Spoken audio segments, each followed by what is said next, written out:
Welcome. I'm Stefan Krasowski from Every Passport Stamp. It is 3 a.m. in Seattle, kicking off a wonderful day of panels and guests coming in, as well as NomadMania awards to be presented today for tremendous contributors to the travel community. As we bring in our guest for the first panel, which I signed up for to moderate, not sure it's a panel we should even have. So we're going to have a bit of that discussion. We're going to talk about jail experiences. We're going to talk about ethics. We're going to have the China Travelers Group, which I held a NomadMania joint meetup with Every Passport Stamp, my Facebook group, back in October when I was there. We've got a bunch of stuff about to happen, and we see on the screen all the technology that NomadMania has, and that's part of the highlight of this event. And what has made NomadMania stand out so much in the community is building friendly and usable technology. So I used the meetup tool to post my Shanghai meetup, as well as one in my home in Seattle back in August, and a tremendously user-friendly and effective tool for finding people that in this disparate world of travel community. If you listen to interviews, the NomadMania newsletter, for instance, as well as Rick Azarian at Counting Country, so many people are talking about how they were traveling on their own in a somewhat lonely pursuit, and then they have a moment, maybe a flight delay, maybe a bit of waiting time, or a friend on social media that says, did you know there's other people that actually like this subject that you're boring me to tears with and that I don't understand? And once you find that community, it can be tremendously rewarding and effective and interesting to be able to engage. So I really do applaud the technology outreach and tools that NomadMania has. I do get exhausted by the amount of lists they produce, but some people just can't get enough. And I think about going back some years ago, I did the NomadMania verification, which verifying my travels, which was an incredibly laborious offline process where the incredibly skilled and detailed verifier was sharing a Google Sheet with me, but the changes weren't syncing between us, and he was reverse image searching instead of seeing my comments, and he was actually identifying stuff from over 20 years ago. So incredible, diligent team bringing these digital tools and bringing this process of travel, of lists, of discovery. And so many of these lists, people focus on competition. For me, it's so much about discovery. There's so many incredible places in the world that where you are, the information bubbles you have, you'll never hear about. And just browsing these lists are an incredible brainstorming of the wonder and diversity throughout the world.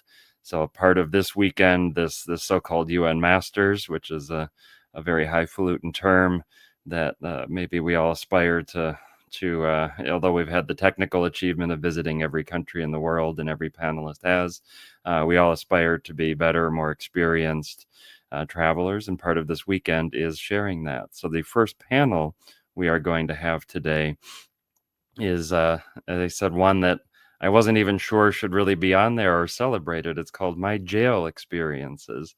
And NomadMania is a very thoughtful and contemplative at times organization that wants to wrestle with the philosophical aspects of travel. And so we've got a few panelists. We believe they are not in jail at the time, but they will pop on and share their experience.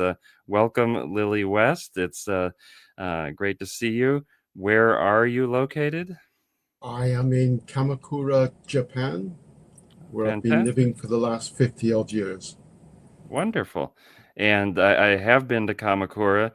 For those that haven't, because many travelers, especially from my home country, the US, believe that Japan only has 3 possible destinations to visit, being Tokyo, Osaka, Kyoto. And that's very hard for me to get them off that list. Do the sales pitch for Kamakura briefly before we talk about jail, which may or may not have been in Kamakura. No, it wasn't. What is the sales pitch for Kamakura? How did you land on that as a And there, place to well, live? I ended up in Japan after I came overland to India.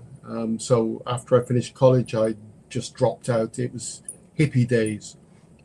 And Ah, after about a year or so in India, I thought, well, I can't stay here forever. So I borrowed money and ended up in Japan. I thought I would just stay for a few months, travel around, and it didn't happen like that. I ended up staying forever type thing.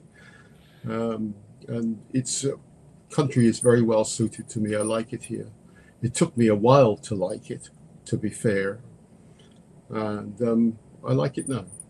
I did have very much that experience. I spent a summer studying there in college, and in Oh, addition to studying at a university based in Tokyo, I had a rail pass going around the country, and I'd been studying Chinese for a number of years. So all I could manage was reading some of the kanji and guessing what they might mean in Japan. But I did feel very lonely. It was like a week on a rail pass. The one person who talked to me was a young boy at a hotel once, and but over time now I go back once or twice a year, and if for nothing else than to pick up my wife's skincare orders that well, get our sunscreen that's outlawed in the U.S. for being too effective. So I if very ever you much. do come to Kamakura, please let me know. Boris Kester came and visited a little bit earlier, and Harry has been too.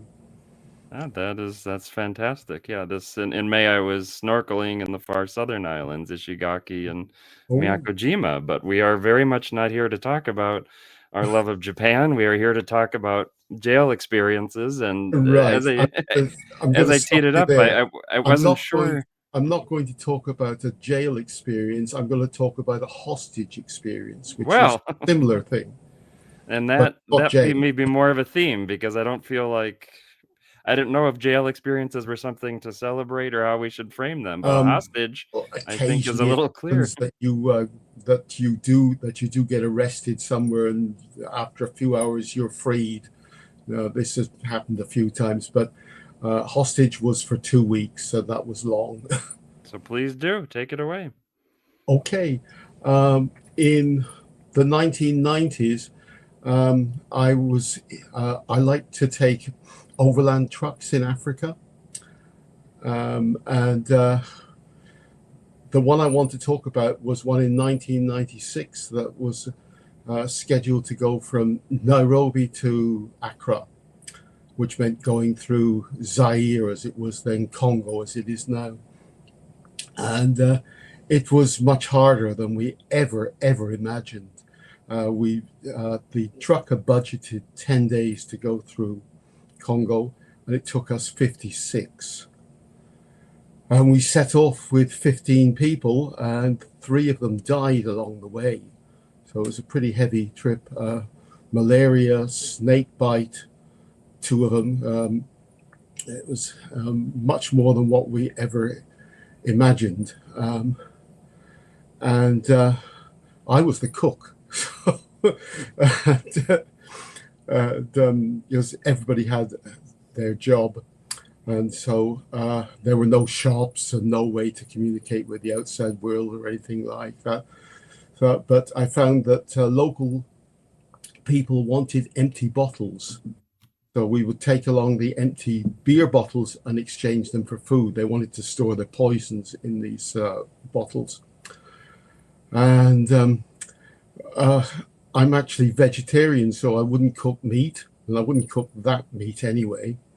And after a while, the Australians who were doing most of the digging out of the bog holes, and they big, strong guys, they complained, and they came back with some meat one day to make a barbecue. And they were very happy about this.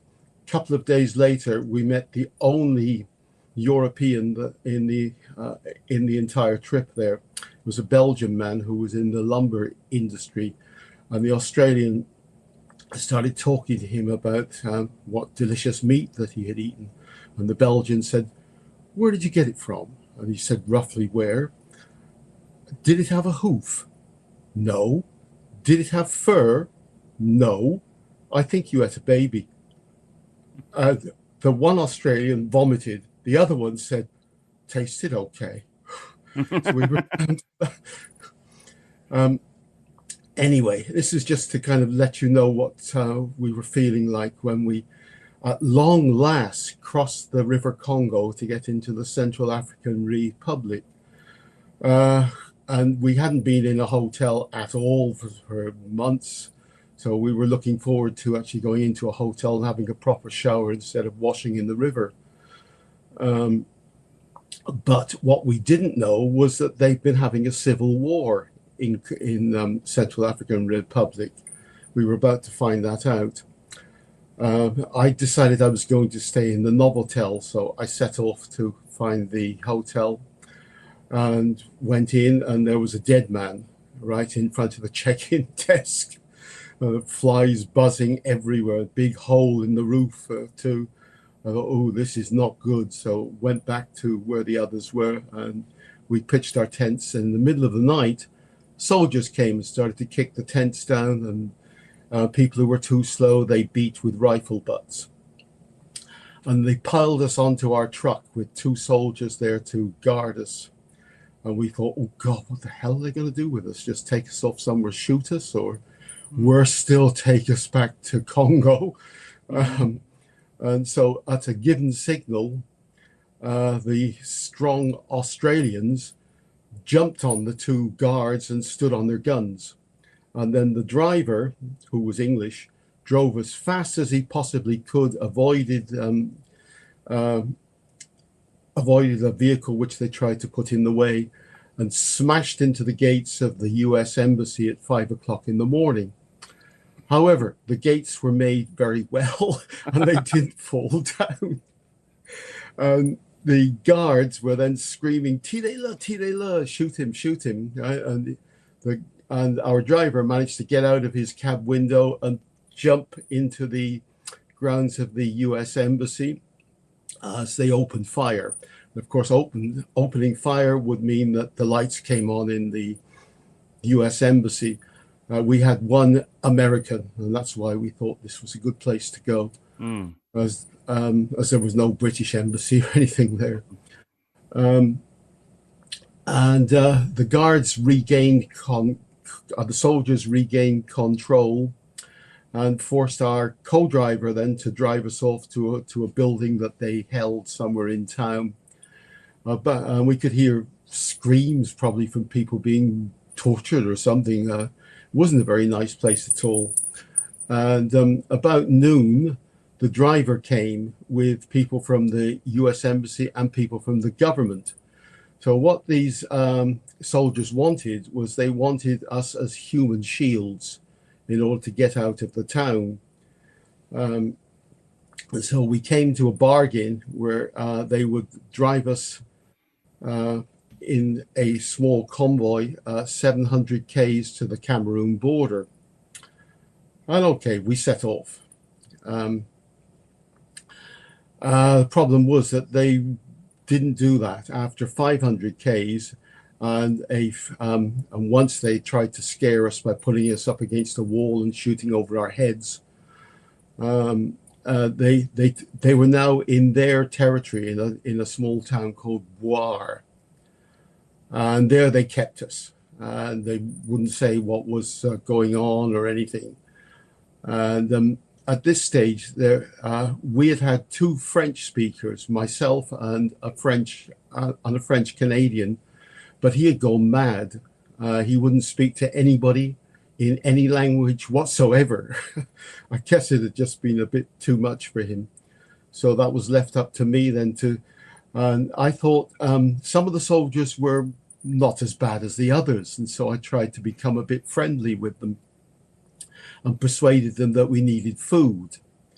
And they took me into the town, and I went to the market, bought some food. And the next day I said, well, we still need more foods. And by this time I was on pretty good terms with them.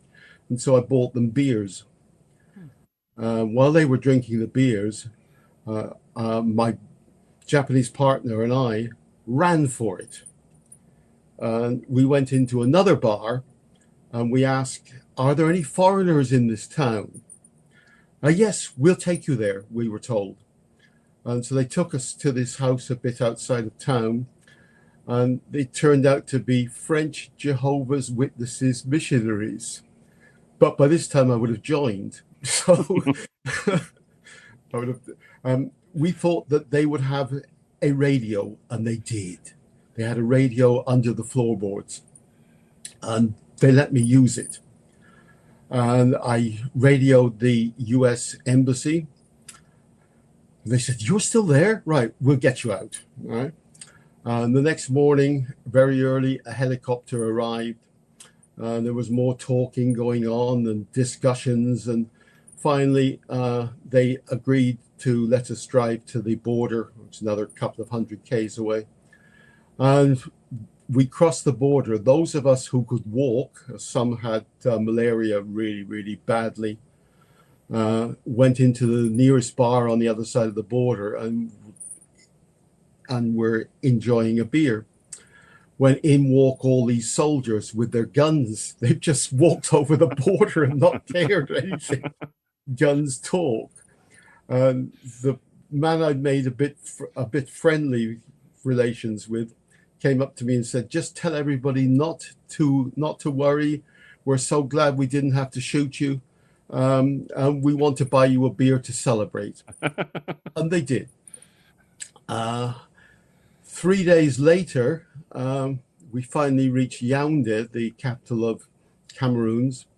And those who could function, myself and another couple of people, went to the British Embassy to report the 3 deaths. And the ambassador is listening to our story. And right at the end, he gets up and he shakes our hands and he says, "Jolly good show, chaps." Such a British thing to say.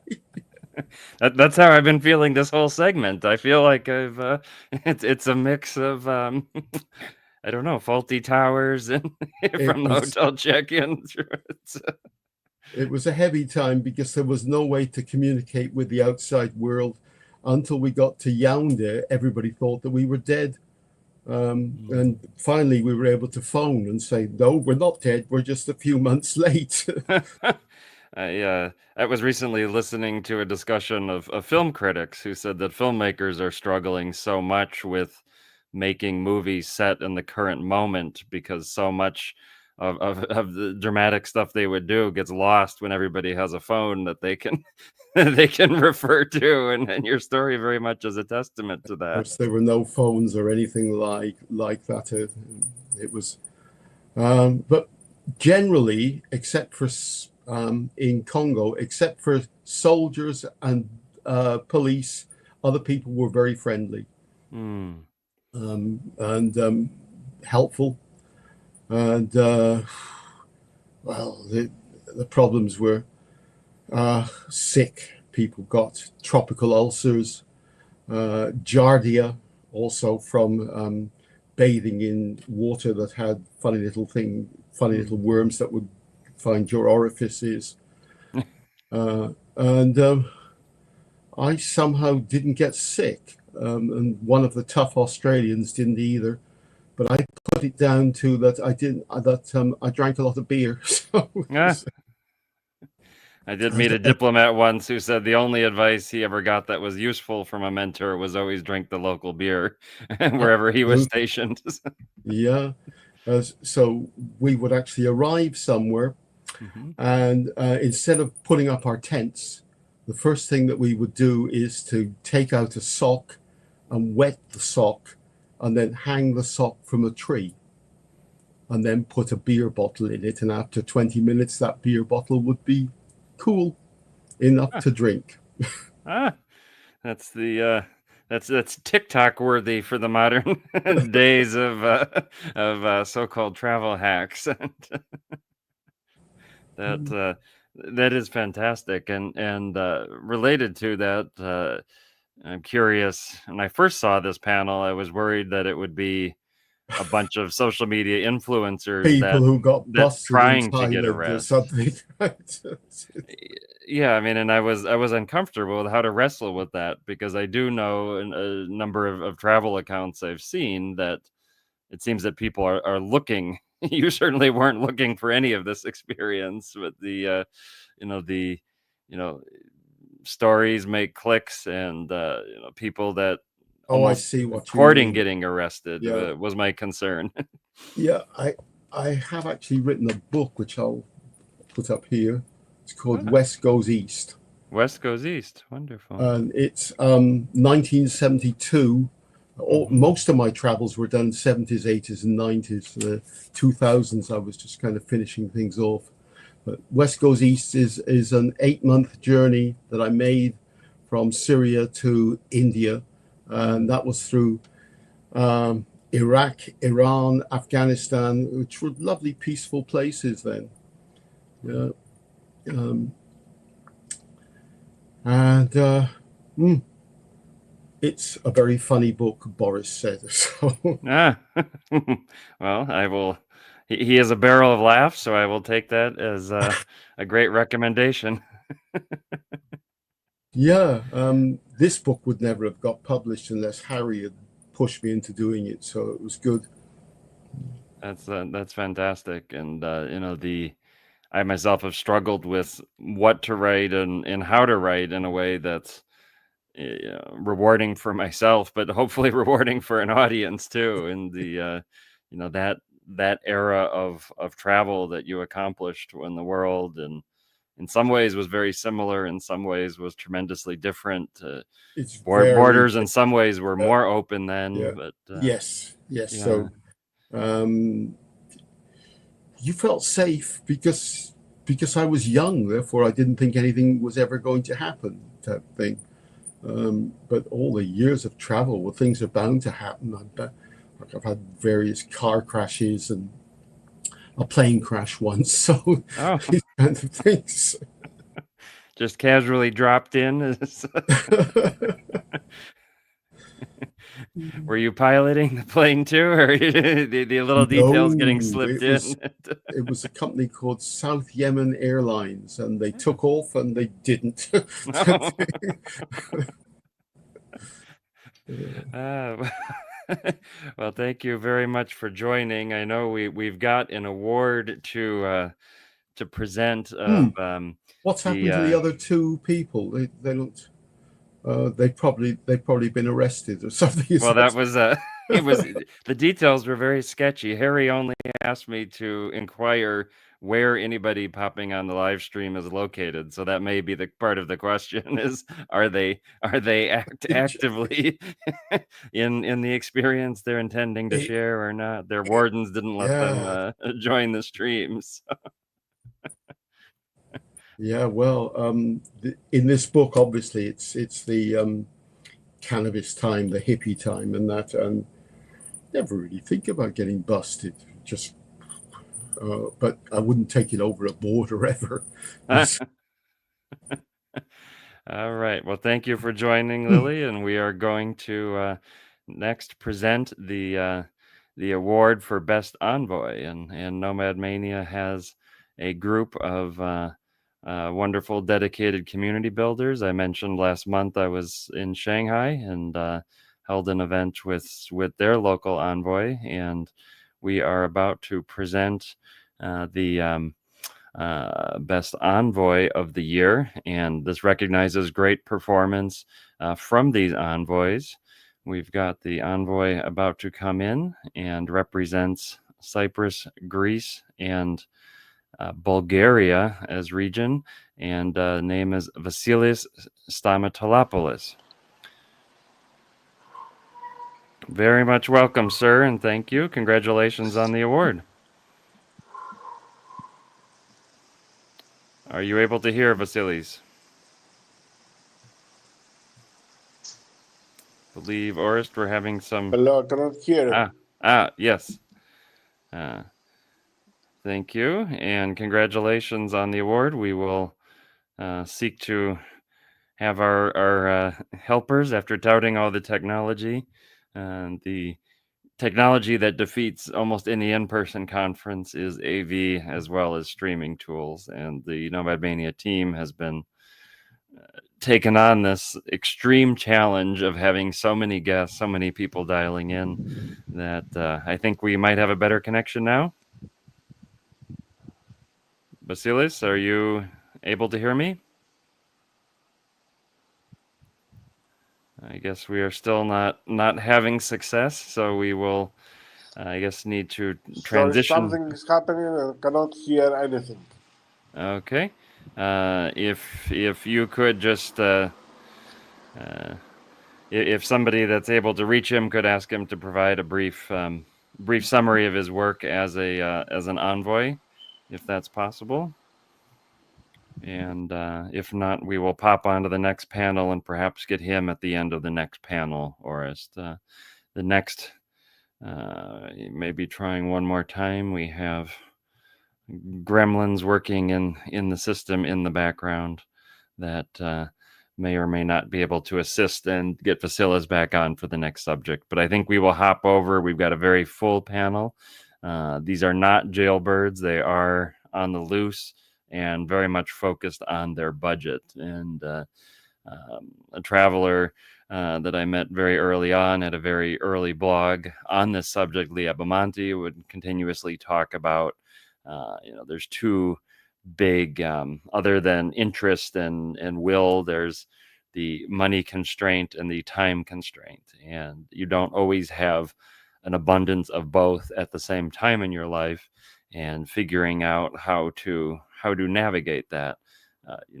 It may be that at one point in your life you have budget for that 1 hour flight that otherwise might be a 10-hour land border crossing, and which trip and which one you might prefer, as well as your time constraints, your money constraints. So we've got several panelists that will hop on and share how they approach their budget, and it will be a very full panel. And Harry has asked very much if you could all share your location. We did just finish up the jail panel, and two did not make it, so I'm very glad to see you all here. So very quickly, name and current location, please. I'll start with Joel, and as it goes in my camera window. Yeah, right now I am in Northern California. It's about 3 a.m. here. But I live in Southern California, in San Diego. All right. And Eric, where are you located? Hello, everybody. I am somewhere between Denmark and Germany on the German side of the border. Unexpectedly, I'm in a train when the Deutsche Bahn is a little bit late, which is not unexpected. So I'm traveling and using the train Wi-Fi, which is surprisingly good. And apparently that's not a quiet car. I don't know the rules on German trains. Nobody has shushed you. That's great. Anthony? Yeah. Hi, everyone. I'm in Brazil currently. I live there. I'm from Belgium. And I'm happy to join. Thank you. And is it Bader or Bader? How do I pronounce it? Both is acceptable. I'm Bader Al-Shoaib. I'm currently in Kuwait at home. Fantastic. All right. So we've got a tight budget. What if you could summarize what is your budget constraint, or what is your viewpoint? We'll go around the horn the same order, just very quickly. With the subject of budget, how do you think about that and fit it into your travels? Joel? So I have a family at home, and when I travel, I was frequently traveling for work. And so it was very much about time, but also money, because essentially my wife didn't want me spending vacation time that I should be spending with the family. The other part is I do side hustles essentially for my travel. And so budget was very much, hey, if I'm staying at the Ritz, it's not going to work out so well. So it was very much, I need to be smart, and I would very much choose the hostel so that I could save my time and money. And figuring out that 2-star, 3-star, and then points was really a big thing for me too. And that's very much been my way. We're both U.S. based, so a lot of the frequent flyer program are more accessible and more rewarding here. Eric, you're able to afford a train ticket, so that's a basis. I booked this train ticket 2 months in advance, and so it really actually cost me something like 22 euros. So I cheat a lot in that way, and thanks to the delay, you can claim compensation, all that kind of stuff. But for me, it started out originally. I'm a musician, and I've been a musician all my life. I'm in my 50s. I'm still a professional musician. It's been my profession. I live from it. I bought real estate from it. Everything, kids, everything. I remember my early touring days when I was late teens, early 20s. I was making very little money, and sometimes you just do it for the love of it. And so I learned how to budget that way, and I've pretty much kept that up. Actually, I don't really do luxury travel, and so I would do hostels, I would do home cooking, I would do couch surfing because I just enjoyed meeting people and staying at people's places. That's pretty much the basis for it. I still live a pretty frugal life, but I mean I do have the luxury of travel.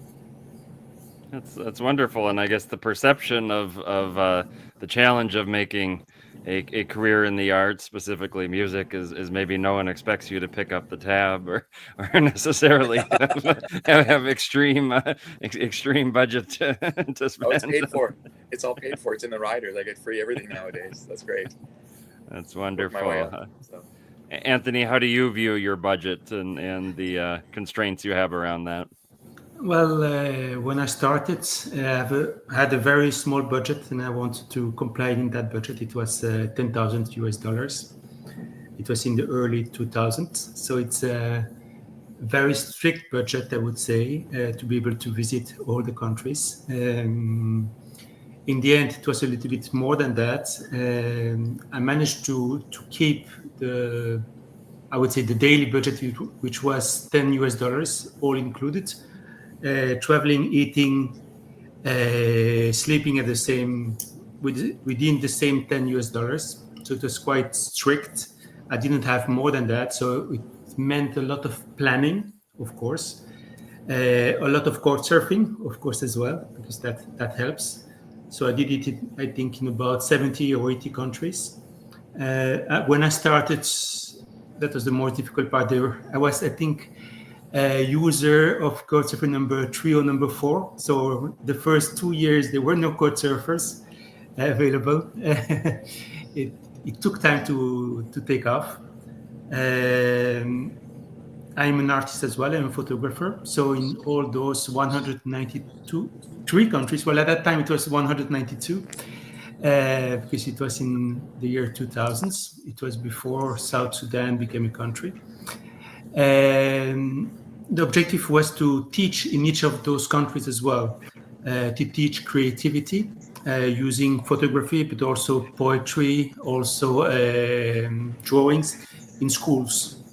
So a lot of times I slept also in schools or within the school environments, which helped, of course, my budget as well.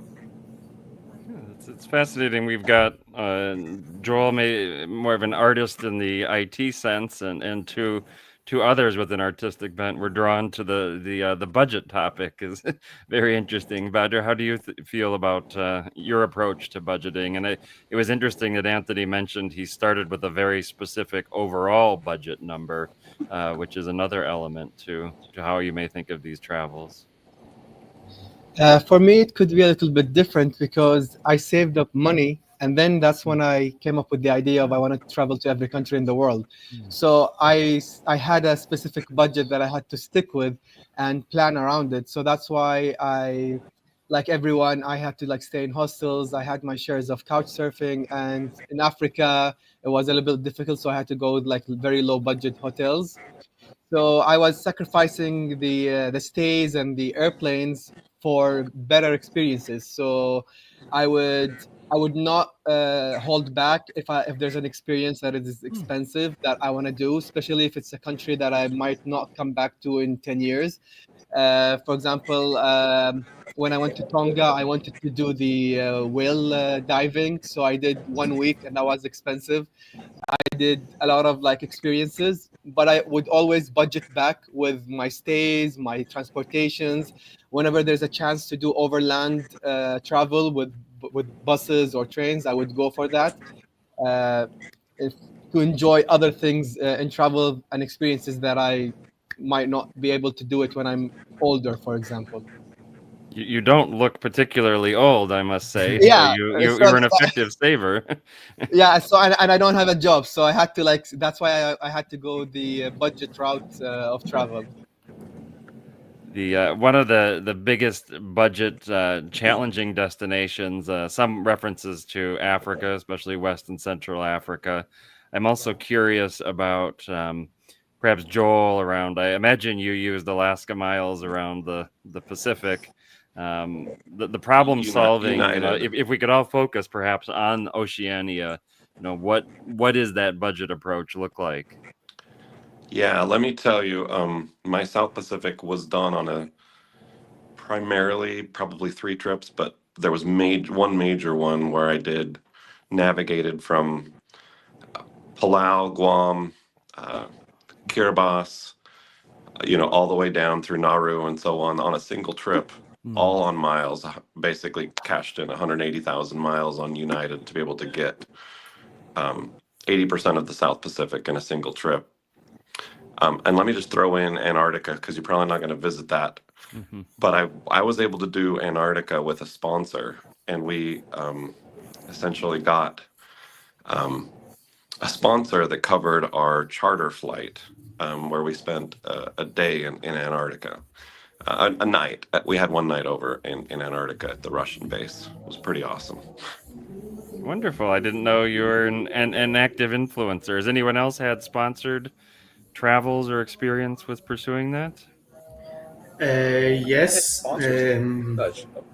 Go ahead, Eric. Anthony, hop in, and then we'll get to Eric. Yeah. Mm-hmm. Yes, I think sponsor was a big part of my travel as well. I confess that when I started planning, which planning did last for at least 1 year, I wrote to all major airlines. At that time, it was also a time where there were even airlines who didn't have an internet page. It was the early 2000s. So it was a difficult moment to be able to find sponsors as well, or very informal. So a lot of calls, a lot of emails, and it was quite difficult, I would say. And the return was very low. I had some sponsors in Europe, which was an airline that went bankrupt afterwards. It was called Sky Airline. Same that. Well, there's another new airline called Sky in South America today, but that was a airline which was in Eastern Europe, based in I think it was in Slovakia, the main base. And other from that, I had a sponsor from a travel agency, which was able to emit tickets for me at cost price for them, which helped quite a lot as well. So, of course, that helped. It's quite important. Yeah, thank you. And Eric, you had a comment? Yeah, I was. I mean, once I wrote Deutsche Bahn. I said, "Oh, I'm an artist and I'm on a little tour. Would you like to do a little thing like that?" And at the most, they would have done 1 ticket. This is many years ago. But I mean, for me as a musician, usually a lot of my travel would be sponsored. I wanted to go to a specific city in Norway, and I ended up getting a gig there. I asked my agents to look for something there. I was also for Antarctica. Actually, I was spoken to recently about if I wanted to get on a cruise there. Paid travel. Excellent. And you mentioned raising a family, and Joel, I know, has family. I'm curious about that element. There was some comments about the spouse and family may not be entirely on board with all of all of our travel goals all of the time. Eric, how do you think about communicating your travels and what resources you're dedicating to your trips, separate from what might involve your family? I don't live with my kids because of the family situations, obviously, or relationship situation. So for me, actually, that was a big deciding factor. That if I said, okay, I want to go visit my kids because they mother that ended up living in a different city. So I said, if I'm going to go there once a month, then it doesn't matter where I come from. So that's pretty much how I structure things. How I still structure things, actually. Oh, excellent. And Joel, as far as communicating to your your family unit. Well, we have a good relationship. I'd start at home and return home. But let me just say that when you say influencer, it was actually a technology company who was sponsoring my travel. It was part of a group where we were speaking in many capitals in South America. And they actually sent somebody with us, and we incorporated Antarctica into that trip. And as well, Kilimanjaro was sponsored from a technology company as well at the time. And from a family perspective, most of the islands in the Caribbean were done through cruises with the family. Same with many of the Mediterranean islands that I needed, or anyway, a lot of those ports you can do in Greece were on family cruises as well. Excellent. And Badr, I'm curious, what about visa costs? Because I'm not sure how many. If you're are you a Kuwait national? And Yeah. did you face some very steep visa fees and processes, or is it somewhat smoothed The over? No, it was Africa was the most difficult one, but that was like 5 years ago. So I'm glad that now a lot of the relationships with some of Africa countries, it's either on arrival or they like waived the visa.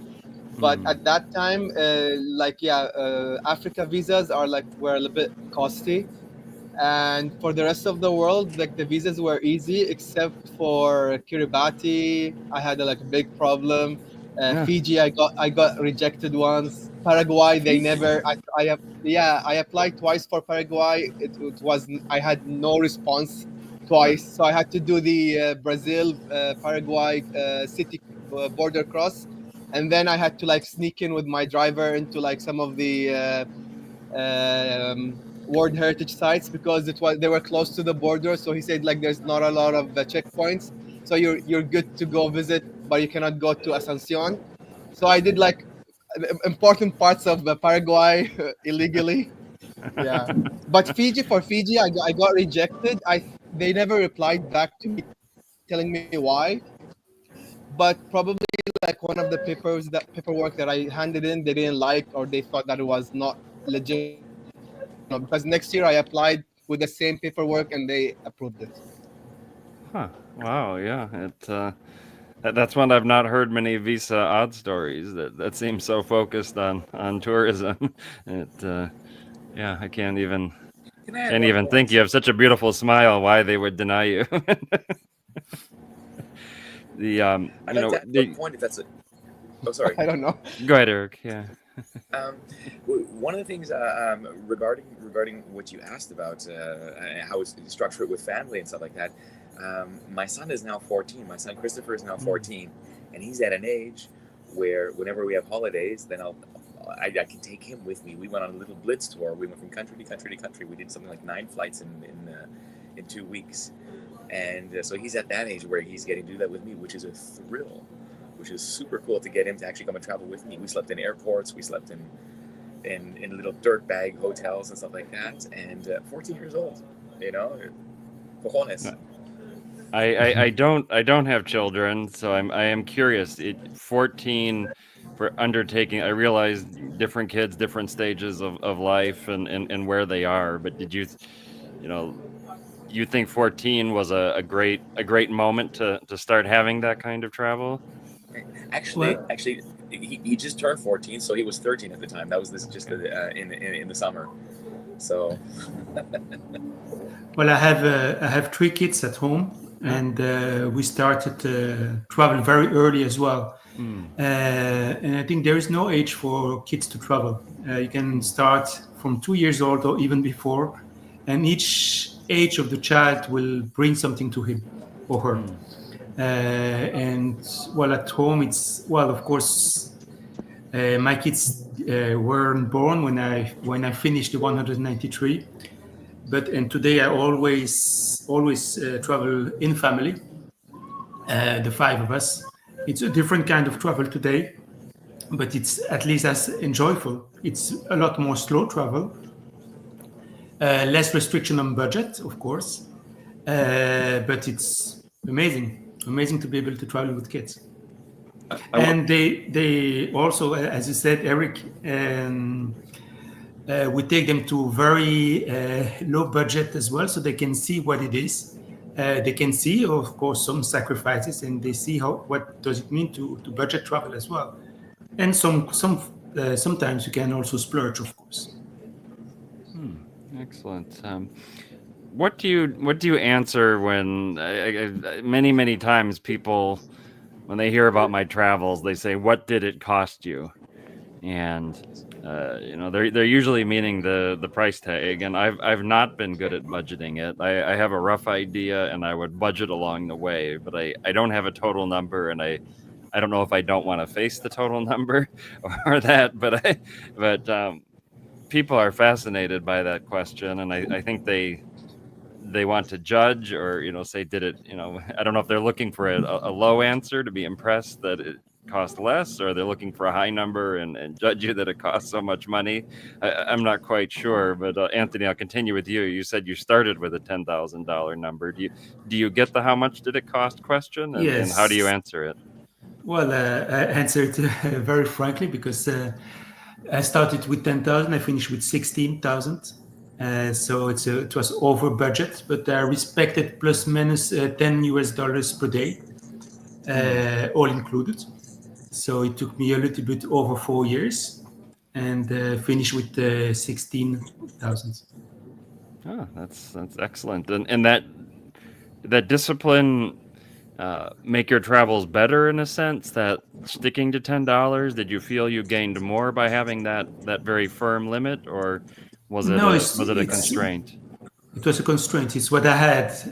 So it asked me a lot of planning. It was I started planning, I think it was in 2004, and I planned to arrive in 2009 in January, and I finished in February 2009. So it was a very careful planning since the start, with just 1 month delay. It's finding sponsors along the way was very helpful. To be able to be a little bit more comfortable sometimes, or to be able to do some nice visits, like Bader told us. We go on a very low budget to be able to visit things as well along the way. So finding sponsors helped that as well quite a lot. Excellent. And Bader, you said you started with a specific number as well. When people ask you how much it costs, do you have a dollar and cents number, or you?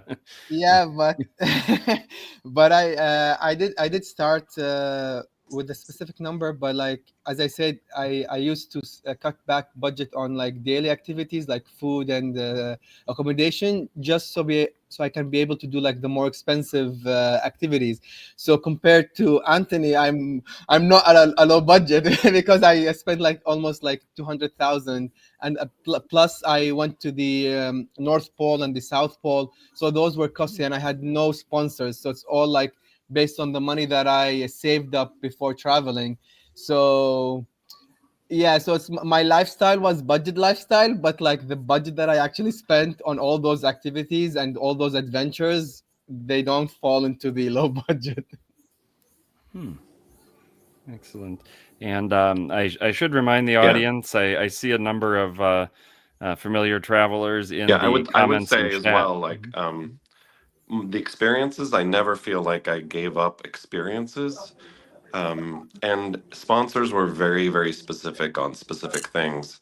But essentially for me, like you're talking about kids and travel, one thing I wanted to share was I told my kids, if you get good grades, I'll take you anywhere in the world you want to go. Ah, And my second oldest, he had straight A's and it was doing really well. And I said, hey, where do you want to go? He said, Singapore.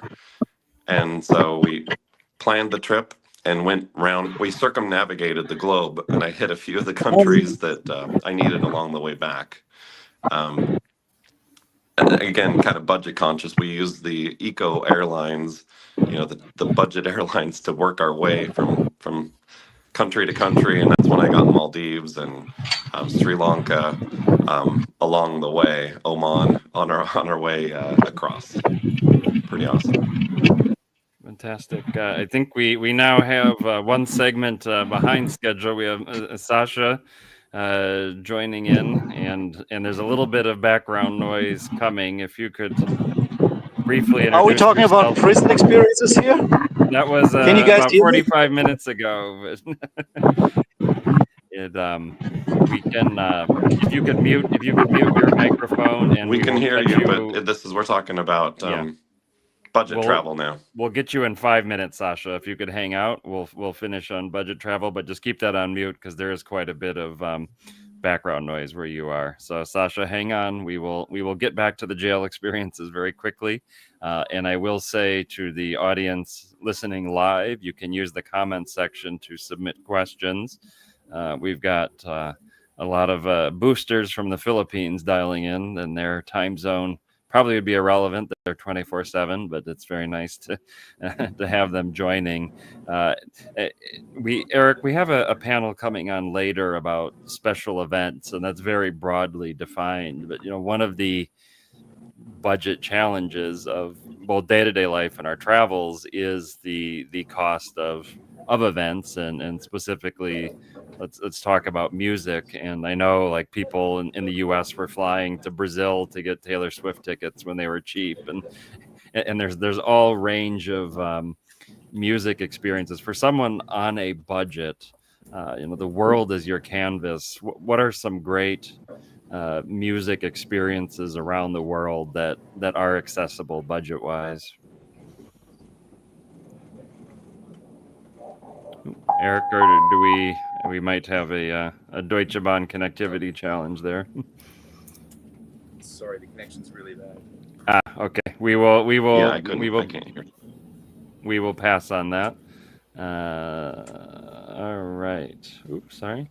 And we lost Sasha as well. Are you all still able to hear me, or is it the Deutsche Bahn? Yeah, I believe it's just the Deutsche Bahn connectivity.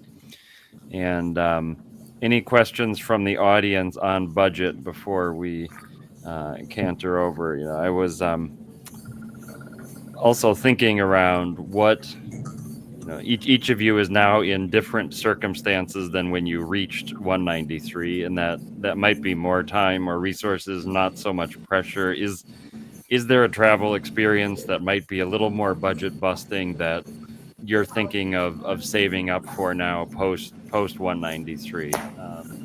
Anthony, perhaps? Not directly. I think I have less budget constraints than 20 years ago. So it makes things easier. It's more like, where do I want to go with my family today? Of course, today I use also a lot more. I still use advanced traveling. I always plan well in advance to cut the cost and to be able to do more things. And what happens, I checked airline prices quite regularly as well. It means at least once daily on place where I would like to go, and use a lot of travel hacks to be able to find cheap flights. In my case, from Brazil, and sometimes they pop up. Last year, I was able to travel with the whole family from Brazil to China for $300 per person. It was not with miles. It was not just the way it was.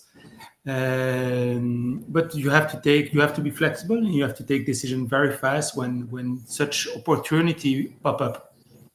And I know Joel may be familiar from the points world as well as around the world fairs that Brazil has long been a popular starting point for such trips because of the legislation and restrictions around fuel surcharges. That it may not be necessarily convenient for everyone to go to Brazil to start their trip, but those that are able to often can find both interesting miles tickets as well as around the world.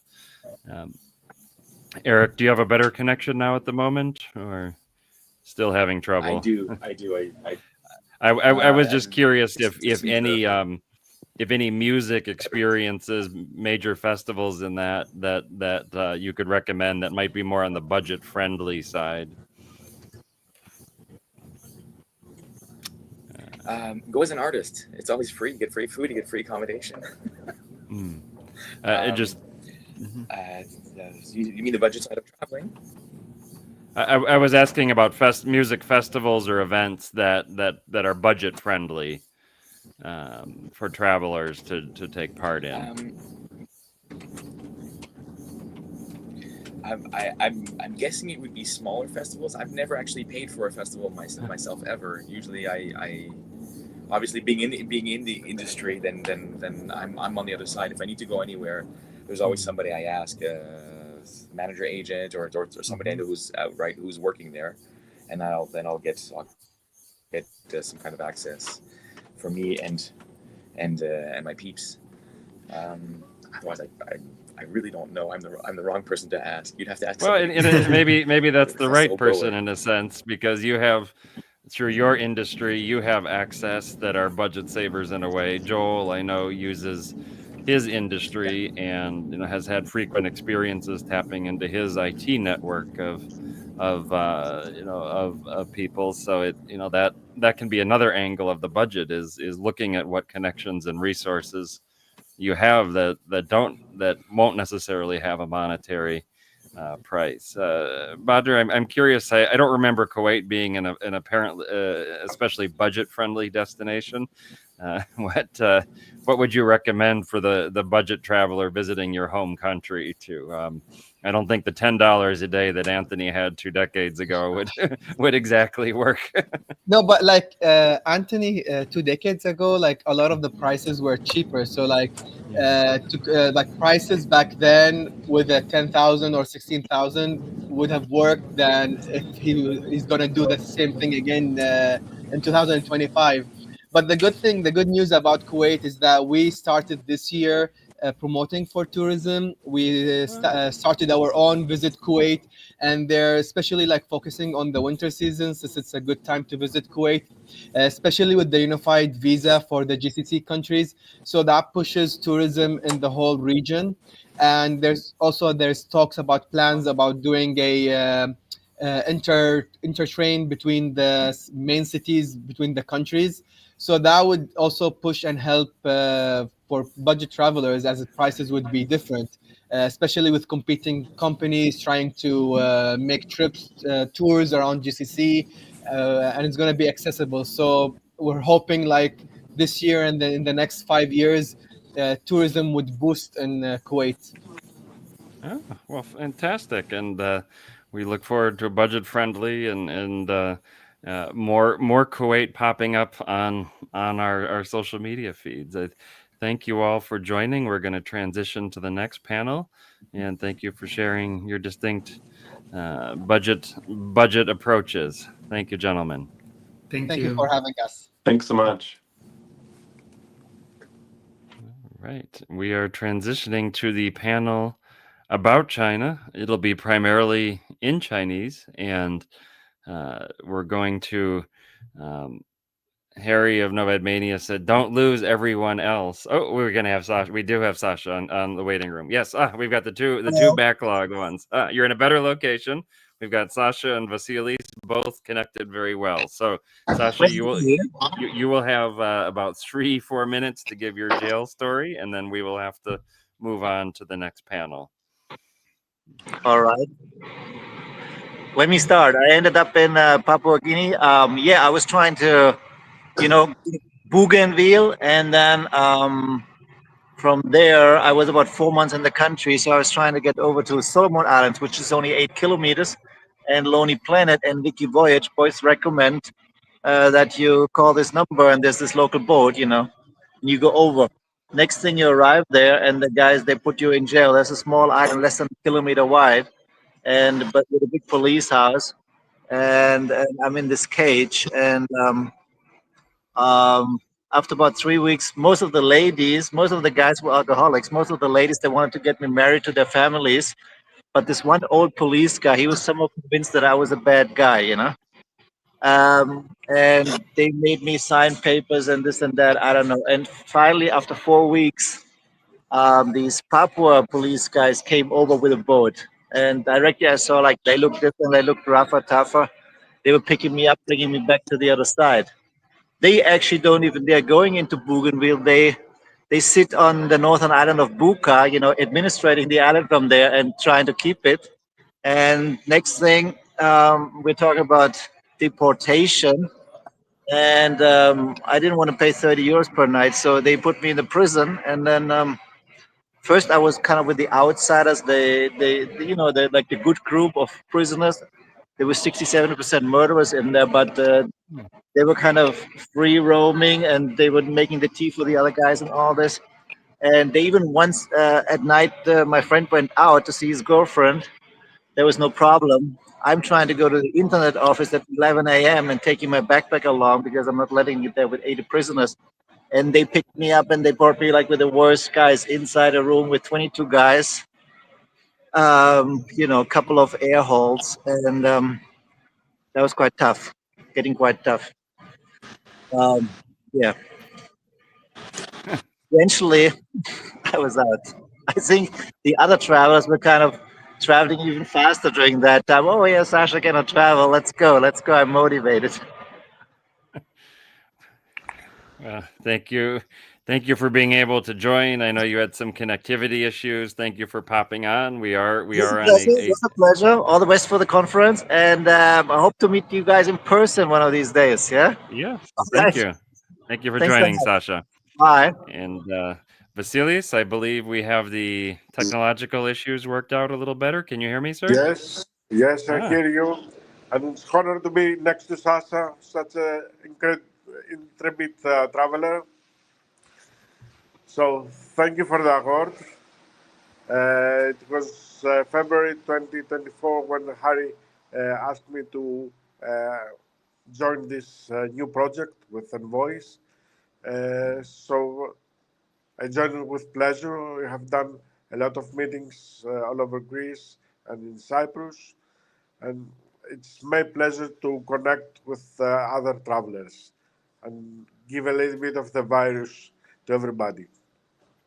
Wonderful, thank you. And again, for those just tuning in, Vasilis won the NomadMania Best Envoy of the Year award for community building in Greece, Cyprus, and Bulgaria. For the next 4 months, I will be traveling to South America, so I will not have any meeting. But next meetings will be organized in spring.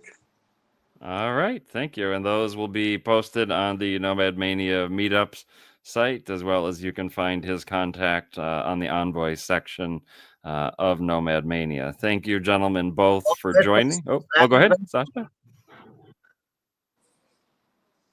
Okay. All right, thank you. Thank Bye. you both. We will move on to the China Bye. travel panel. Thank you. All right, this section will be devoted to the increase of Chinese travelers joining this style of travel, shall we say, the systematic, the collecting, the counting, the tremendous influx of interest around the world and accessibility of the world to many travelers, including China. We've got the session will primarily be in Chinese, though I will interject at times with a few summaries and brief moments. So for non-Chinese speakers, there will be elements as well.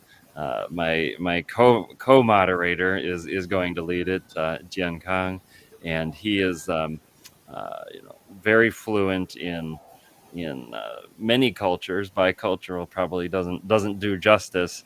And my own background and particular interest in China is I started studying Chinese in my high school in Minneapolis, and then through college I lived in China for a decade. Traveled every province. Was my first formal travel project, I would say. And after a few years not being able to visit through the pandemic, I did just spend a few weeks in China in October, as well as a few trips in the past couple of years, reconnecting and meeting travelers. The pace of development of every aspect of the country is so incredible, and there's such different profile of travelers. Now we have the even the the cargo pants travelers are replacing the business suit travelers in one very visual explanation. But let's turn it over to Jen, who will introduce and primarily moderate. Again, I will occasionally pop in with some English summaries,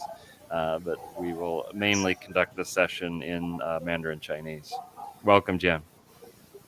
Thank you, Stefan. 大家好，我叫康健，我是天津出生，但是挺小的就出国去了瑞典，所以我大多数旅行去这个193个国家都是用的瑞典身份，但是我当然面孔还一直没有变，所以一直在国外，尤其在非洲的一些旅行和可能南美啊、太平洋的一些旅行中，遇到的很多中国的在海外工作打工的人，然后当地的人也看我的面孔，当然就把我当成是纯粹的中国人。我这阶段呢，我想跟大家聊一聊这个4个话题。第一个就是说，我们就中国，我觉得发展很快嘛。大家都知道，到中国的时候，每隔几年，每隔2、3年、3、4年、4、5年就会有很大的变化，就是建设啊、交通啊各个方面，社会的也一直在发展很快。然后我觉得我们出海在周围旅行的时候就是大家对中国人的概念和印象都也一直在变。我一开始，比如说08年一开始出游的时候，我大多数遇到人在中东，比如说见到我会说 Konnichiwa， 因为他们主要见到的都是日本游客。但是当然，最近这个5年7、8年，可能大家都说你好你好，因为他们现在觉得亚洲人面孔就是中国人，不是像当时的日本人。所以我想问问大家，这个你们觉得这个10几年或者20年出来旅行到海外旅行的，大家对中国人的印象是有什么发展，有什么变化？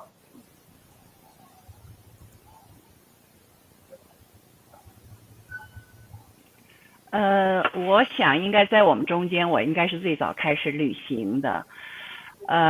其实在我是成年以后离开中国的，在我的那个时代开始旅行是严格说来是非常非常难的。就是说，首先你得申请护照，而这个护照不是说随便可以申请的。第二，你拿到护照以后，你还得去申请你的签证。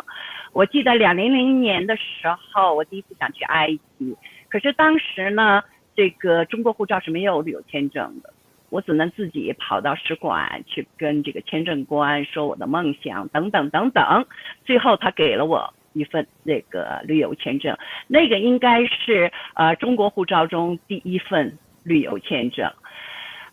在后来我用完了8本中国护照之后，我决定离开，因为更方便旅行。当然了，现在我也看到年轻的一代起来了以后呢，这个对他们来说旅行是越来越方便。其实怎么说呢，严格说来就是说只要有梦想你就可以出来了，而不是像当年那样。所以2008年的时候当时这个中国的旅游杂志还要就是说改革开放嘛，30周年，所以当时他们也约我写了一篇稿子。当时那篇稿子的文章呢，题目就是8本中国护照。如果你有兴趣，可以去看一看早老的东西，你能看到整个从1978年中国改革开放开始到现在，这个中间的这个对于中国旅行者来说的这个怎么说呢？旅行的这个变化是极大极大的。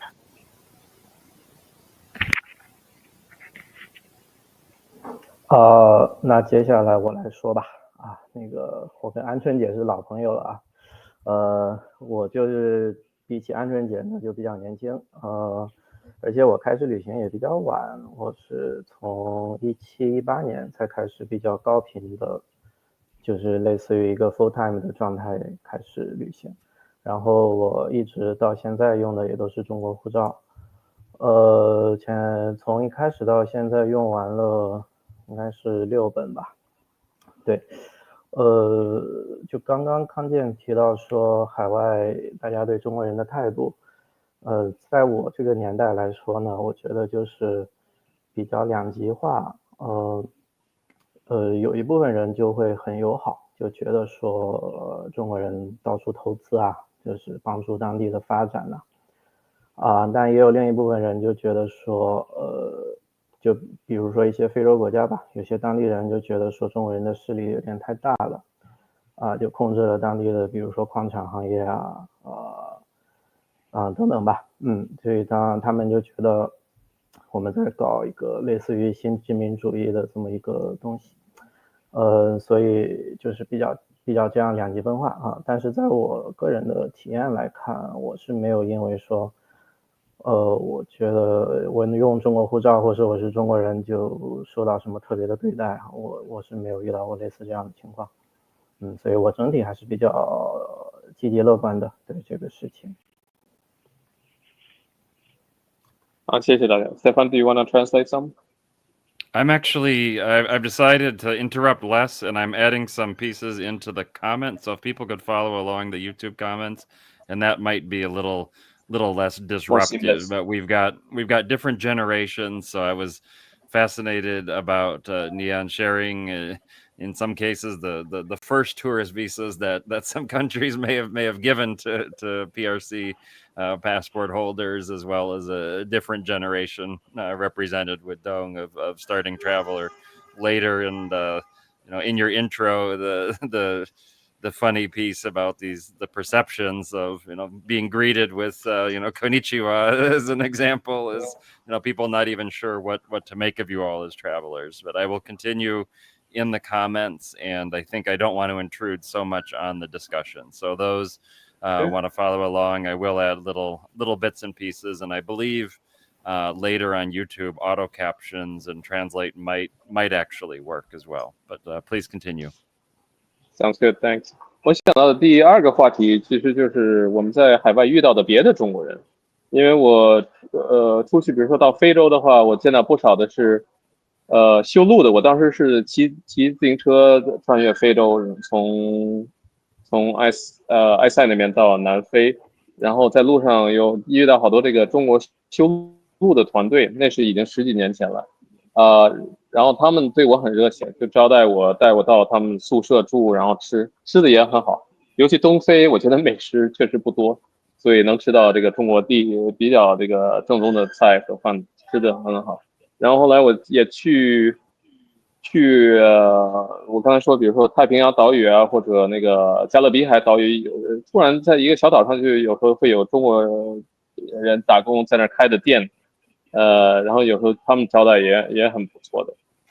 但是最近我好像在前几年去了埃瓜多尔，然后在那儿遇到了一个中国一对年轻一对，但是他们不太想跟我们聊天或者说话。我们问他你们是来这儿旅行，他就好像想避开我们。后来我才了解，这也有一两年的时间，好像有一段时间的潮流是有一些中国人去那专门要走这个巴拿马这个路线到美国去，所以可能这不算是旅行者了，就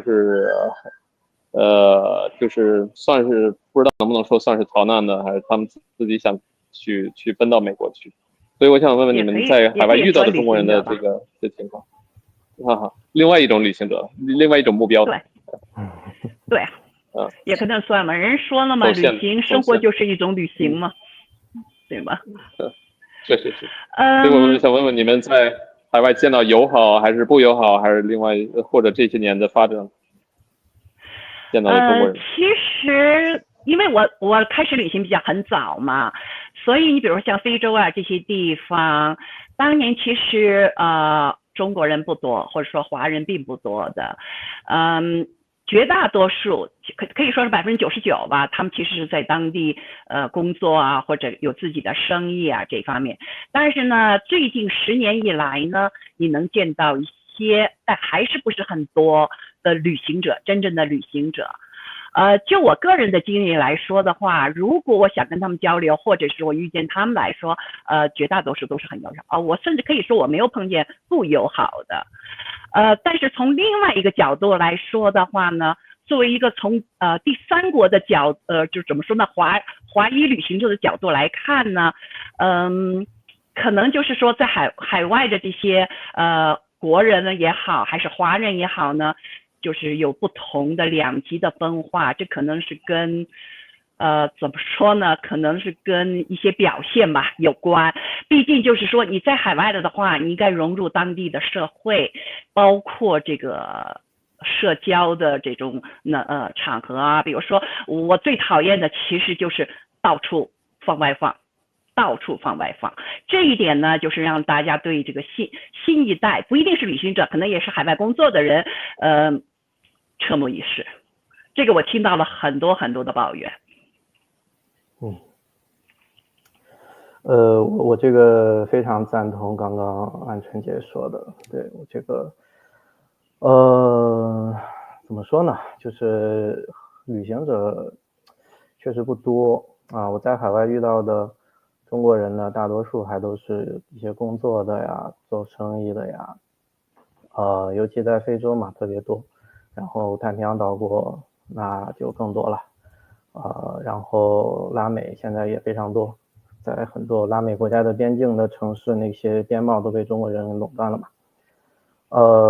就是在我看来呢，这些人普遍肯定是很友好的啊，我并没有说遇到谁故意要针对我怎么样，但是唯一的问题就是他们几乎无法理解说你为什么一个人要来这种地方旅行，所以后来我也就不解释了，随便吧，我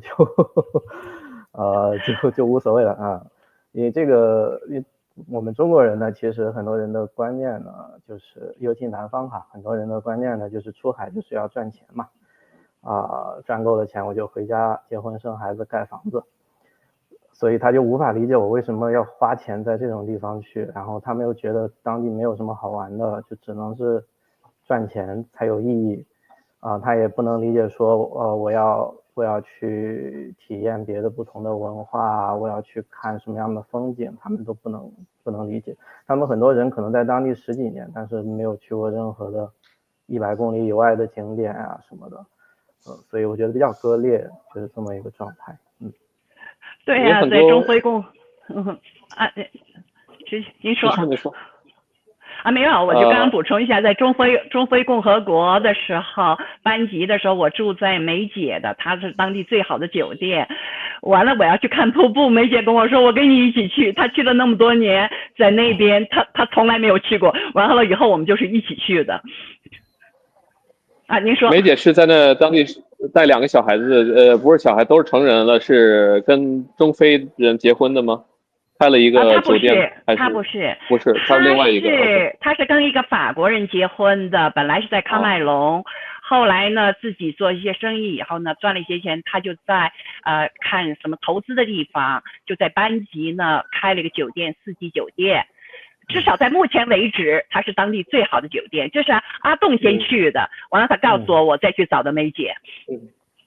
对，我是2021年底去的，然后当时梅姐那个4级酒店刚开门，然后就这么认识了。后来安春姐又去，我就介绍安春姐去那边住。对，我在非洲见到很多不同的，就是有的是做生意的，有的是跟中兴啊或者华为去，但是我觉得大家都做了很大的，就付出很大牺牲，就是比如说家里已经有小孩子，已经有老婆，但是可能每年就只能回去1次，或者甚至有些就隔2年回去的，所以他们可能完全不理解我们这种自由的型的生活。好。其我想说实严格意义上来说的话，真正出来旅行的中国人，不管他是拿中国护照也好，还是拿其他国家护照也好，比例非常非常低，而且总数很低，这就是目前的问题。我就想说到这个话题，因为我2年前吧，将近1年半前去了阿尔及利亚到阿尔及利亚南方的撒哈拉沙漠时候，遇到了一个中国游团。这个游团说他们就是您现在穿的这个怎么称呼您？仙姐还是安姐？怎么说？你叫我鹌鹑好了，这是我在这边的那个网上的，对，网上的网名，完了他们都叫我鹌鹑。鹌鹑，就像鹌鹑蛋的鹌鹑。就是那个小小的鹌鹑，那个小小的。对，我很喜欢鹌鹑，我很喜欢鹌鹑。鹌鹑有鸿鹄之志。对的。我遇到的这一个团队，他们说他们帮助了，他们说好多中国游客是有这个去230多个国家的目标，跟我们这个定立的对233，然后跟我们的193还有挺大的差别的。然后他们说，中国当时啊，这是24年春天4月份，他们当时说他们帮助了他们的旅行社帮助起码有1半中国人，就是他们说一共他们算的有30多个，不到40个，当时啊，人去了233个国家和地区，然后他们说他们旅行社帮助了其中的起码1半走遍了这个全世界，但是在 NomadMania 我们的统计上，只有可能可能都超不过10个人，所以我想问问你们，这个中国这种极端旅行的或者去所有国家旅行的这个潮流是不是现在也越来越多人，但是因为语言障碍各个原因，跟这个西方的这些团队和 travel network 就完全分开的，所以没有太多的交流。这么说吧，首先一个233是完全中国的概念，这是这个出版社一个中国地图集上说的，我甚至知道是谁提出这概念，但是这个概念实际上就是193加2再加上其他的海外领地这些东西在一起，而且只在中国流行，这是第一。第二呢，旅行者中国，我说的来自中国大陆的其实是分2大部分的，一部分像阿栋这样的自己走完了以后呢，偶尔可能会跟团，但总的说来是自己走，完全的了解当地的东西。那么还有一部分呢，这个是比较早，应该是大概20年前开始的。这一批人呢，一般都是公司的老板什么的，赚过一些钱，但是呢，他们不懂英语，也没有什么就是说最大的概念，所以他可以在2个星期之内把不是欧洲了，非洲走10几个国家，而这种呢，他们就是完全的跟团，有专门做他们生意的旅行社，只做他们的生意，他们事实上也确实走完了193，再加上其他的，这也确实，但是呢，好像跟我们在国际意义上的旅行者的概念是不同的，因为甚至可以说，就是说，他们走完了这些地方，他其实对当地的了解几乎是，看人吧，但是平均来说并不多，所以这就是分2大部分。有一些人说，其实中国现在好像有将近400人走完193，但据我所知其实是没有的，除开年轻这一代，那些人也不超过100。而且他们严格说来，在国际旅行界上基本上是没有水花的，打不起水花的。所以这是完全特别，可能全世界只有独此。因为包括印度来说，人口大国的话呢，人家也可以自己走。像这种完全不懂语言、完全不知道当地东西的，但是要走完的，这个真的是中国独有的现象。这是大家到处打卡嘛？现在这几年大家都说打卡。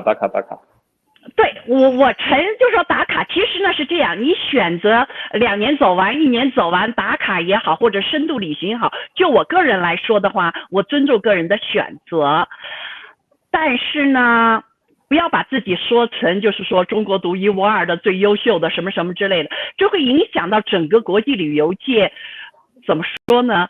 对中国旅行者，包括华裔旅行者的一个概念，因为最近我就遇见了这位。某一位，以后我们私下说吧。We'll have to wrap up in 2 or 3 minutes if we can quick hop to the last topic. And you know, it's nice to hear that there's such avid counters. So humans are humans wherever they come from, and the box tickers are in China as well. You know, very special. 其实最后的话题大家就1分钟，我觉得大家自由想说什么，就是跟张国旅行沾边的就随便说。我想说的其实就是我刚从云南回来，我之前第一次去云南，然后我发现这是我10年以来也是第一次回国，不是为了见亲戚或者不是为了工作，专门是为了旅行。发现这个民宿档次也很高级，但是到处的景点当然人也不少，然后古城都变成了商业化的。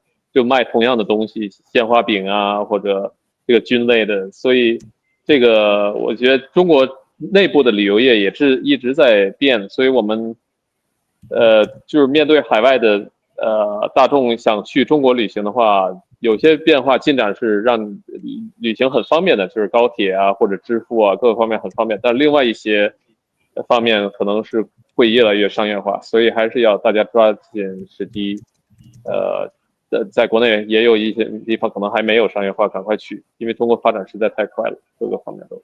然后过后大家1分钟，每人随便想说什么就说什么。其实作为一个过来者吧，我觉得就是说有些话对于年轻一代。旅行的话呢，我觉得，因为我注意到很多，像比如说像微信群啊什么之类的，很多年轻人他们确实旅行争取这个信息，但是从另外一个角度来说，我建议呢，多跟国际上的旅游界、旅游社区呢保持联系，包括呢 NomadMania 这样，因为你的眼界会更开阔，你可以看见更多的东西，而不是局限于一个很小的圈子里面。而事实上，你看，包括您刚刚注意到了，NomadMania其实里头并没有多少华人，就这个问题。对，所以其实我一开始没有对这个活动特别感兴趣了。对啊，鹌鹑姐劝我参加，后来也有别的朋友劝我参加，我决定来说一下。当然时间非常有限，所以也说不了什么特别实质性的东西哈。时间我们已经超了挺多了，所以就很开心今天参加这个活动。然后。我们有什么想聊的，私下可以继续聊。好。好，谢谢。谢谢。Hi, Steven. Long time no see. For Jian, that we'll switch to English for this. In terms, there were references to WeChat communities and WeChat. You know, how is Jian still able to join, or he logged off? Okay, I think he has logged off. I was going to quickly add about the challenge of getting on WeChat and WeChat. Yeah, just one last question, since there were references in the fourth topic about the WeChat communities, Jian, if you could give a quick intro on how for a non-Chinese speaker to get on WeChat, but I guess you have popped off entirely. So I believe Jian, if you're able to hop back on quickly. Oops, I guess not. All right, we will. Yes. All right. Yep. I was just there was some discussion about the WeChat communities in the last section of the segment, and I was just curious, is it for a user not based in China, do we still need to have a verified user refer, and how very quickly would somebody get set up on WeChat to start interacting with some of the travelers? I mean, it's really hard to say because I've been on WeChat, of course, for some years, and it's more seamless and easy to pay and than ever. So I think from what I've seen from online, from Western traveler visitor forums, everybody can set up on WeChat fairly seamlessly to book their train tickets, book their taxis on Didi, and so on. So I think it's pretty open for foreigners as well. The one thing I would recommend, though, is to have a roaming mobile data network when you're in China. That way you don't have to bother with VPNs or anything. If you have enough data there, if it's an overseas roaming SIM, you'll automatically be bypassing the VPN in China with your mobile SIM. So that's probably the most seamless way as well to access Google and other usual stuff that you want to access. Yeah, Google Fi, but has particularly high speeds for some reason for US-based users, and specifically for WeChat. I think they've loosened it up. For a while during the pandemic, you had to have an existing user refer you, and you could only refer so many people per year. So it was kind of tough for travelers to get connected, actually to get an account. But now a lot has been liberalized. A lot on the payments has been liberalized, as you said, and it's not the easiest country to undertake travels, but incredibly rewarding. So thank you for that panel and sharing about the community. I've been so fascinated in so many countries of my travels. I'm like, it's so difficult for me to get there, and then there's a Chinese shop being run, a restaurant. The only places to eat vegetables in a lot of Africa is at the Chinese restaurant in town, because otherwise I'd have the 4-cheese pizza everywhere at the other restaurant. So it's delicious, but in Africa in particular, it's not always the cheapest. Like it could be in Europe, or in Africa they do charge premium prices for good food. All right. But it's worth it. It's worth it. Thank you for that, and thank you for flexibility on the timing. We will endeavor to get back on schedule. Thank you for joining. We are transitioning to our next group, which is about special events lovers. If we could bring the panelists on.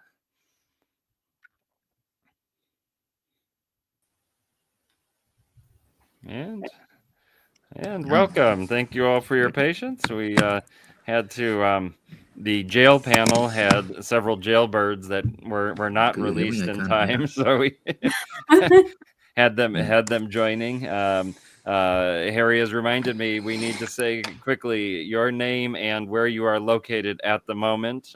Gina, we'll start with your box is next to mine on my display. Hi, I'm Gina, and I'm currently in Lisbon, Portugal, at home. Fantastic. Russ? Hi, I'm Russ Margolin, and I'm currently actually in Barcelona, so next door to Lisbon. Oh, fantastic. Hi. And is it, how do I pronounce Stefan, I name? can hear you. I don't know if you can hear me. I'm Lubos. I'm in Bratislava just now in Slovakia at my home. Oh, fantastic. We can hear you. Yes. And as far as you not being able to hear, I'm not sure if we can get Oris to assist with that. So special events is a very broad topic. And Russ, I know particularly a little bit of your travels from a pandemic live stream that we did, and around birds, eclipse. What trips are you looking at this year that someone could take part in? Broadly defined special events.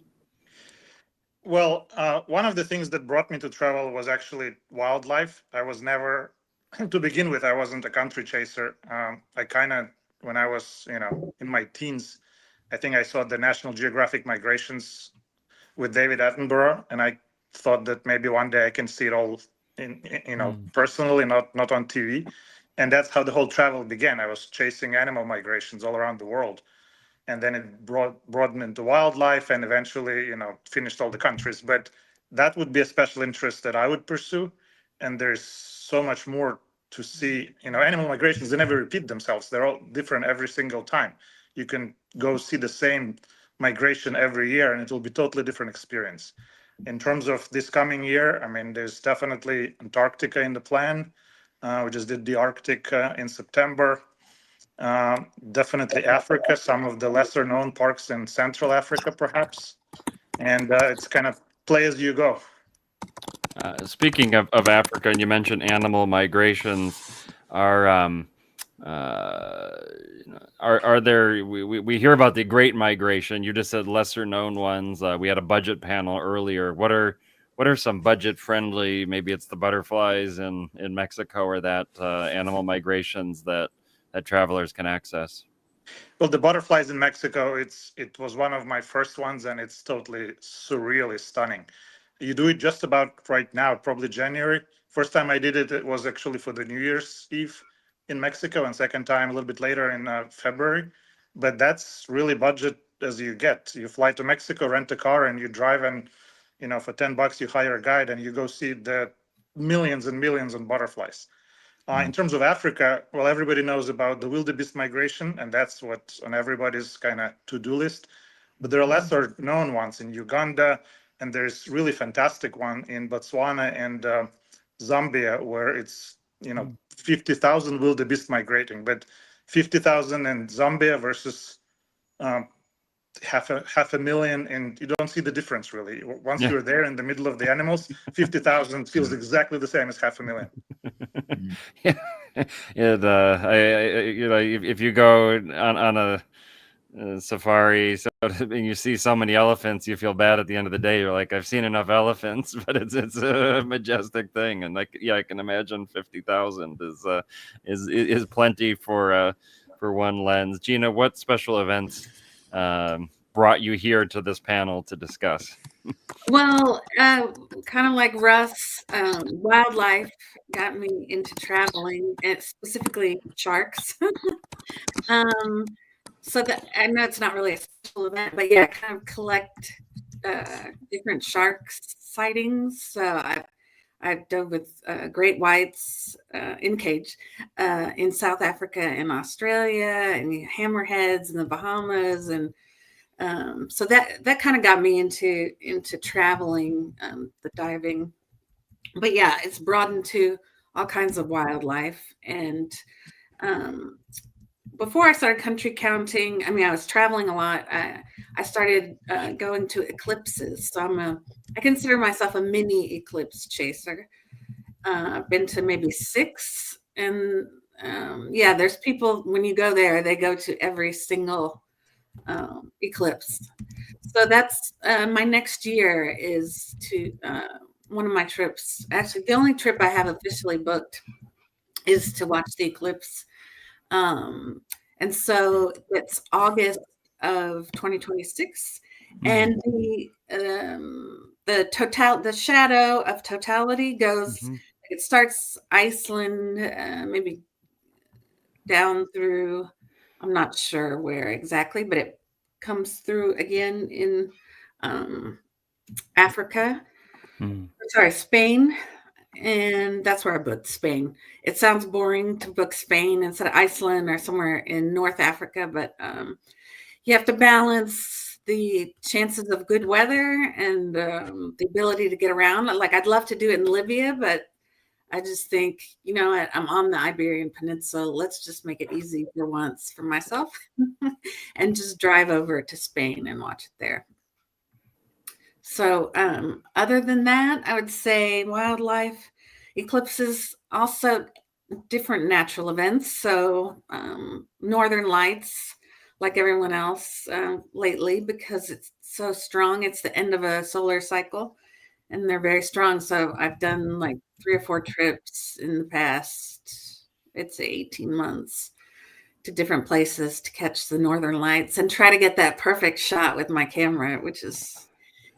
I've made a few attempts and I'm done. I don't, if I incidentally see northern lights, that's fine, but forget it. I've stood in pouring rain and freezing cold and saw nothing, and I'm just like, I will not chase it. I live in Seattle, and I know people sometimes will hop on a flight at noon if it looks good that night in Alaska, and I'm not in it anymore. But I've heard incredible things.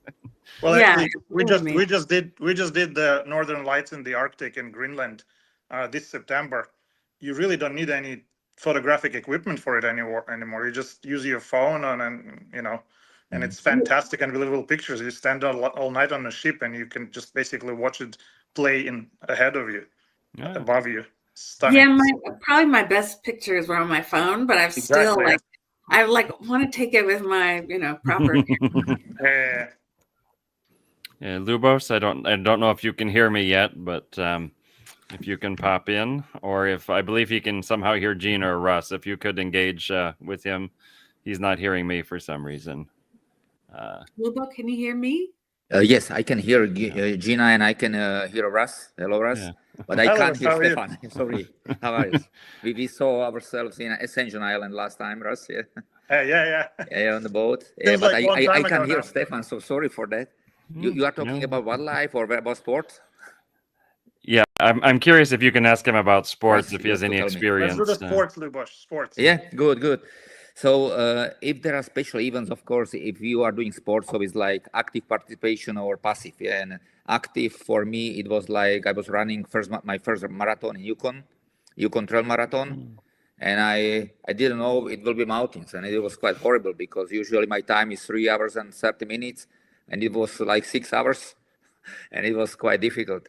But then, for example, climbing the mountains for me is special, even Ararat or Kilimanjaro, as I'm not the big climber, but this moderate climber. But then this passive activities, like for example, in January I was in Australian Open tennis. I was playing tennis as a child for many years. So for me, like participating in sport events is fine. Now I am heading, for example, to Formula One in Shanghai this year or next year. Yeah. So. Yeah, it's fine. Oh yeah, I to share my sports thing. Last year, for the first time, I went to the Tour de France, and I like followed the whole thing. And some places I just drove and went and watched it. Other places I like rented a bike, like Mount Ventoux. I rented a bike and rode up it and watched it from there. So no, I get it. It's a lot of fun. Is anybody planning to visit?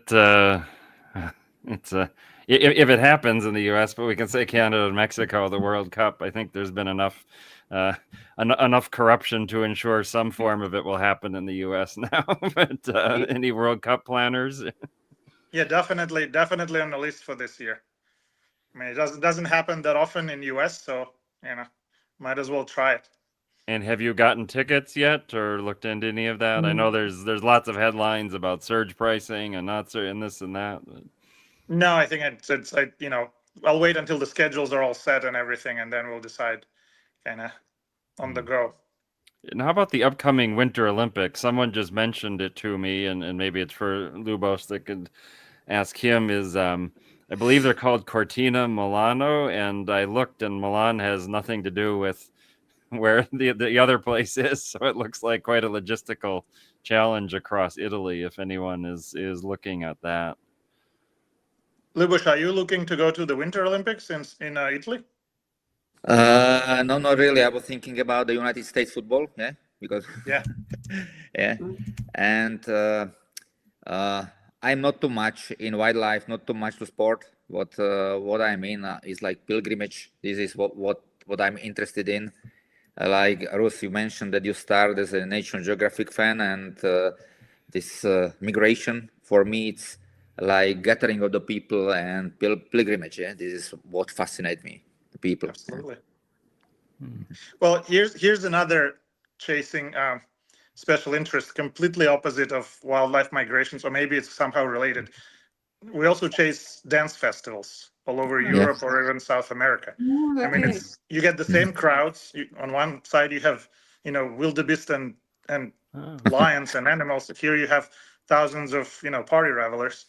And I think in the last 10 years, I've been to all the major European ones. The Tomorrowland several times, Mysteryland, DEFCON 1, Ibiza every single year, like coming to Jesus of sorts. So that's another experience that somebody can make a huge list and chase the European and the world dance festivals, especially with dance music being, on the rise, and this year rivaling, 2010 on the scope and scale and massiveness. So you said somebody could make a list. If there isn't, where are you finding information on these? I mean, a simple search for the top global festivals would probably bring the top 10, and that would be, Tomorrowland for sure, and then there's American festivals and Mysteryland also in Belgium, I think, or Holland. Tons of stuff in Germany. In the summer it's all Croatia, Serbia, Bulgaria in the south, Spain, and then Ibiza. A week in Ibiza is kind of topping it all off. One that came to mind in the budget panel, the budget travel panel, was I know a lot of Americans who traveled to Brazil when Taylor Swift tickets there were much cheaper than getting them in the U.S. And that angle of the festivals made me think about how very high priced music acts. If the travel part is easy for you, that traveling around the world could be more accessible. And we do have some audience questions coming in from YouTube. Specifically, does anyone have experience with Burning Man and their regional events that could comment? Sure. I've been to Burning Man in 2018. That was my one experience. I'm definitely looking to perhaps repeat it, be more prepared. Not a simple festival to attend. It's a lot of preparation. You kind of need to have facilities to take showers. You need to be able to withstand insane heat and dust during the day, go party at night. So this is, not an easy come and enjoy and leave type of festival, but it is stunning. It's much more than just a music festival. It's a visual candy, those super cars all lit up at night driving around, people, dancing, trance pumping in every corner. It is a little bit of surreal festival. Not your classic festival or the crowds in front of a stage, but it's more of an experience. Where I'm located in Seattle, people in winter go to bed at like 6 p.m. So I'm just picturing all of this. There has been some questions in the comments. If you can transmit to our other panelist about a Danube swim in Bratislava. If you could ask Lubos, please. Hey, Lubos, could you talk about the Danube swim? I remember we talked a lot about. Yeah. I will, okay, you want to speak? I'm sorry, Stefan. I can't hear. I can hear very good, Gina and Eras. Trans-Danube swim. I mean, it's a special event what I'm organizing in Bratislava, and every first Sunday in September we are swimming through the Danube River, and it was the first swim through Danube River, and Danube is it's the biggest river in the European Union, and it's quite dangerous. But we are doing it for 13 years already, and I mean, when the NomadMania participants have been here to Bratislava, it was like 1,000 people, and next year on 6th of September, it will be 4,000 people already swimming, and always other 4,000 are waiting on other shore. And so I invite all the NomadMania members to Bratislava in 1st September in Sunday, first Sunday in September.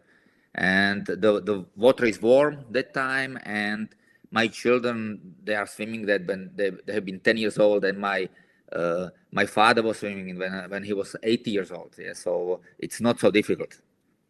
And I would love that you will come. Yes. Yes. It was the first year, only 80 people attended. Yeah, so yeah. Now it's a lot of people, and always we have other color of the camp, and we are going here up from the Danube on. It's the best place in Bratislava, so you can see the castle, and you can see our biggest church, and it's very nice. And I am thankful for NomadMania that you are doing promotion for my small city Bratislava, because we have few tourists here. Wonderful. I would consider perhaps another special event of sorts, Gina, of moving to a new country or location to live in. If you have lived in multiple places, if you could share what that is like, what how you approach it, how you've selected where you have been and where you are. Well, that is a special event. So I only moved to 2 places so far, but who knows what the future brings. So I left the U.S. in early 2022, and my first stop was Georgia, the country, not the state in the U.S. So I went there. Actually, I had a few trips planned in the region, like the Caucasus and in Russia, and the low cost of living was attractive. The 1-year visa-free was very attractive to me, because I had just come out of I was still in the middle of we lost someone, but I'll keep going. A divorce, so I was kind of like a zombie, and I just wanted to show up with my luggage and find a place to live where nobody would bother me, and just enjoy the food and travel around with the low cost of living. But I got there literally like 2 or 3 days before the war broke out. Like, I didn't really think it was going to happen, and which, I mean, it doesn't quite affect Georgia, but there were a lot of people that moved there from Ukraine, from Belarus, from Russia. And so the prices went up like crazy. And I never actually was able to rent an apartment. So I was just living in Airbnbs. I'm like, okay, this is just not a stable way to live. I don't really want to be a nomad. I like having roots somewhere. So yeah, eventually I started working on my paperwork to come to Portugal as an immigrant. And yeah, so about November, I arrived in Portugal with my visa, and I got my residency card, and that was November of 2022. So it's been 3 years, and hopefully this is my forever home. But it's not without challenges. So like Georgia, I liked being there, but I don't think it was like my vibe or whatever. Like, whereas Portugal, it feels more like home to me. The lifestyle is super chill, and the people are welcoming, and there's a lot of travelers here, as you know already. There's a huge travel group in Portugal. So, and we meet once a month for dinner, and they organize trips and things like this. So, I guess not to mention Portuguese food probably beats American anytime. Oh, absolutely. Yes. I love the food here. A lot of it's just simple food, but everything is fresh, and it's really good food. My wife's, one of her judges of a country's cuisine is, can they make meat properly and seafood properly? And Russ is familiar with New York. When we lived there, we would often go to the Ironbound neighborhood in Newark to have those very old school Portuguese restaurants for seafood and for meat. And that was the Vinho Verde and all the rest of that little enclave. So I very think, much totally agree. New York is probably the best place to sample everything, whatever you want to try. But I mean, at the end of the day, you can have it at, speaking about budget, at a tenth of the price anywhere else in the world. And this could be another special event that, while chasing all the festivals and the wildlife migrations, like Natalie and I, we're always actually chase food too. We come prepared into every country with a list of what we should try, everything local. So at some point it becomes almost like a quest. This is 20 national dishes of each country, and we got to try, majority of them. Yeah, I think within about 5 hours, NomadMania will launch a new list on those parameters that you've submitted. So they're weekly new That's list. fantastic. I love that idea, and because sometimes you only hear about the one iconic dish a place may have, and there's got to be more, and I love that systematic angle to it. Stefan, now I can hear you, so it's perfect. And just as we're about to close out, so thank you. But along those lines, if we're having in Bratislava the special events, eating as much as we can in 24 hours, what are the dishes we should be having then? So Slovakia is divided, and Bratislava was, for 200 years, it was capital of Hungarian Empire. So usually we have the food the same as in Vienna and in Hungary, like the goulash or the Vienna schnitzel, very special. But when we are talking about special events, last year I was in Georgia for a wine festival, and I can recommend that in Kakheti. It's so good. It's so good because the wine was found in Georgia, and it's different wine. It's really special. But you forgot to mention knedliki. Yes, knedliki, but it's Czech, a little bit Czech. I went to Bratislava maybe 10 years ago, and I was like, why are there so many mojito bars? And then I realized that one of Ryanair or one of the budget airlines had started flying there. And now they are started again. I mean, next month, the Wizz Air and Ryanair, they are moving from Vienna to cheaper Bratislava. So now it will be very convenient to come here. So I welcome you. Fantastic. Well, thank you all for joining this varied panel and powering through some of the AV issues. Look forward to seeing you from migrations to swimming in the Danube. Thank you for joining. Thank you. Thank you very much. Thank you. Bye. Next, Bye-bye. we have the travel ethics panel, and this an interesting one that can go in many directions. And you know, we've got multiple speakers. We do have a speaker swap about to come on. We can welcome in the guest, Orest.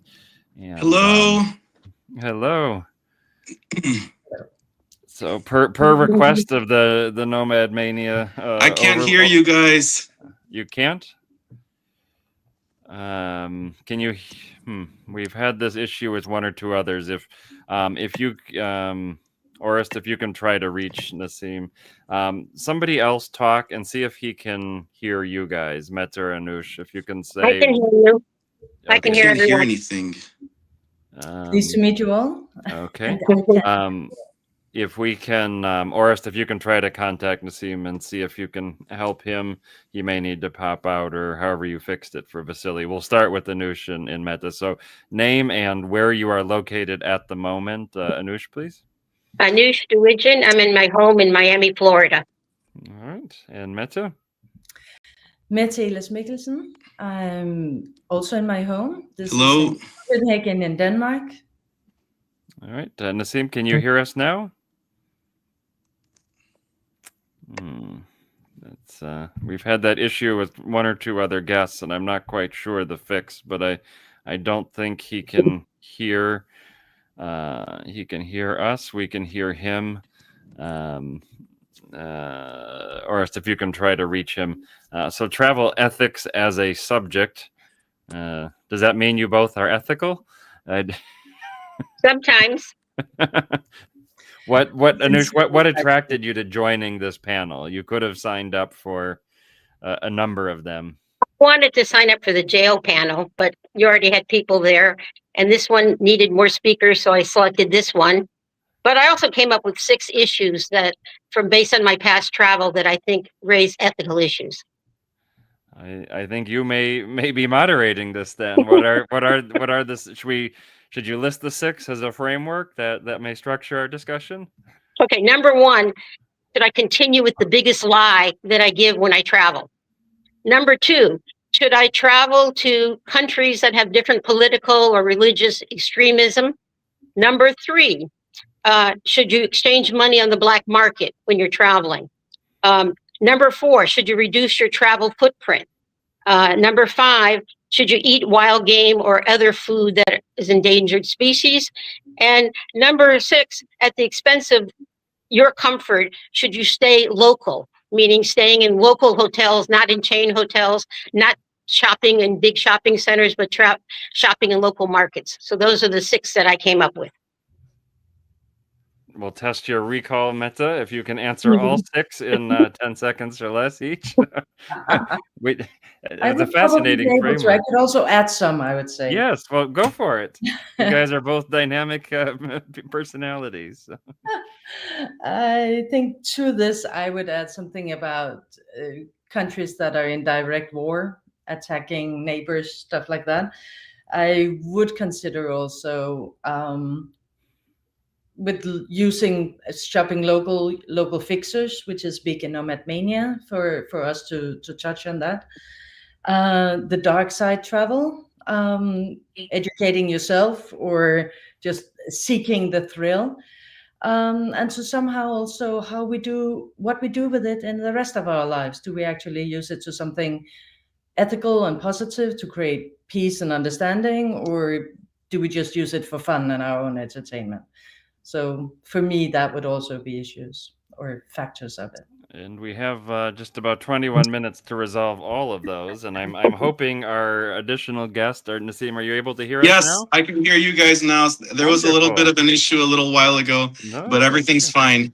We solved the world's ethics while you were away, but if you could, your name and current location.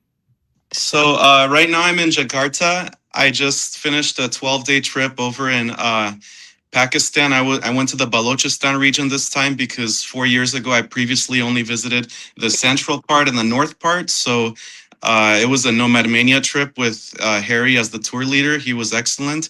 And now tomorrow I go to Yogyakarta for 4 days, and then I continue to other parts of Australia, New Zealand, the Cook Islands, and then back home right before the holidays.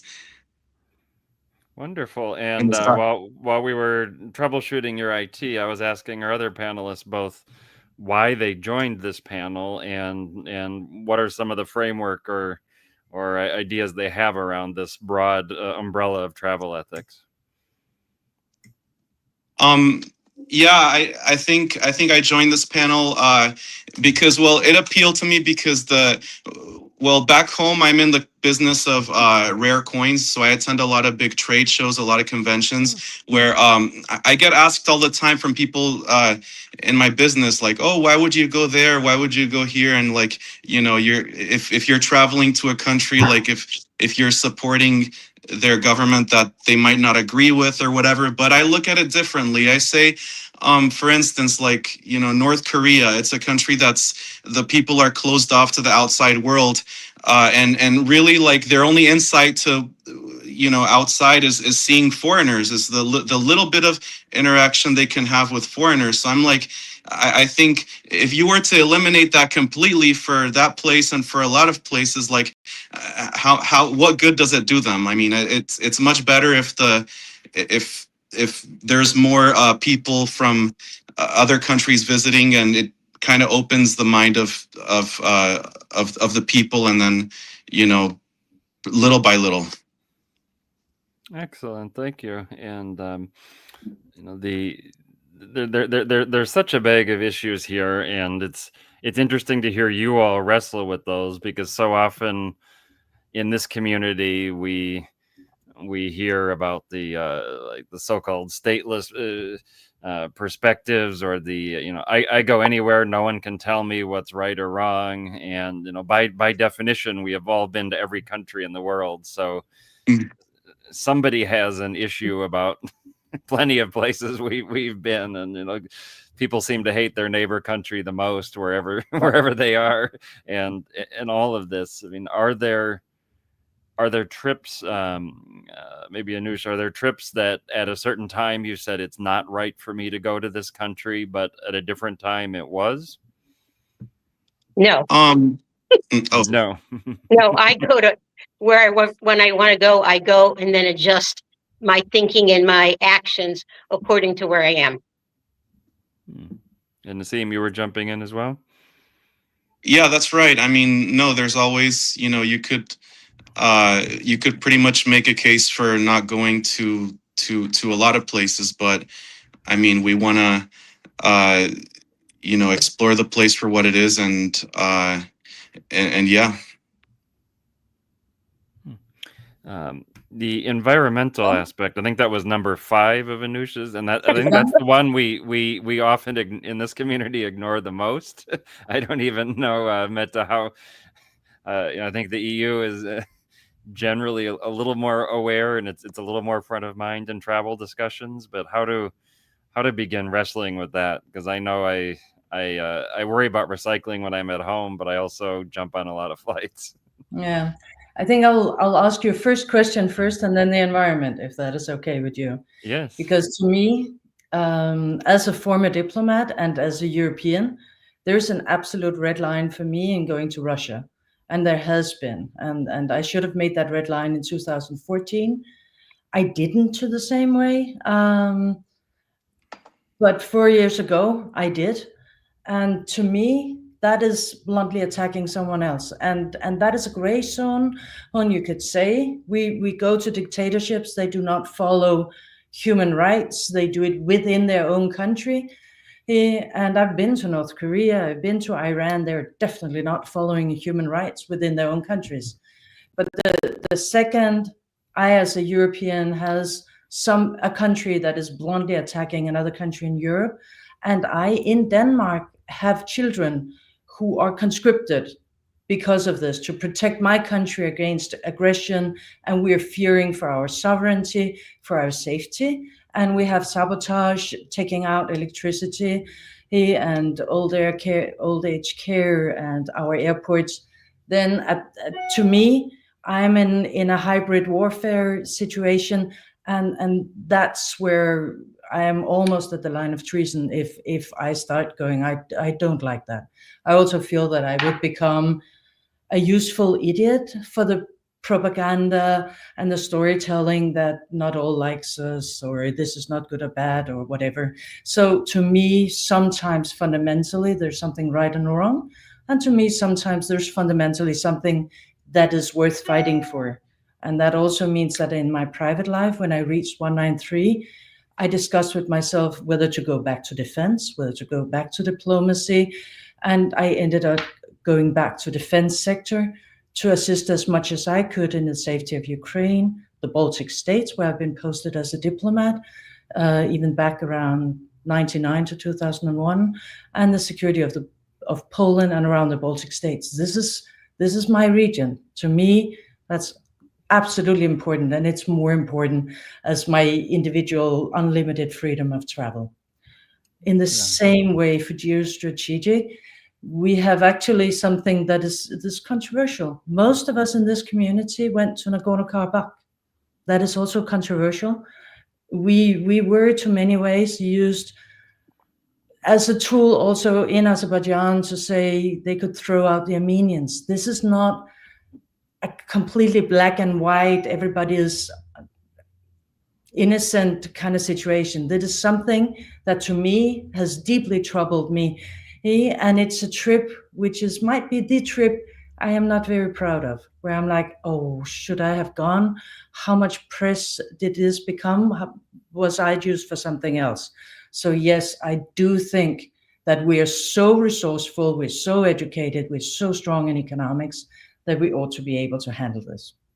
Yeah, those particular trips, I did decline because I don't have much understanding of the political situation, and it was clearly funded by groups tied to one of the governments. And I was gracious. It was nice to have gracious invites, but I simply didn't understand it, so it wasn't something that I could even make a judgment. And I think it's the weakest ethical or moral decision to just say who can say, or it's all relative. And the Russia one, I feel very much in line with your comments. I think precisely an aspect that differentiates it from a number of other ongoing conflicts in the world is how much of the continuation of the conflict is precisely because Russia, in many ways, that Russians get to hang out on Egyptian beaches and Turkey and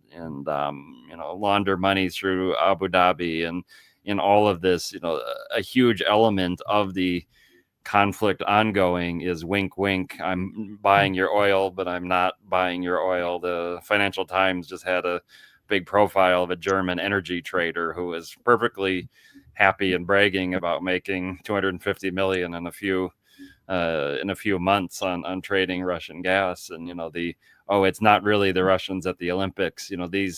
You see so many organizations and institutions throughout the world in so many aspects, and this is one specific one, making the easy moral compromise. And it is hard to wrestle with these decisions and how to be specifically ethical. When early in my travels, a big question was about Burma/Myanmar of how to go. And I love Anusha's framework because some of those questions came up of, are you specifically supporting a regime? Are you supporting local businesses? Are you, doing something that's just gratuitous and because you want to do it, you are doing it. And I think that's, a really tough ethical part is, I would like to do this, but I'm not going to do it. Yeah, I found that in North Korea, I visited in 2014, when I saw that they were filming us as foreigners, honoring the fallen dictators 1 and 2, I chose not to buy flowers. I chose not to go to the monuments, not to be photographed doing that. In other countries, I chose not to exchange money legally, but go to the black market because the government was doing things ridiculously to make more money from travelers. And so I wanted to pay what local people were paying. So when I travel, I want to travel as much as possible as a local and not to be used. And I felt this way this year in January. I went to Israel for the first time, and I also entered Bethlehem, which is Area A of Palestinian-controlled territory. And I felt this way with what's going on with Israel and Gaza, and being that was my last country in the Eastern Hemisphere. After that country, I only had 12 countries left, and most of them were like little Caribbean islands, Central America, all in the Western Hemisphere. So I get to Tel Aviv, and they interrogated me. They held me there for like over 3 hours. My flight landed at 10:30 at night. And, question after question about my name, Nassim Hassan Fakhri. I mean, my father is from Iraq originally, from Baghdad. So, and that, and aside from that, I've been to every country that they don't like they were asking me so many questions about Syria, about Iran specifically, but they, I had nothing to hide. I was very honest. But going there, I did try to spend money with the local businesses, and because it really isn't the local people's fault what's going on with the situation. In East Jerusalem and in the old town, it's very nice. A lot of small businesses could really benefit, and there's nice people everywhere. Whether you agree with the government or not. So it was really my last hurdle to get to the 193 going to Israel, and during this time. And finally, I finished in Jamaica this year, June 27th. So it's great, but there's always more to see. There's more cities, more territories, and whatnot. So I haven't stopped traveling since then. Yeah, but definitely Israel-Palestine is an area where we will definitely not in this community agree ever, which is likely as basically reflecting a lot of sort of general opinion.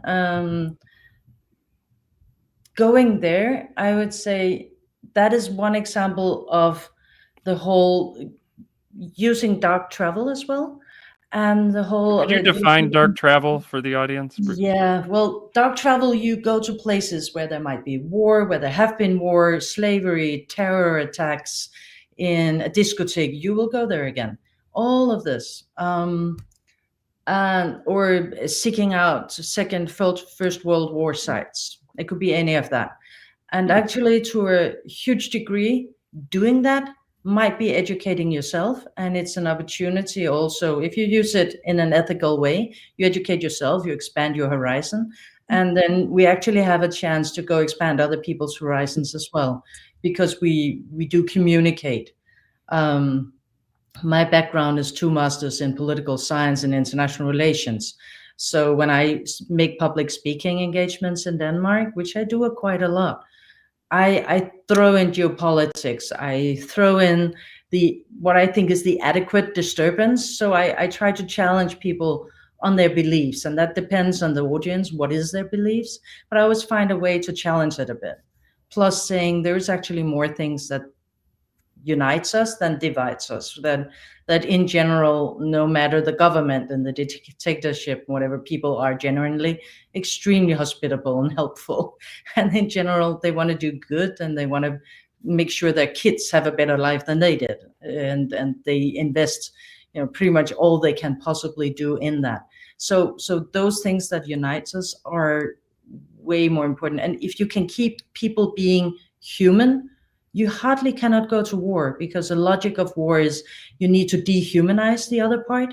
So if we as travelers can keep insisting to keep everybody human, it will make war that much more difficult, and then we will have done our small bit of good, which might then in turn balance the bad consciousness of our CO2 emissions, I gather. The YouTube comments keep mentioning the environment, so we can't ignore it. The David Yang AI bot is saying his footprint is small for all his AI searches. I think a whole data center is dedicated to him. But any comments on the environment that we keep dancing away from? Yes, use public transport. Don't always rent a car. Use public transport, and that means local buses, local taxis. Yes, there's some inherent danger in doing that, but you meet local people. You support the local environment. Recycle, reuse. Don't keep buying plastic water bottles. Buy a permanent water bottle, big bottle of water. The Our metro, carbon triggers. The metro, the the train. train, that's, you know, wherever there is metro or train, I elect that over any taxi or whatever. Yeah, the But yeah, car. always public transport. Yeah.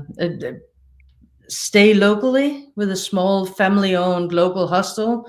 Don't take the big international chains of 5 stars that spend enormous amounts of capacity, and definitely don't in a really poor country. Stay in the family hotels. Eat family food, local food from the market or family-owned restaurant.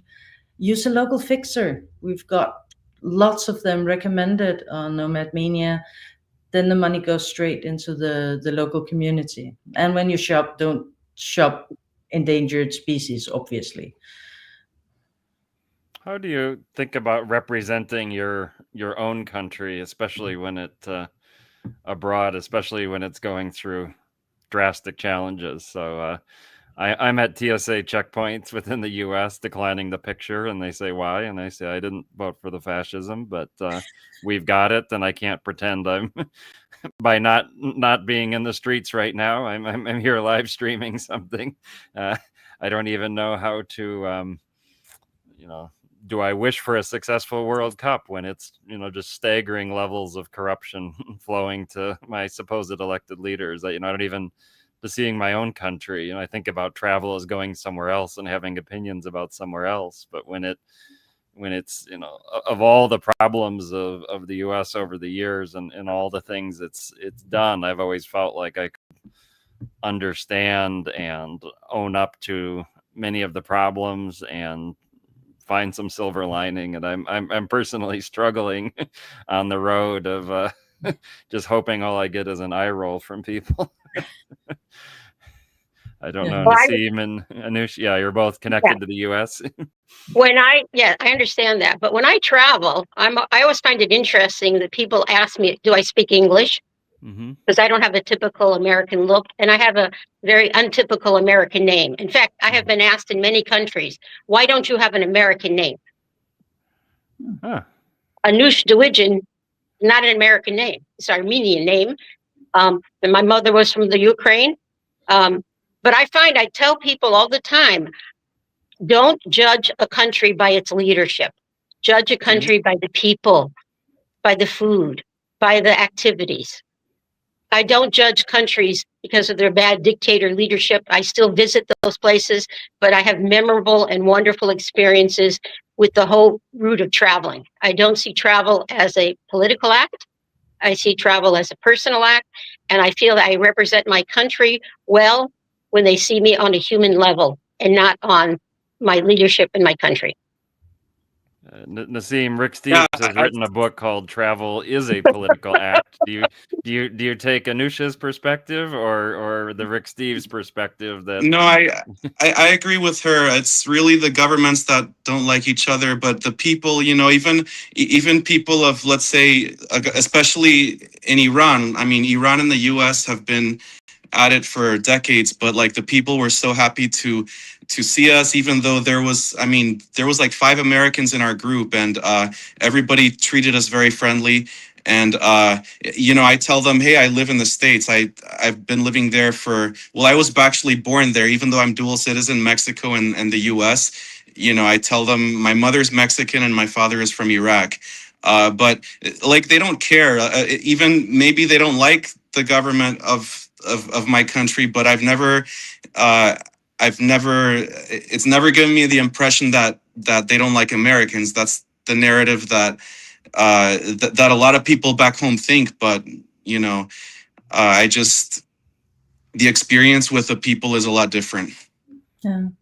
To me, I do represent Denmark, and I do represent women and empowerment and equal rights of women when I travel. And I do teach my 3 children to be conscious of being good ambassadors for Denmark when they travel. which means that even in China, when you get a bit outside the whole surveillance part, we've been asked, what is it about Greenland? And basically, we're really conscious about showing by example that in our country, women are free and equal. I don't have to cover her. I don't have to ask a man how much I travel and if I travel with my kids and when and how. This is my decision completely.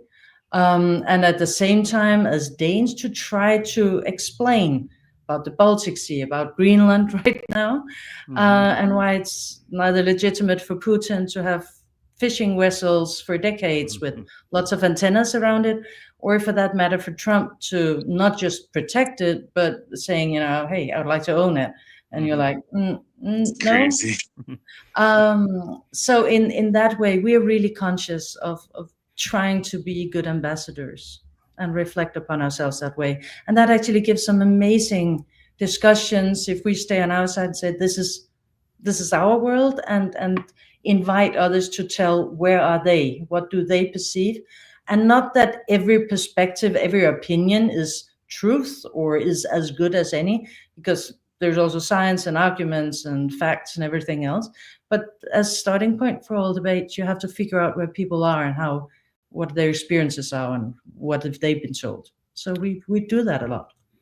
I'd love to continue this a long time. We're pushing up against time. One other ethical piece I was thinking of, and I wrestled with on my trips is, Anush, for instance, gave the example of declining to participate in certain rituals in North Korea, and there's a specific element in that country where it's very obvious if you do something that specifically breaks a rule, which is not what Anush was doing, but if you specifically break the stated rules, your guide, the people you're interacting with, are going to be in a lot more trouble than you are. And there's a lot of situations I feel like that you mentioned fixers, that we interact with people that, if things go wrong, we may have an embassy or a powerful passport or different resources to get out.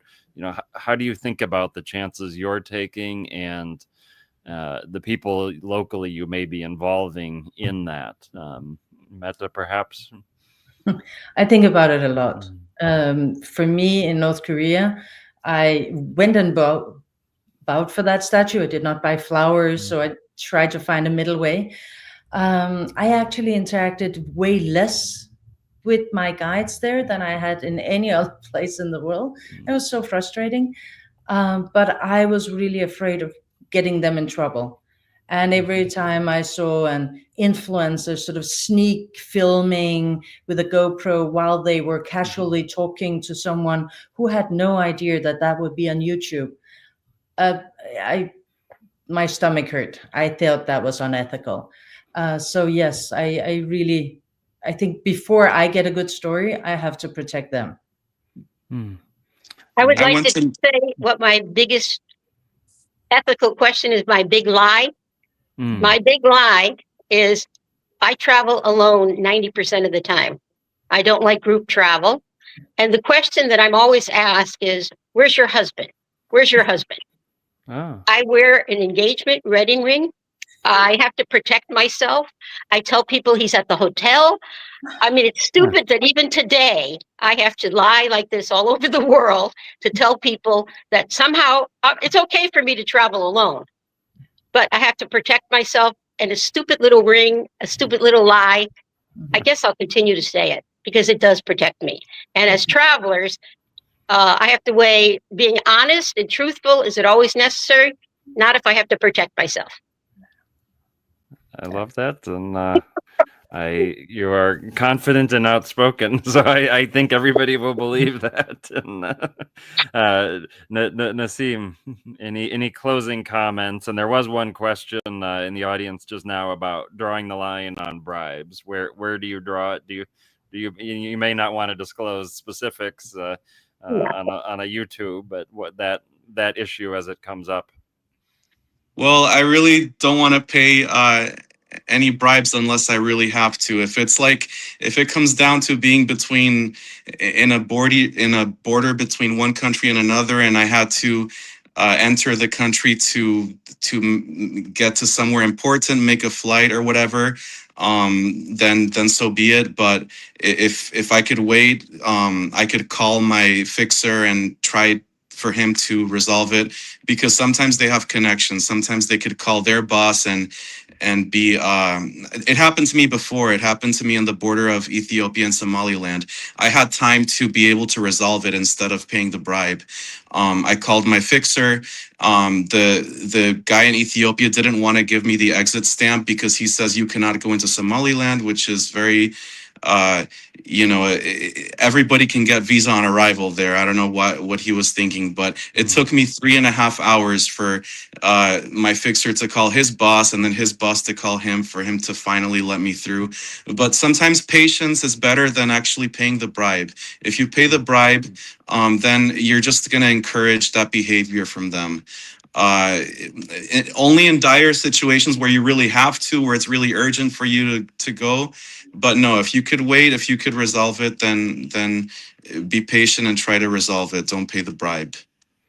Thank you. We are at time, and we have an award to present. And Meta, since you are an official representative of NomadMania, I'd like you to stay on camera for the Purposeful Traveler Award. Nassim and Anush, thank you very much for joining. And the Most Purposeful Traveler Award rewards someone who travels with a purpose and meaning. This is voted by the NomadMania community, and the nominees are Anibal Bueno, Gianluca Grimaldi, Barry Hoffner, Mario Rigby, Koch Umandap, and Randy Williams.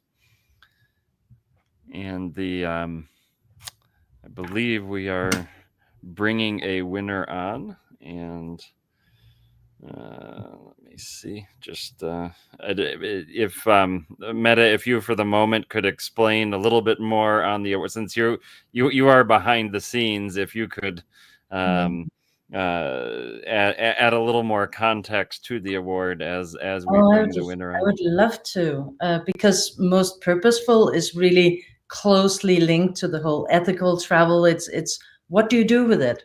What do we do with traveling? One thing is traveling to 193 and saying afterwards, hey Dad, what did you do through the Great War? Well, I had fun and I experienced the world.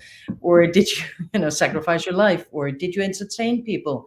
Did you educate people? Did you try to share your experiences? Did you inspire other people to go see the world and create peace or sustainability? What do you do? So this is about the purpose. And I was completely proud that years ago I was actually nominated for this one, for the focus on women and empowering women while traveling, which to me is absolutely amazing. So I would also say that this is one of those where being nominated already is a huge sort of blueprint of you really being a purposeful traveler. This is, luckily for our community, it's one where there's so many amazing travelers to choose from that it's always really difficult actually to decide who should even be nominated. And these are really different in what purpose they have. And we're not able to go through all of the extensive biographies, but on the NomadMania Awards page, you can learn about all these travelers. And the winner this year is Barry Hoffner. Wow. Can you hear me? I can hear you. You are shrouded in a cloak of darkness as far as the camera, but we can hear.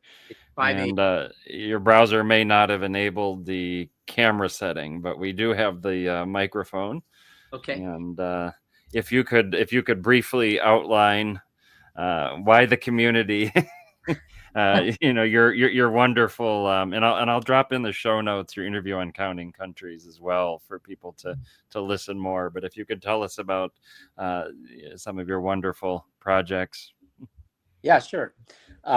First of all, hi Meta, it's quite a privilege to win this award. I was nominated a couple years ago, and when I looked at the biographies of a few of the nominees, like Mario, Randy, and Koch, It really is an honor.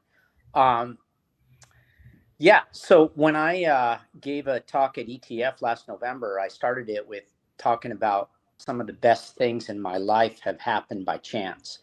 And the biggest one was when I was 50, turned 50 about 16 years ago, I took a bucket list trip to Timbuktu. And from that trip, I ended up in a village and decided for my birthday, 50th birthday, I would, with friends and family money, I would build a school in a village outside of Timbuktu.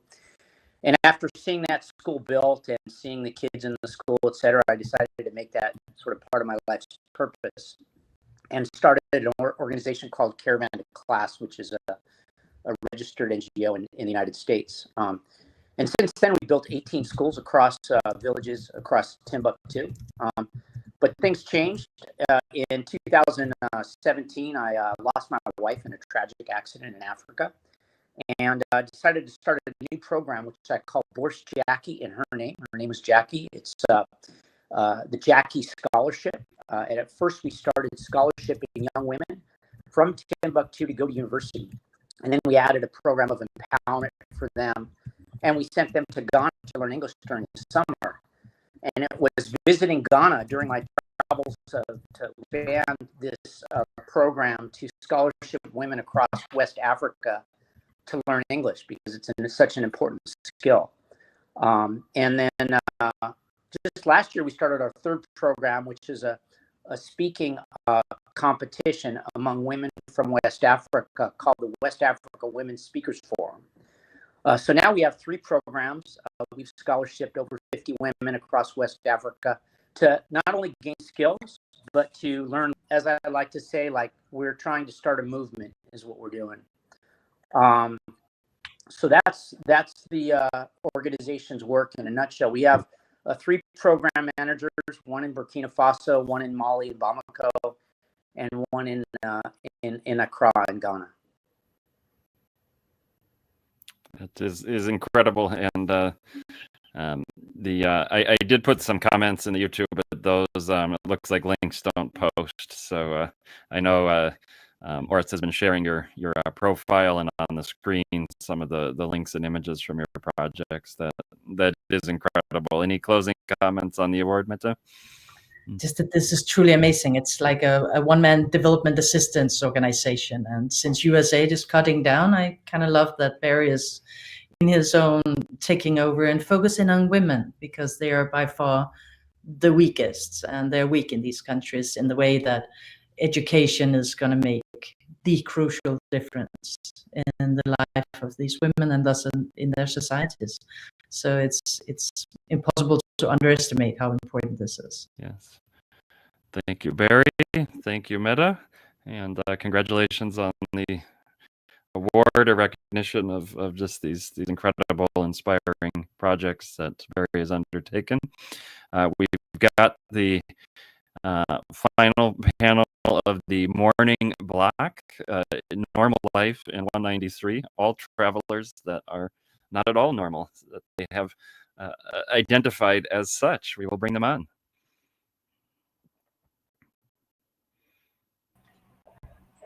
So the concept roughly of this panel is people that have a 9-to-5 job, so to speak, of needing to collect a paycheck or a career or all of that, and fitting this travel in. We've got a very full panel. Thank you, gentlemen. If each of you could provide your name and location you are currently in. Scott, we'll start with you. Yeah, my name is Scott Keller, and I live in Seal Beach, California. And up very early for us. Thank you, Eric. Yeah, Eric Futtrup, and I'm in Aarhus in Denmark. Nicholas? My name is Nicholas. I'm from F1. I was here. Wonderful. Anders? Anders Larsson is my name. I live near Gothenburg in Sweden.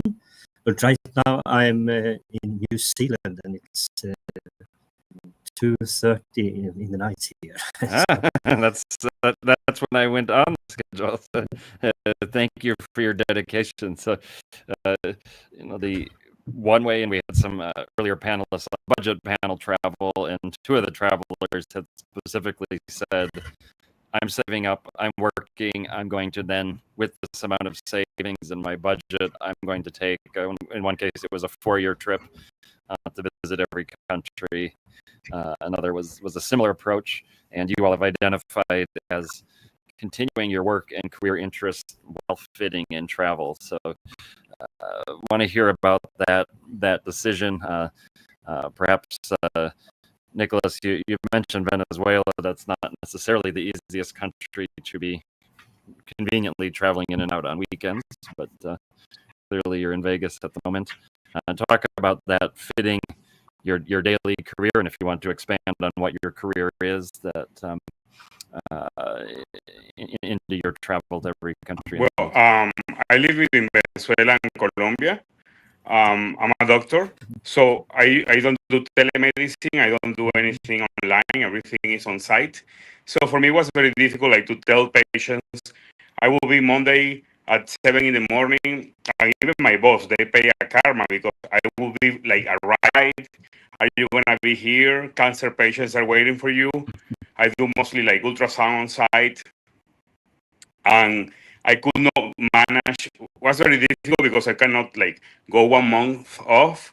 I will go off for like 2 weeks and come back to work 2 weeks, and also to manage and tell my boss that I covered 25 locations. I have to see the patients. So I offer myself like to go to different cities, and it was like now I think it was too much stress.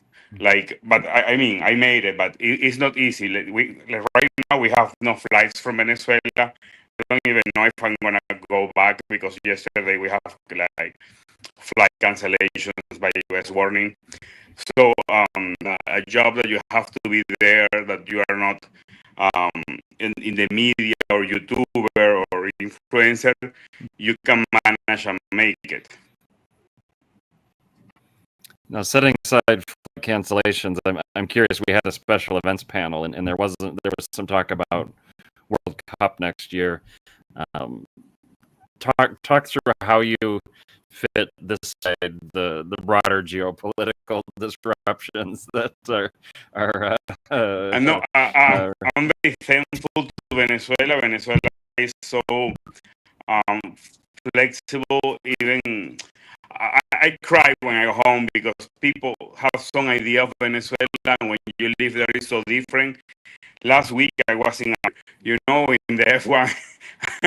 We are like very open. I gave 78 media interviews in Miami. I come to US a lot of time. Las Vegas is my favorite city, and Venezuela is very respectful that I say that. People will think that you cannot say that Las Vegas is your favorite destination. I'm not an F1 fan everywhere. I just love the big show thing. And Venezuela is very. I talk to the government and to the business and everybody, and they are very open. They respect me a lot when I say that I love to come to US. I did my high school in Pennsylvania with a scholarship, and I did my medical fellowship in California, UCSD. Live in Venezuela. I'm very proud to have a salary of Venezuela. I was the 5th Hispanic Latin American to finish all the countries, but I'm the only one that lives 95% of the time there. And every time I see our money and I say that I never charge a patient more than $4 or $5 in my life. I don't even know how it's to get paid $50 or $100 for a patient. 5-star hotels. Venezuela is very open. Venezuela will not tell you that you cannot come to US. And it's just like when I finished North Korea, I came back, before going to North Korea, I came to Las Vegas to have my shoes and the shirt that I was going to have in the final moment. Here, I went to a store and they made the travel doctor thing. I'm very happy that everywhere I go, they understand I'm just a traveler. Thank you. Thank you. And Eric, tell us about your career and how you fit your travels into your work schedule. Yeah, I work with software. I make specific software for bus and train industries. So I've been at the same company for the last 30 years and been kind of adding on some of the countries to some of the work travels around the world. So that has kind of helped me somewhat along the way. And then I think kind of where we are now is also because I'm old. I finished last week, so it has taken me 31 years to go through to 193 eventually. If you do it in a planned manner, and that way is also how I have combined work travels with the families for countries where it's easier to travel when you have smaller children, and now later when we can go to some of the more difficult countries. So that's how I've structured it. Now, when I had corporate life in the U.S., I had a problem of even working in an international department. Many people were pretty closed-minded and couldn't understand why I was traveling at all. I think you're from a country more oriented towards travel in the world, but what do your colleagues, my colleagues often thought I was a spy. What do they think of you? I think when I came back last week from finishing all countries, there was like one person that kind of like, oh, that's great thing. Like, so, they kind of just gave up commenting on it. And so I think they're used to it. That I'm away all my holidays in these days, but otherwise I'm very much there. Very good. Scott, tell us about your career and how travel fits into that. Yeah, for sure. And I might start with just the guiding principles, which if someone was to ask me, how do you have a career and do the 193, I would say, well, ideally, you've got a job that involves project work. So you'll have kind of breaks between projects remotely, if possible, when possible. So lots of conference calls, or now, kind of post-COVID at Zooms and things like that. I would say work for a global company, so you can leverage that in your travel. And then I would say live near a major airport. And I wasn't smart enough to choose my job to be that, but that is what my job is. So I'm a business strategy consultant.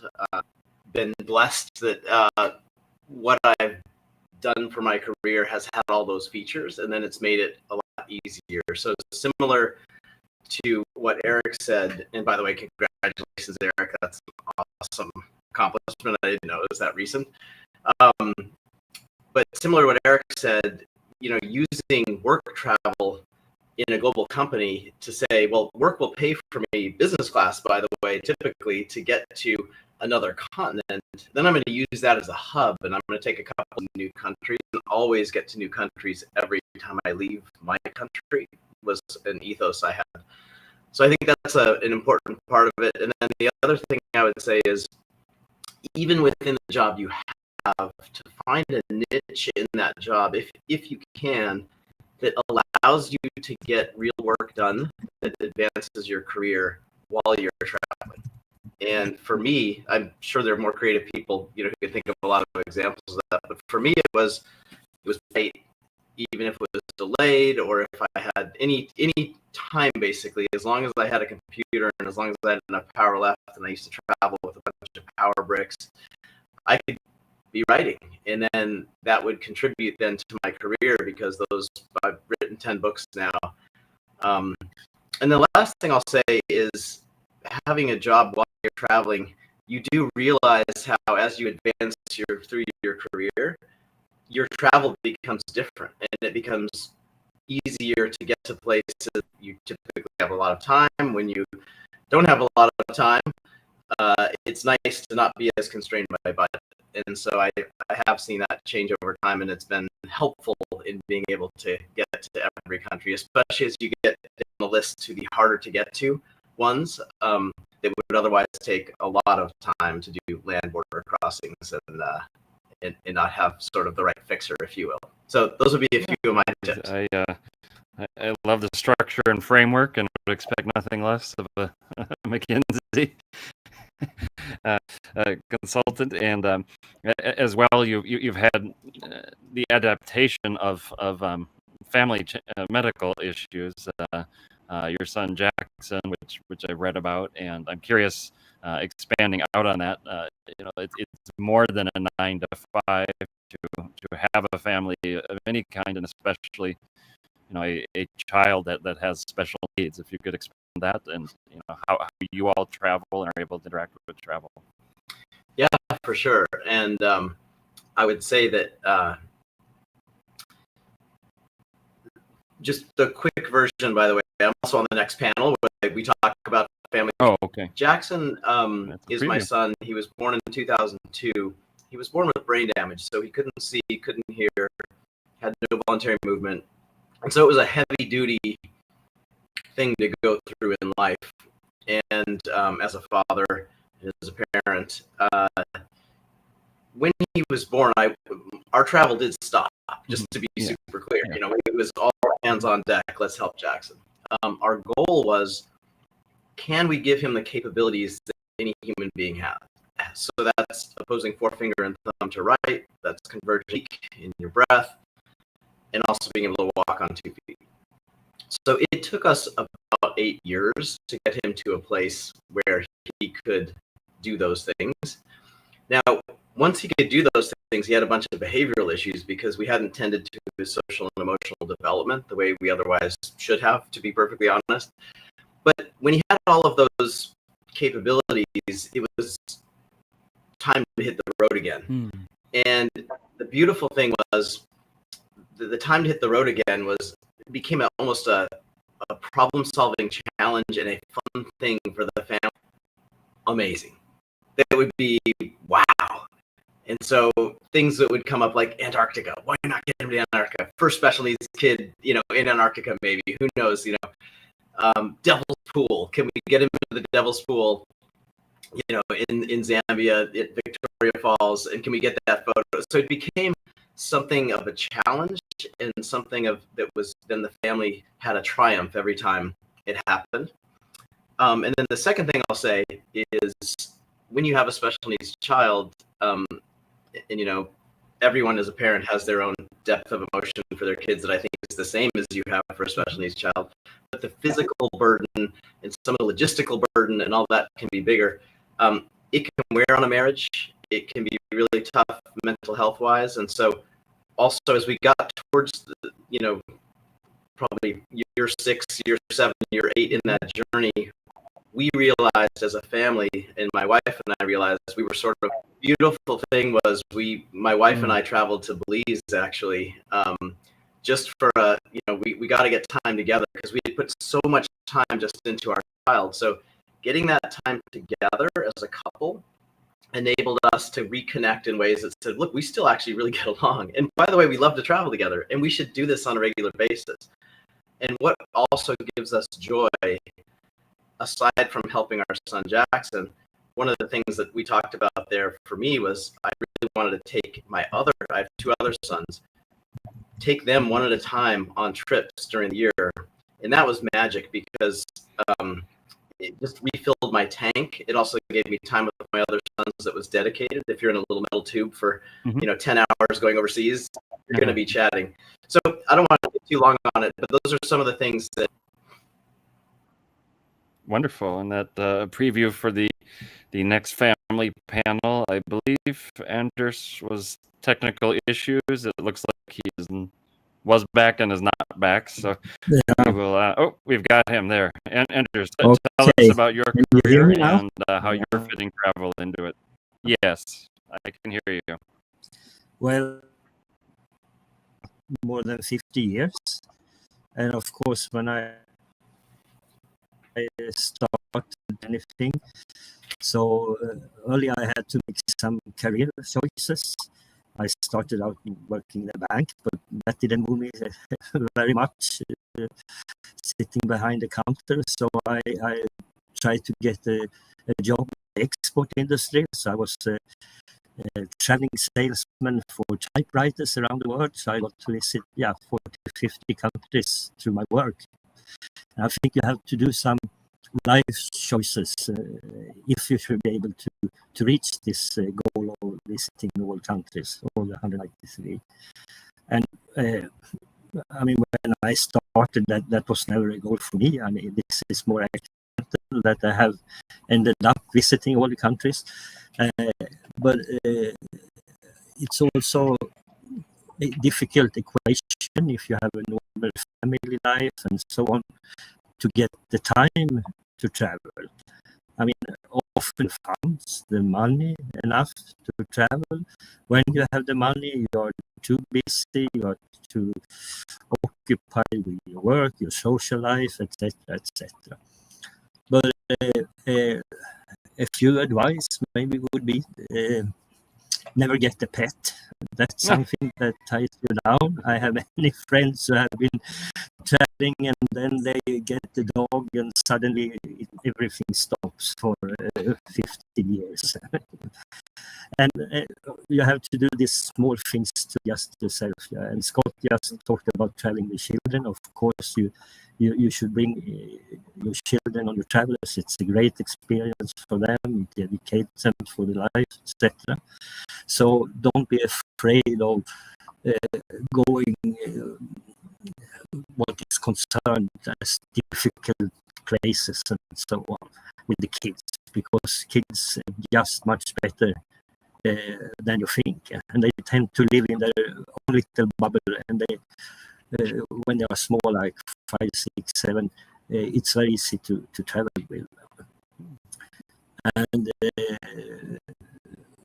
also, I think the last 10 years, I also, like Eric, I eventually went into the computer-related work and so on. And of course, now we can travel and work online if the internet allows us. And in the beginning, when I started to do this 10 years ago, it was not that socially acceptable among colleagues and so on. I had a very understanding manager and boss, so I was okay.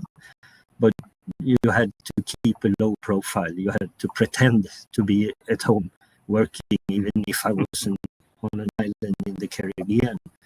But COVID changed all that. So at least in Sweden, it's now very much okay to work from distance, work from home, or work from another country and so on. And we have policies in the companies that allows this, and you don't have to hide it, so to say. And that's a big advantage these days, I would say. But it took me a long time to reach this 193. It was last year in about this time in November I did it. So yeah, hard work for many years that pays off. Yeah, the time has flown by, and I do want to quickly get from you all. You know, we've got a lot of aspiring travelers tuning in, and especially Anders' comments resonated with me.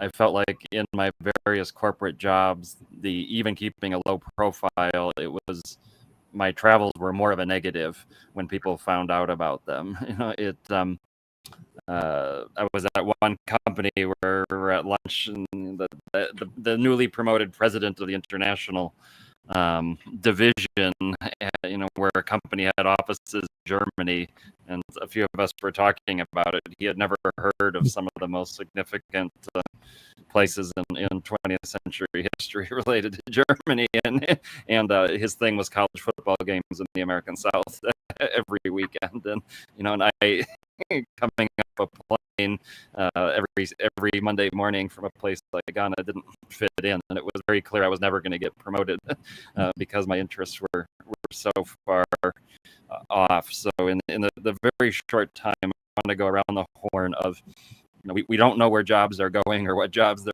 will be or any of that, but the people that are determined to have these travel dreams, what's one tip or take career to have the career, have the travel, and make them wed together in some way that is effective. Any tip or take? I mean, Nicholas, perhaps first.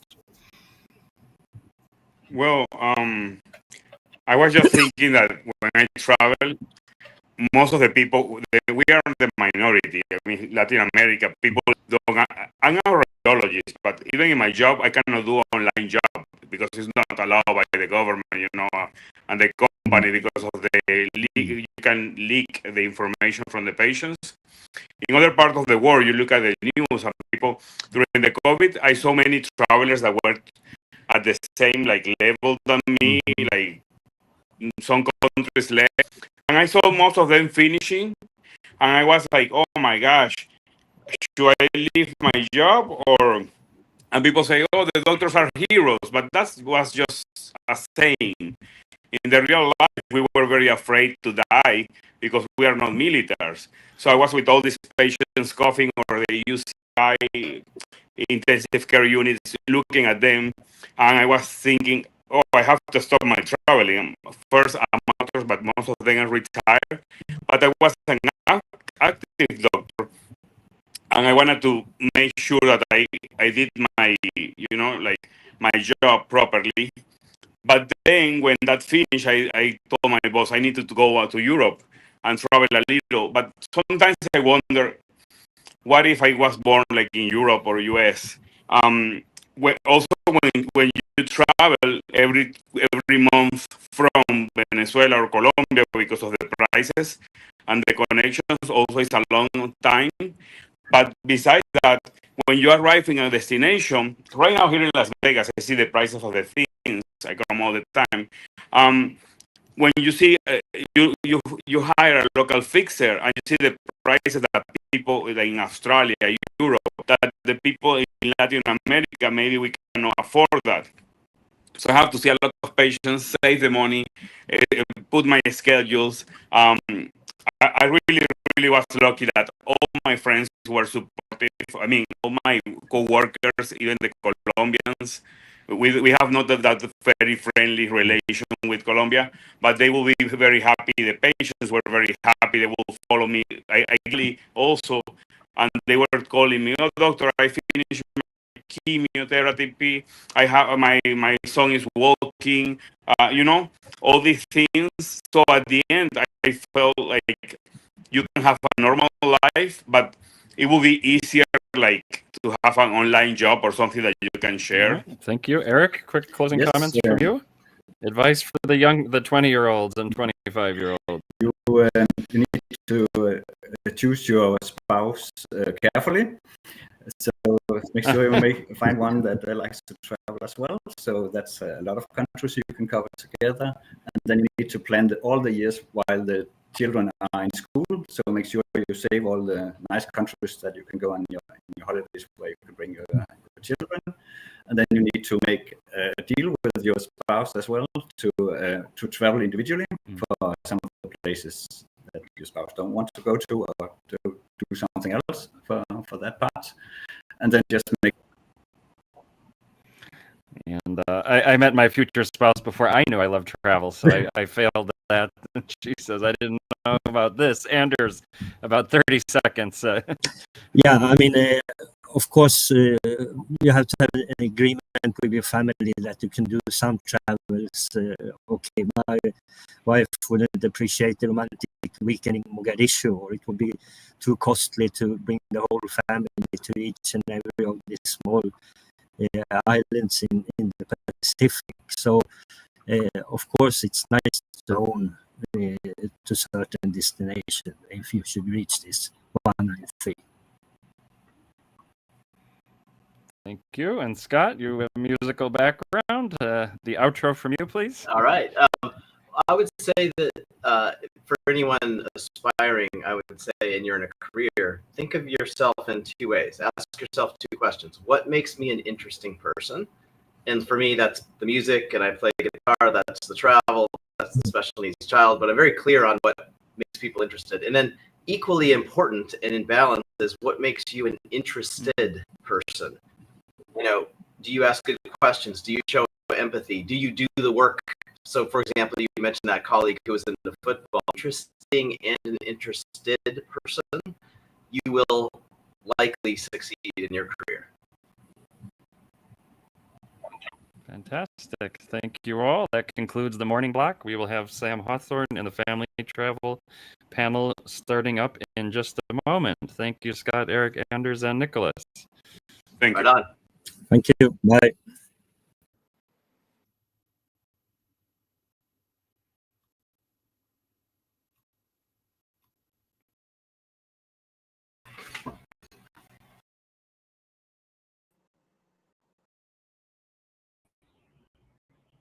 Hi, hello.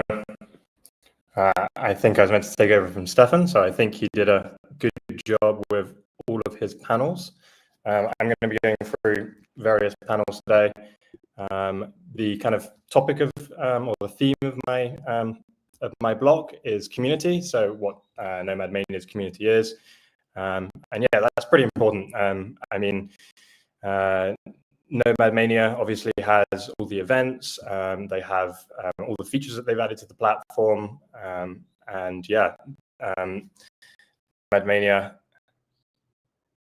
I'm not sure what we're going on here, but yeah, basically, it's very important that NomadMania's community is open to everyone, and I think NomadMania does that well through all of the features that they've added to all different backgrounds, and then all of the events and all of the things that they're doing. I don't know if Forrest is adding something, but yeah, I'm also meant to be joined very shortly. So yeah, I don't know who's backstage, but I'm meant to be joined very shortly by Marty from Very Hungry Nomads. I'll just speak a bit more about the community thing. So yeah, so I mean, community is obviously super important to the NomadMania platform. And yeah, I think NomadMania does that in many great ways. I mean, for me personally, I've used the feature where you meet up with people, you can see their location, and I think that's a pretty useful feature to be able to see people from wherever they're close to. Here's Marty. How's it going? I can't hear you. I don't know if that's my fault or not. Maybe now? Yes, I can hear you now. So saying hi, Sam. Nice to see you again. Hi. Yeah, good to see you. Yeah, so I mean, where are you joining us from? I am joining you from Thailand, Chiang Mai in Thailand. So Okay. nice and hot here. Okay. And it's the evening time there, right? I can. Yeah, it's evening. I just rushed back from dinner, so. Okay, we're pretty much on the opposite side of the world then, because it's 8 a.m. here in Mexico, so I imagine it's a similar PM time in Thailand. Exactly. Yeah. So, I mean, do you want to talk a little bit about, why you decided to become a UN master? What kind of inspired you on that journey to do that, and what got you started, I guess? Yeah, I mean, absolutely. I mean, it's been actually almost 10 years that the plan was hatched to go and see the remaining countries. It flew by. So, and at that stage, so I traveled with Rage, so with the Very Hungry women that were in the well-known in the theme of visiting all the countries. Of course, they were there, but we will just need to dig a little deeper, and the plan was hatched. Why did we travel? I think as many of the people who chase 193, 195, 197. Curiosity, love for travel. For us, of course, food was the major reason to go out there and eat, and we loved the journey. We finished in, actually last week was 3 years ago since we landed in Samoa. So yeah, time flies. Yeah. I mean, I know obviously we were speaking a lot during that time because we were kind of roughly, you guys finished a little ahead of me, but we were roughly on the same number of countries for a lot of that time. Yeah. So it was interesting, at least from my point of view, to have some of the people who are going through the same experience, who are trying to visit every country and sharing notes on how to do that. I mean, it's it feels now familiar having a weekend where everyone's a UN master, but it's quite a rare thing for people to be a UN master. I mean, I don't know anyone else in my personal life. If I hadn't met them through NomadMania or any platform, I don't know myself. But as you say, you know, it was kind of the community that suddenly was also brought together, mostly through social media, because we had the ability, and of course NomadMania was a big part of it then as well, like later on, to connect with people. And there is something fundamental about people who have seen the world, so to speak, to just have a chat. I mean, nobody has a cup of coffee and talks about the pyramids in Sudan or struggles in West Africa. So I think it brings us a little bit closer together. And I think people maybe might have a different, you know, need to go, but I think the sort of exploring the world and learning more, and it is really part of it. So. And I think one of the interesting things about NomadMania is that, you know, we've both visited every country in the world, but in some ways, at least for me, I don't know if you feel the same way, it's kind of the beginning, because NomadMania shows you all the places you haven't been. So, yeah, absolutely. Yeah. Every time I look at my regions, I always think like, oh my gosh, why is there so much of the world? So I need to add some new ones, but I keep revisiting places. But you know, next year, so we'll see where it takes. Yeah. Well, I guess it changes it from being a little time into being a long time. That, you know, there's still a lot of time left to visit, you know, all the different regions, and there's still a lot of travel still to go. Yeah, absolutely. And then now, well, at this stage, I think everyone moves through the every country journey and then continues to travel. I mean, for me as well, and Rage, for us, the next step is now that we go further. We try to, you know, travel further, run tours, and connect maybe some of the women that are also on the same journey, because we meet them now everywhere, even if 100 is like their goal. So the community keeps on growing. Yeah. Okay. Well, I think we're going to move on to the next panel. So thank you so much for joining. It was great to see you. Okay, so the next panel, and I think Orest is going to add everyone in, is family travel, or my family travel. So I don't know if that's about to happen. Yes, is Jacob, Mike, Scott. Scott. Okay, nice to see you guys. And I think, I don't know if Meta is going to join us as well. Okay, I think that's it for now. So, okay, so I'm just going to let you guys introduce yourselves. Start with Jacob. Where are you joining us from? And just speak a little bit about your journey so far. Yeah, hello, Sam. Can you hear me? I can hear you, yeah. My name is Sri Lanka. So I'm 5.5 hours ahead of Greenwich Mean Time. And that's why maybe the speech will be a little off. I hope you can hear me. I finished in 2019 visiting every country. And I've traveled a lot with my family, both before I finished and after 2019. Okay, great. We'll move on to Mike. Nice to speak to you. How are you doing? Where are you joining us from? Good. It's about time we got to speak to each other, actually. It's nice to meet you eventually. Yeah, eventually. Yeah, I'm speaking from Ascot, again in 2019, completing my 193. I've got 2 kids. I've been married 29 years. The children are now 25 and 28, checking notes. They've both been travelling with me before they could even walk. Now, the oldest one's name's Alana. She's been to 88 UN countries, and Georgina, she's 25. She's been to 83. And unfortunately for me, they still want to travel with me because I pay. Well, I can understand why then. It's definitely an expensive thing to travel for sure.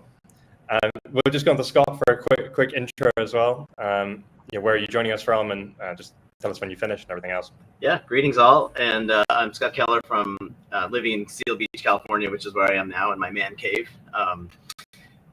I finished in 2019, so this is the trifecta of 2019s, and I've been married for 27 years now. I have 3 boys. My oldest has been to 118 countries. My wife has been to 105. My youngest has been to 69, and my special needs son has been to 44. So that's my profile. Okay. So, I mean, we'll go back to, Meta's joined Scott. Okay, where are you joining us from, Meta? Copenhagen, so where I live. Okay, and The living room.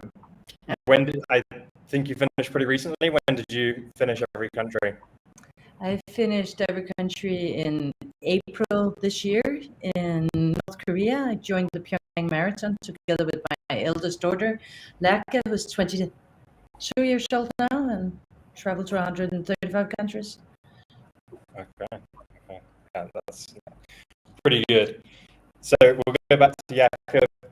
I mean, this panel is interesting for me because I don't have any children, but I did finish visiting every country in my 20s. So you guys, a lot of your kids sound like they're very prolific travelers already.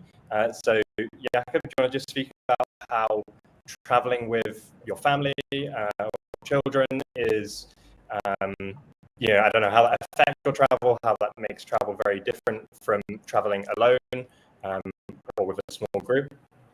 Yeah, sure. Maybe I should start saying that my daughter is 18 years old now. She's been to 101 countries. My son is 16 years old. He's been to, I believe, 92 UN countries. My wife has been to 130 countries. So we've traveled with them since they were infants, babies. My son had been to 30 UN countries when he was still 2 years old. I tried to get a Guinness record for that, but I didn't succeed because they didn't want to do all ages records. But it has been wonderful as a family to travel with them. They bring your children, that you sort of has confidence in that it's a safe place you're going to, even though we go to some of the places people normally deem unsafe.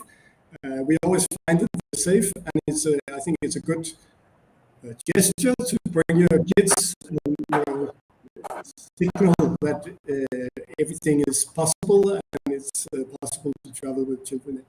Okay. And Mike, for yourself, what's the experience like traveling with kids? How does it differ from, I know you've done a lot of traveling alone as well, so how does that compare between... it's cheaper solo. It's cheaper. Yeah, that's it's been a wonderful experience traveling with my children. You get to see a lot of things through children's eyes, and you also, believe it or not, other families become more accessible. Local families, particularly ones with children, they often invite the kids along, and the kids have got the international language of playing with each other, can't speak a word of to each other, they seem to all get along. And we just sit in the background and just watch and enjoy. It's a wonderful experience, and it gives them a grounding that they can use in future life. Very intangible, I know, but it's there. And every now and again, they'll surprise me with something they've remembered or whatever, and you think, yeah, we did a job. Yeah, I mean, I think that's true. I think I didn't travel nearly as much as any of your kids, but I probably went to maybe 30 countries with my parents before I was 18, something like this. And it definitely, at least for me, it made me, want to do a lot more. So I imagine from the sounds of it, all of your kids are around 100 countries. I think a lot of them are going to become UN masters one day. I think that's... Maybe not. Maybe. Okay, some mixed answers there. Okay, Meta. Sorry, Scott, we'll go to you. Scott, speak about how traveling is different alone versus with your children, and I don't know, any of the things you like about it, dislike about it. Yeah. So I would say that I think travel's intersection with parenting is wonderful in the sense that how often do you get 10 hours sitting in a metal tube in a seat next to your child? And you can either use that time to let them watch all the movies, or you can use that time to have interesting conversations. And I think as a parent, if you want to use that time, you can legislate it in a way that you actually do have interesting conversations. It also means when you get it into just good father-son time, or father or daughter time if you have daughters. So that's one thing I would say is it's beautiful conversational time that you wouldn't otherwise get in your day-to-day.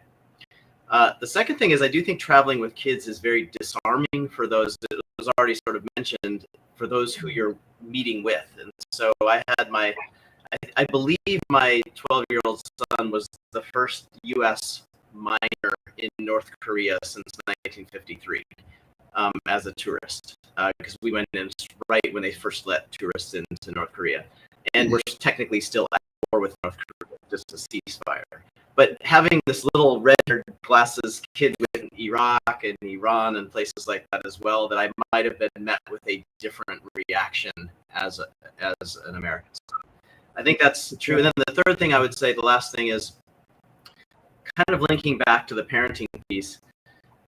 The kids view things through such a pure lens and such an interesting lens that I think, at least for me, it's almost reverse parenting, because they ask questions that make you think.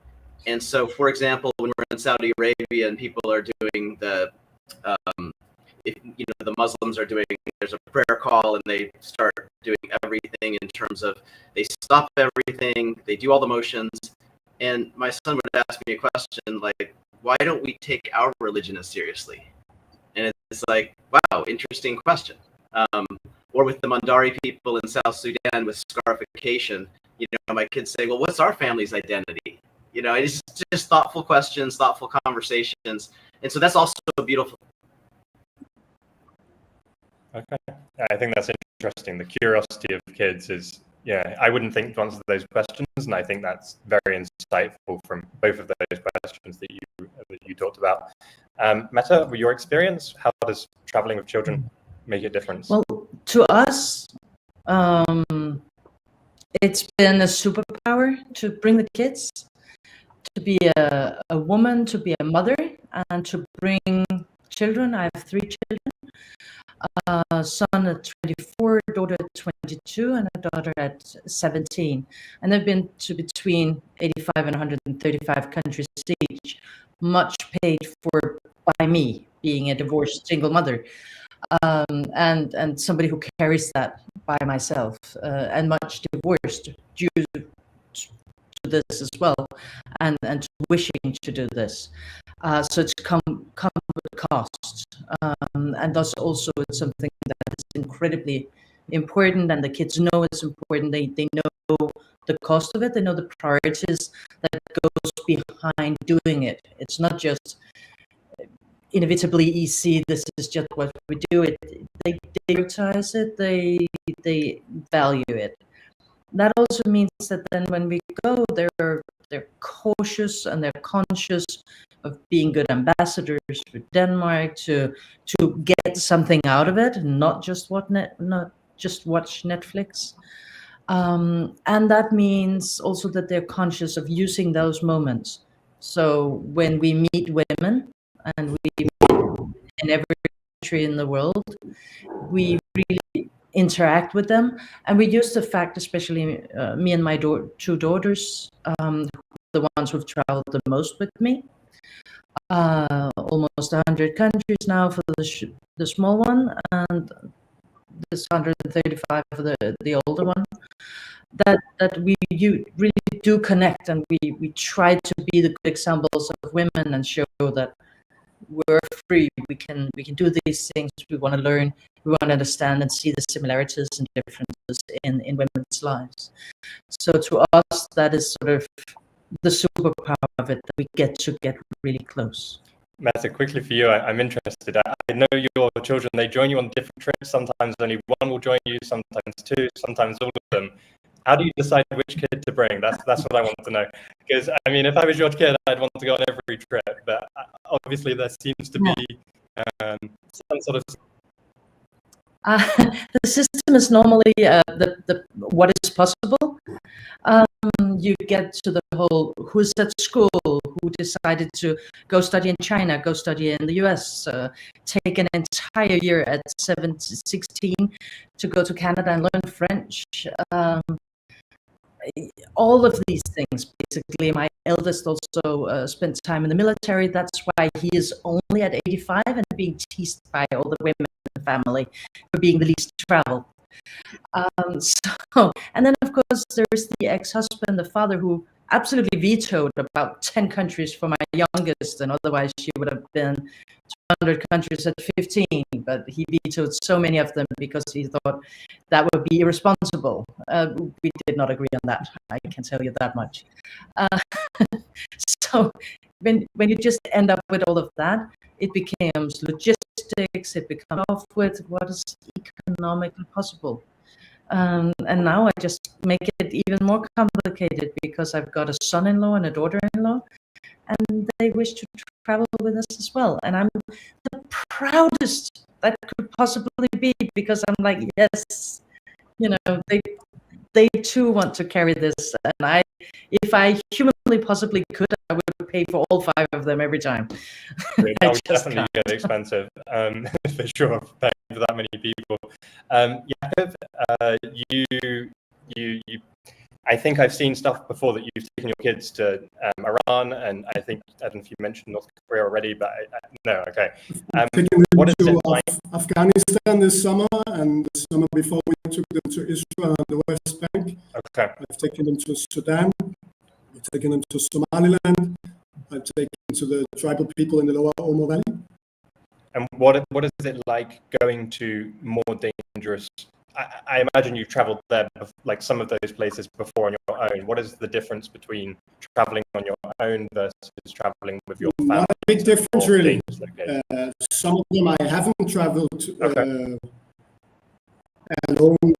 I've only traveled there with my family, like Afghanistan, where we've been twice traveling individually around Afghanistan. The latest trip was this summer. And it was a wonderful experience, and it didn't feel have to play by their book.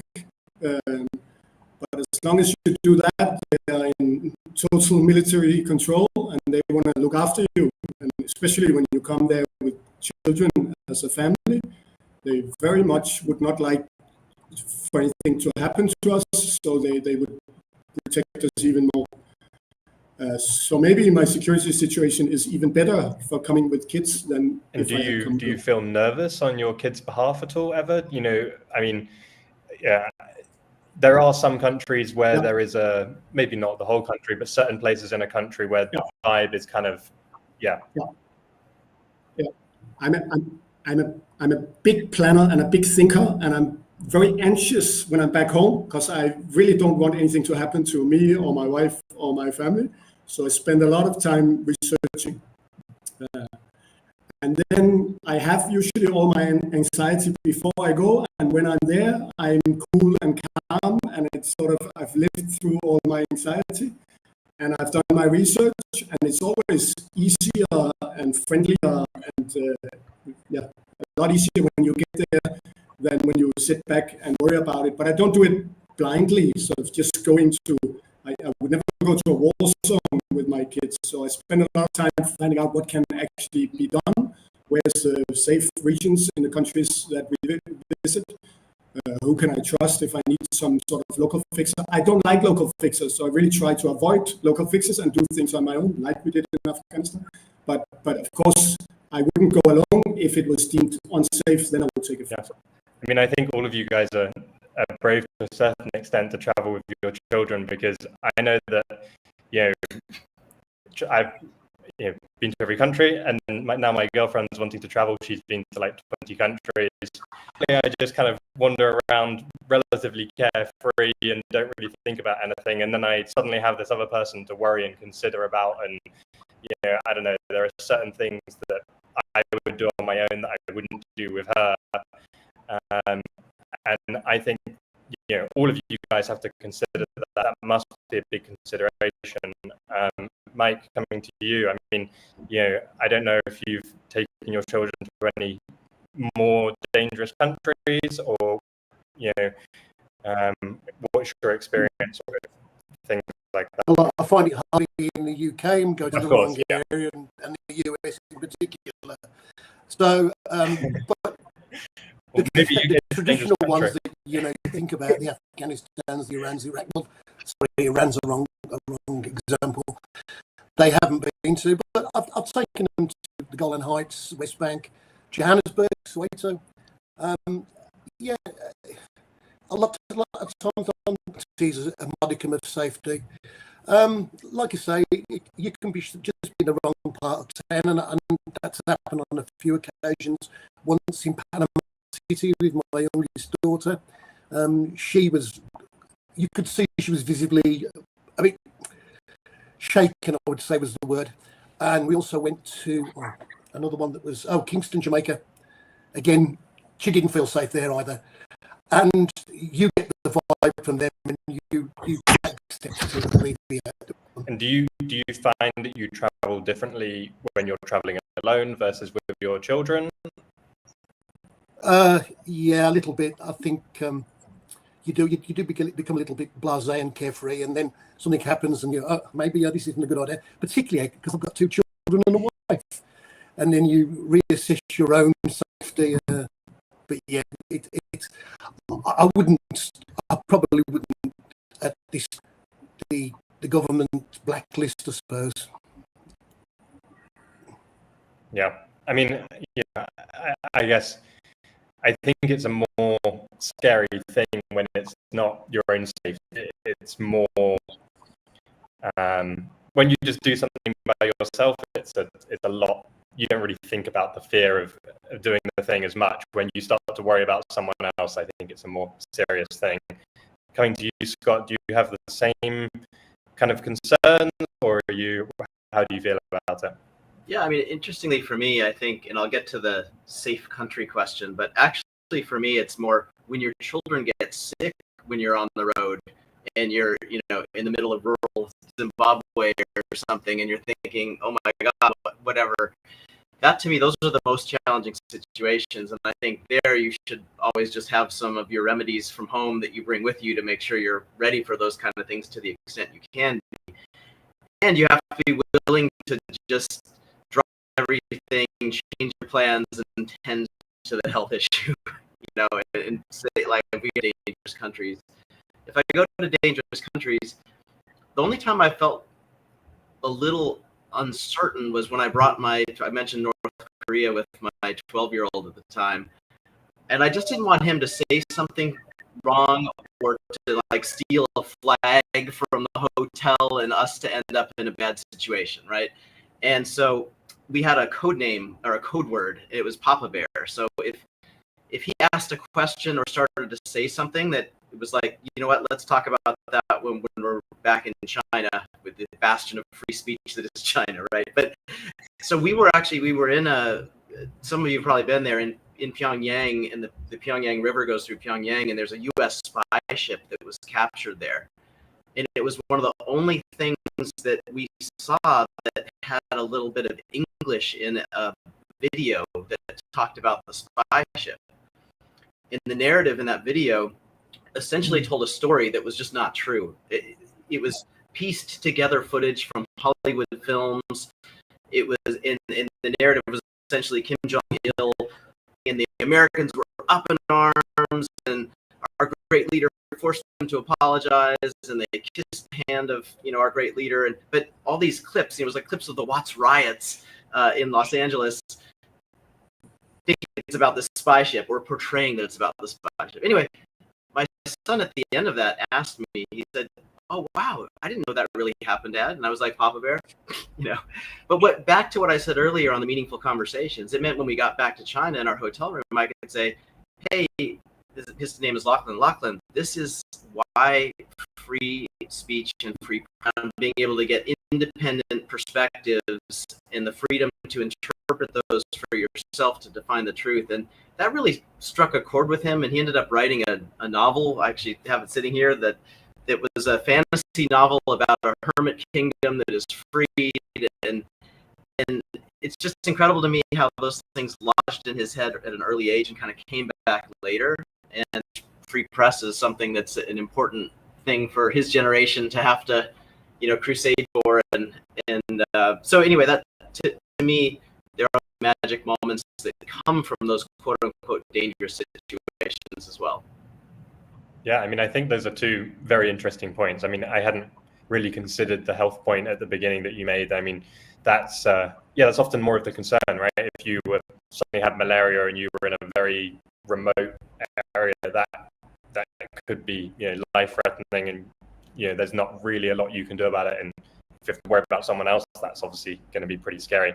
And then the questions about North Korea, I think that was very insightful as well. I think that would be a difficult one to explain to your kid in that moment.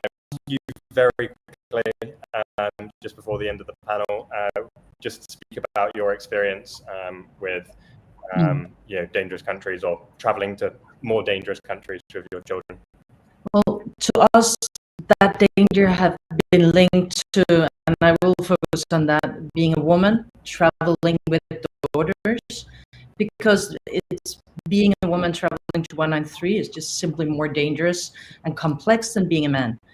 We have lower social status in so many countries.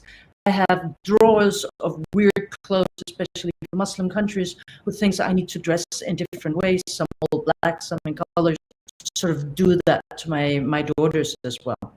That makes it complicated. It also makes it complicated as to what is perceived as dangerous and risky, because when we come back home, if I'm alone and I'm dressed like outdoor gear, people will think I was cool and outdoorsy, and it might be a little dangerous. If I look like crap, poor, whatever, they think, oh, maybe she went really different and whatever. Whereas if I wear a dress and a t-shirt, they think, oh, whether it's Djibouti or it's Chad or it's Iran, Afghanistan, it cannot really have been dangerous. If I travel with the children, with the daughters especially, people perceive that it's impossible to have been dangerous, despite the very fact that I was in the exact same place that they were just at, and they are also adventurous and masculine and brave and everything. So there's an entire built-in logic to it that is illogical and making it almost impossible for me to communicate. And we did travel responsibly, and no, I did not bring my kids' life to dangers, sort of. It meant that I have taken the precaution of 2 years where I traveled to what I perceived as the most de facto dangerous countries, whether it was Iran a few months before Women Life Freedom, where I traveled around for weeks with 2 daughters, or it was places like Chad that is dangerous for completely different reasons. I have had an insurance and somebody following us in the way that I had an app where I would check in once a day. And the agreement was, if we were taking hostage, if only one were to get home, it would be the daughter. And if just completely as if I'd been a soldier, I had that kind of testament. I still have that testament with my family, that they know what to do, who to contact, who's responsible, and who's saying what to whom. And my old parents will not be contacted. Their mobile phones will be taken away for them not to worry. So we actually do stuff like that. And I did that as well when I brought my eldest to Ukraine together with NomadMania a few years ago for the award ceremony there. And that is by far the only time and went to a gala in a war-torn country, but with NomadMania and the awards, we thought that was a really important statement to make. Yeah, I mean, yeah, I think that is important. It's interesting you mentioned awards. Now we're meant to go into the best NomadMania team member. So this is an award that Harry decides upon. Harry Mercedes, the founder of NomadMania, he decides upon this award. And yes, so without any further ado, the actual winner of that award is in the chat with us. Meta, you're the winner. Harry has given you the award for the best UN team member. So congratulations. Thank you. I don't think Harry is going to be joining us just right now, but he wanted me to pass on congratulations and excellent work for NomadMania. Thank you. I did not expect that. You said you'd be surprised. Yeah. I thought it was, I don't know, Daniel. Well, congratulations. Once again, I don't know what's happening exactly with the award, but I'm sure Harry will speak to you. And yeah, congratulations once again. Well, I don't know. Yeah. Well, I did chair the executive committee for the last 3 years. We just had this. Well, first we had a really amazing committee together. 11 people between 22 and 66 at the time, equal amount of men and women and people from all over the world. And I could find one time slot every week to, Saturday afternoon, Greenwich Mean Time, to have a meeting because people were across 11 time zones, so very NomadMania DNA. And now after 2.5 years, we shift sort of half of the group to go do something else and make new things in their lives, and added another group of people. And Terry and I really tried to make the new people as well really represent even more how NomadMania developed over the last 2-3 years as well. Also somebody with also a Chinese background, even a Russian background, Middle Eastern, Arab background, a little bit more Latin speaking and thinking as well. So we've really been trying to make the group representative of the DNA and the diversity of NomadMania. And now we start working on the regions and the TBT and everything else. That is cool. So we like that. I mean, I think what you do is a very important thing, at least from my point of view. I think, kind of deciding how NomadMania is going to progress in the future. I'm excited after speaking to Harry. I'm excited to see what happens with the new regions, and I know that's up for debate with everyone. So yeah, I want to see whether I'm going to go up or down in regions, or I think maybe it stays the same, but it changes some of the boundaries change, or I'm not sure. I mean, it'll be an exciting change. We definitely started out with Harry challenging us to see what was the factors that was taken in as the basis of deciding, and he never told us what had already been the weights. So we basically started a little bit from scratch, saying, okay, it's these factors.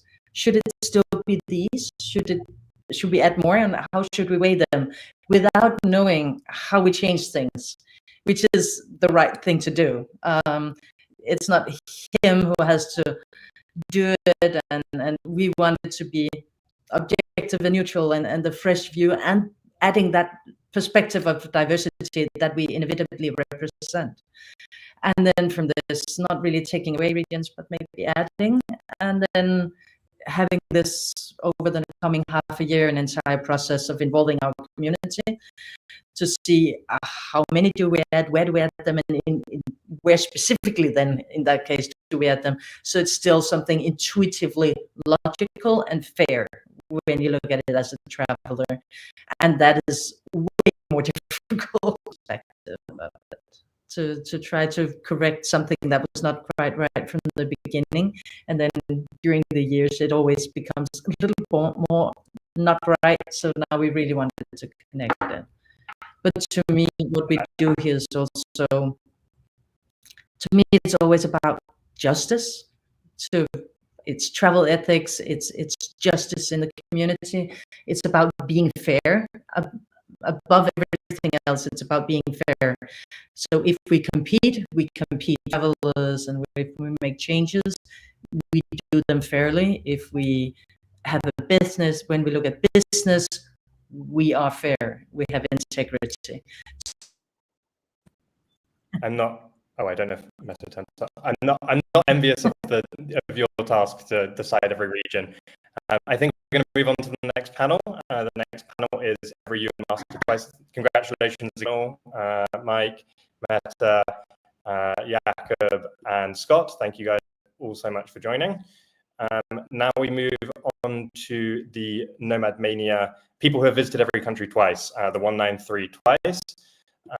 So I think we're going to add people in order of when they did it. So Gunnar is the first person to be added. And I hope Gunnar's in the background. Hi Sam, how are you? How are you doing? I'm going to add everyone else in as we go. So the next person is Slavik Motori. I think he's going to be added in as well. Hi, hello. All right. How's it going? And then Harry Pittis is going to be added in next. Hello, everyone. Hi, Harry. Hi, Harry. I think this is your first time on the joining right now, right? It's the first time in the conference. Absolutely. Yeah. And then Alvaro is going to be joining us as well. Hey guys, Alvaro, how are you doing? It's a pleasure to be here. how's it going? Yeah. I mean, I think this is obviously it's a very exclusive panel. There's only 4 of you who have been to every country twice. I'm a little bit of an interloper. I'm nowhere near visiting every country twice. So we'll start with Gunnar. You were the first person to visit a country twice, and yeah, talk me through that. Well, no country deserves to be visited only once. I mean, it's the same as if you have a good friend or you have a restaurant you like, you want to come back. You cannot see a full country in one visit. You can't see a full country in 2 visits either. So a chance and trying to see as much of it as possible, and to meet as many people as possible, and also a country like any person will change throughout time. So there are several different reasons. I didn't really plan on doing this until somebody asked me how many countries have you visited twice, and I had no idea. So I started, and I don't know. I'm a sucker for competition sometimes. So I sort of decided to go for the last 30. So I guess that sums it up. Okay. I mean, I think that's pretty interesting to have done it twice, and obviously, I think also you visited some of the countries when you were very young, so you didn't really remember many of those experiences. Well, I started when I was started traveling really when I was 17, 18. So I have none that I can't remember. And then again, my first country outside Norway was Greece, and I've been to Greece many times since. So. Okay, and Slavik, why did you decide to go to every country twice? I think in my case it was more default option. I like traveling, and I like doing transcontinental trips. So starting at the one end of the continent and finishing at the other. I said I like because I changed that recently, and so it was really by default. I had similar to what Gunnar said. I also noticed that there was a country I liked a lot, and then the second time I liked even more. There are countries that I liked less the first time I went around, and the second time I liked more. I like to see changes, for example, like in North Korea. The first time I went was in 2003 or 2002 or 3. And the second time I went was like maybe 12 years later, 15 years later.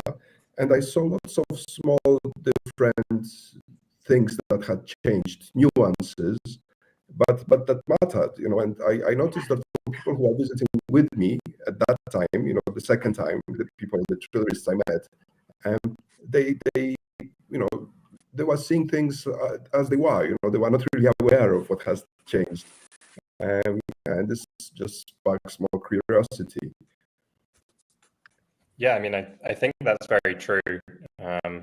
Visiting to that, there's going to be a lot of changes that happen. Some countries more than others. North Korea, I imagine, is one of those where it might change a lot in that time, or might not change at all. It's kind of interesting. Harry, for yourself, why every country twice? I mean, we've spoken a little bit about it before, but for everyone else. Well, I blame NomadMania. So the first time, obviously, I wanted to do all countries.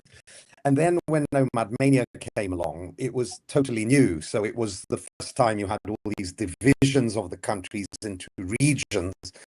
And obviously, as someone who likes completing lists as much as possible, I wanted to do countries that are not split into a second region, and those ones are the very small ones, of which I had already done quite a number a second time, say by going to the Caribbean again, or I'd been to Malta again or Andorra, just passing by. So it was kind of a thing of doing the regions, and before I knew it, I realized I'd only got about 30 or 20 left to do a second time. So once you're that close initially, but what Gunnar and Slavik said, it really is fair to go back to a country, because I think the first visit can always be influenced. The weather may not be good, your mood may not be good, you may be tired, or you might have a small negative experience that affects the whole trip. But I think once you go a second time, then you can either confirm your opinion, or you can decide, well, no, I'm finding new angles that I like much more.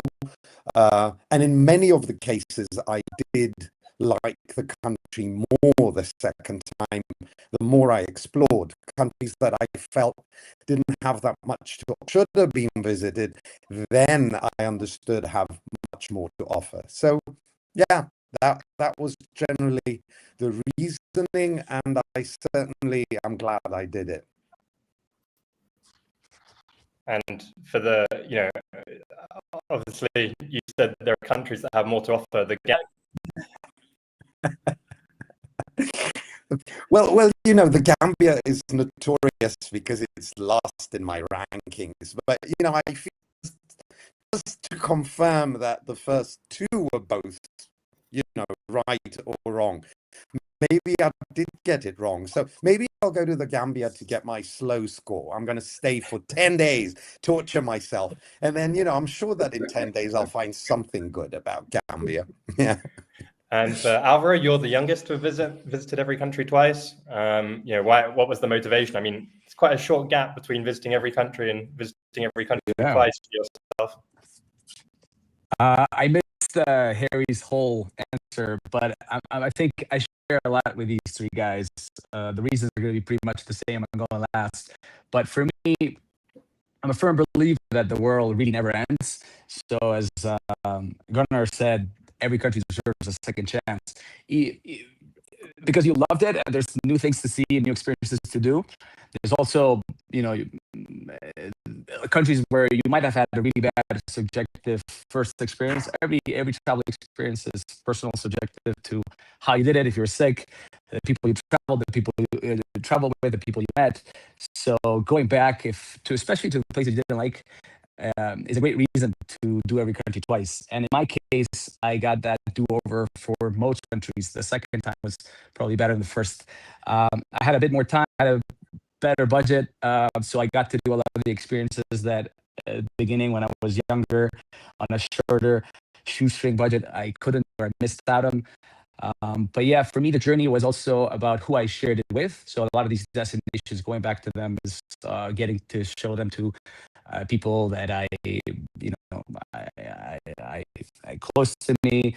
And then, of course, through our agency, Wonder Expeditions, we take people to all these destinations. So that kind of like led there initially. It wasn't my idea to go to every country twice, especially so soon. But I realized that I'd done all the difficult ones, so might as well just go and finish the easier ones. Yeah, I mean, I think the point you raised about budget is actually kind of interesting, at least from my point of view, is that like a lot of the countries that I visited, I was either doing it relatively quickly or I didn't have enough money to do the coolest thing in that country or the best experience. And I think that's an interesting point, is that when you get to go a second time, if you have more time and more money, you can do those interesting experiences that you might not have done if you. I see David's asked a question about, does a second visit have to be a separate trip? Do you guys consider, does it have to be a gap, or can you just cross the border and come back, or what kind of count? No. It has to be a second trip. I think we all agree on that, right? I can't hear you, Harry. Very Can the well. rest of you hear me? Yeah. Sorry, Alvaro. But yeah, it has to be a second trip. Yeah, I mean, well, yeah, it's a kind of a stupid. I mean, obviously you can run across borders 20 times, and then have you been to both countries 20 times? It says it goes without saying that, yeah, you can't just run back and forth. That doesn't really matter. And I think the essence of travel isn't just stepping a foot or even as you've been there. It's about meeting the people there. It's about getting to know the culture. It's about challenging yourself, maybe learning different ways of doing things, realizing that the way we do it in my country is not necessarily the right way of doing it, or not necessarily the best way of doing it. So I think, yeah, visiting a country, it's more than just jumping in a day. Yeah, and if I may add to that, you know, I have a spreadsheet where I input, or if on one trip I go to Argentina, and say from Argentina I take a boat across to go to Uruguay, and I come back to Argentina, and then to Chile and come back to Argentina. You know, I've been there 3 times. There were gaps in between because I had spent time in Uruguay or in Chile or Paraguay. But in my own statistic, I count all those trips as one to Argentina. So I consider I've been to Argentina just once during that trip. The standard to follow. I'm just sharing with you, you know, my perspective on how I look at things. You know, Argentina will not have changed much during the weekend I bumped off to Uruguay, you know. Yeah. Well, you never know with Argentina. True. Well, I think when you're, if I may, when you're traveling to every country, obviously for the first time, which is most of us, you're quite tempted to go a bit faster, to finish things faster, to, you know, cut some corners here and there. We see it in our community. It's one of like the pitfalls. You get closer to the goal and you start like, you know. But when you do it twice, when you do it for a second time, there has to be the purpose of going back to every country twice, like Werner said, is because you truly have that curiosity. You truly want to have that understanding of the countries you're visiting, the destinations. You're not doing it for anyone else, you're doing it more for yourself. At least it was for me like this, you know. First time around, maybe you're looking for some kind of attention. Second time around is because you're convinced you love to travel, you want to go everywhere. So it's really hard to find someone in this group of 4 people that did it cutting corners or, you know, slacking here and there. I think my shortest visit or time spent is in Liechtenstein. I stayed 3 days in total. So at the end of the day, it's really, really difficult to see that in this really, really small club. Yeah, I also think that when you visit countries with a big span of years between the visits, when I first visited China in 2004, and then, okay, I've been to China a number of times, but, you know, compare 2004 and now, and everything is different in China, you know, totally. So I do think that long spans are good, and also your memory gets rusty. And then, you know, I went to Nauru with an almost 20-year gap between the visits, and people were like, well, you know, okay, why would I want to go back to Nauru again? But you know what, I had forgotten what it was like. I had forgotten how hot it was. The first time around, I didn't do the whole, even in countries which are small, and I think many people say, well, it's not worth another visit. I'll argue, well, yes, it is. Just give it enough years. Yeah, like for Nauru, you know, the first time I went, like 90% of the cars on the roads, there wasn't much of roads that time, were old Land Rovers, you know, like beaten up. I don't know if you've seen them, Harry, right? And then the second time I went, you know, the Land Rovers were absent. You know, there was people on motorbikes and stuff, and, you know, the roads had been paved. I mean, lots of small little changes, all sorts of things, you know, hotels. There was just only 2 hotels when I first went there. And you know, the second time, actually, I've been to Nauru, I've been 3 times. So because I wanted to go to Kiribati, and this is you can't go to Kiribati without actually passing through Nauru. It's difficult. So yeah, so yes, I fully endorse what has been said. Okay, it's also about the atmosphere, really. I mean, one thing is, of course, seeing new buildings and better roads and all the rest of it. Is, feeling the different mood, maybe. And luckily, I must say, I feel that most times it's going the right direction. The mood is typically going up. Of course, there are exceptions in countries that were, for instance, in famine and so on and so forth. Those you probably shouldn't visit anyway at that time. But I really appreciate, more or less, at least with a few unfortunate exceptions, and that's really interesting, just to get a sort of a feel of the mood of the people in a country you visited maybe 20 years ago or 15. And the important question for everyone is: anyone doing it a third time? Have we got any people who are chasing it? Well, do you have a sponsor? I'll go. Alvaro, you are indicating somebody sitting next to you? I think Harry's going for it. He's not tricking me. He says no, but No. Alvaro, no. I can't hear you, and I can hear everyone but you. No. I think the one who's going for it is Slavek. I think Slavek's not very far, actually. No, I'm 7 countries away from. That's impressive. 7 countries away. There you go. He's got it. And actually, and at the beginning of the year, I was maybe like 12 completed the round, but I got hooked on a new thing I'm doing. So it's taken the completing number 3 has taken a back seat. Okay. Well, he's 7 countries away, so very close. It's still like a. So it's a new exciting thing you're doing, Slavek. That sounds very exciting. Well, yes. What happens is, about a year ago, I was invited to a travelers conference here in Poland, and I wasn't really sure what I'm going to be talking to them about, and I prepared this presentation, and one of the things I was saying is what are the reasons I travel? What do I travel for? And one of the reasons was sports. Attended till then, and I was surprised they couldn't fit on the one page. But the best thing was the banana you should have seen on my face. I mean, just making the slide and remembering all the energy and the excitement and then cheering at these different events.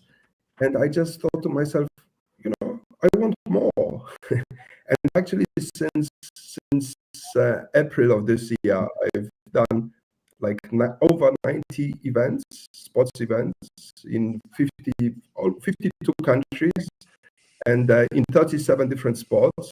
Even today, before we met, I went to see figure skating in Warsaw, and after we finished, so yes, so this is something that's and when you said, Alvaro, that the second time you spend more visiting a country, when I'll be doing my 4th round or 5th round or whatever round I'll be doing, I'll probably be just spending a day, unless I run out of passion for this sports, because the problem with sports is that there is today, if you looked and searched the internet, there are probably like over 200 events happening around the world, so you just have to make a choice. And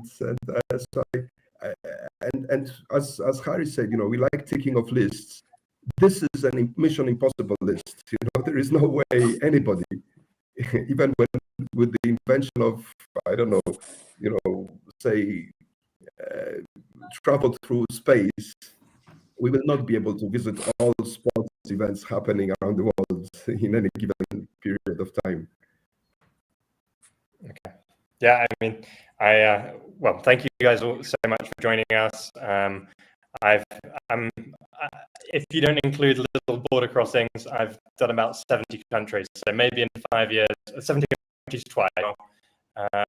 Maybe, who knows? Well, Harry's going to be over to you. Okay. Well, stay, guys, stay, because this section is where we give one more award, and I have the honor of presenting that.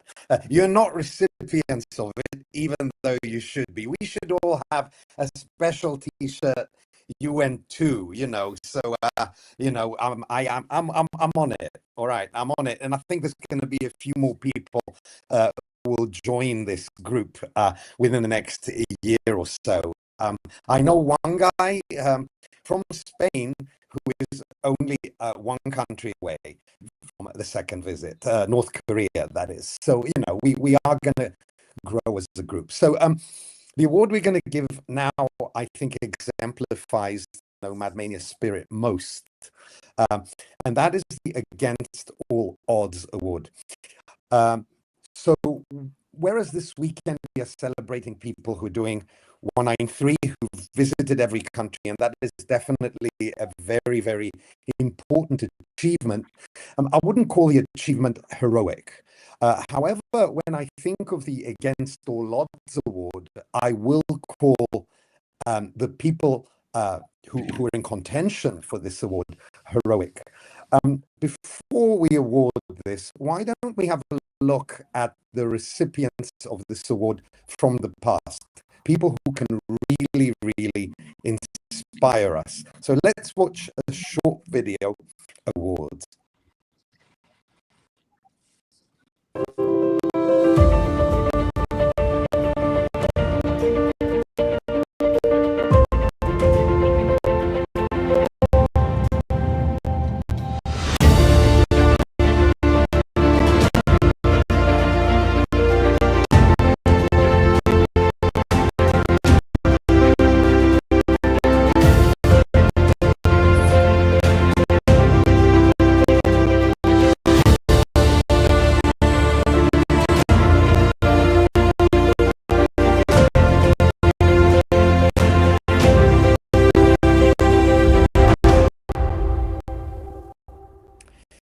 Well, the Against All Odds Traveler in 2024 was Saidi, who was from Tanzania, the previous winners, and we decided that we would give it to someone from a very poor country, someone who had shown an interest and an exceptional ability to travel from a country where many people or most people don't even have a passport.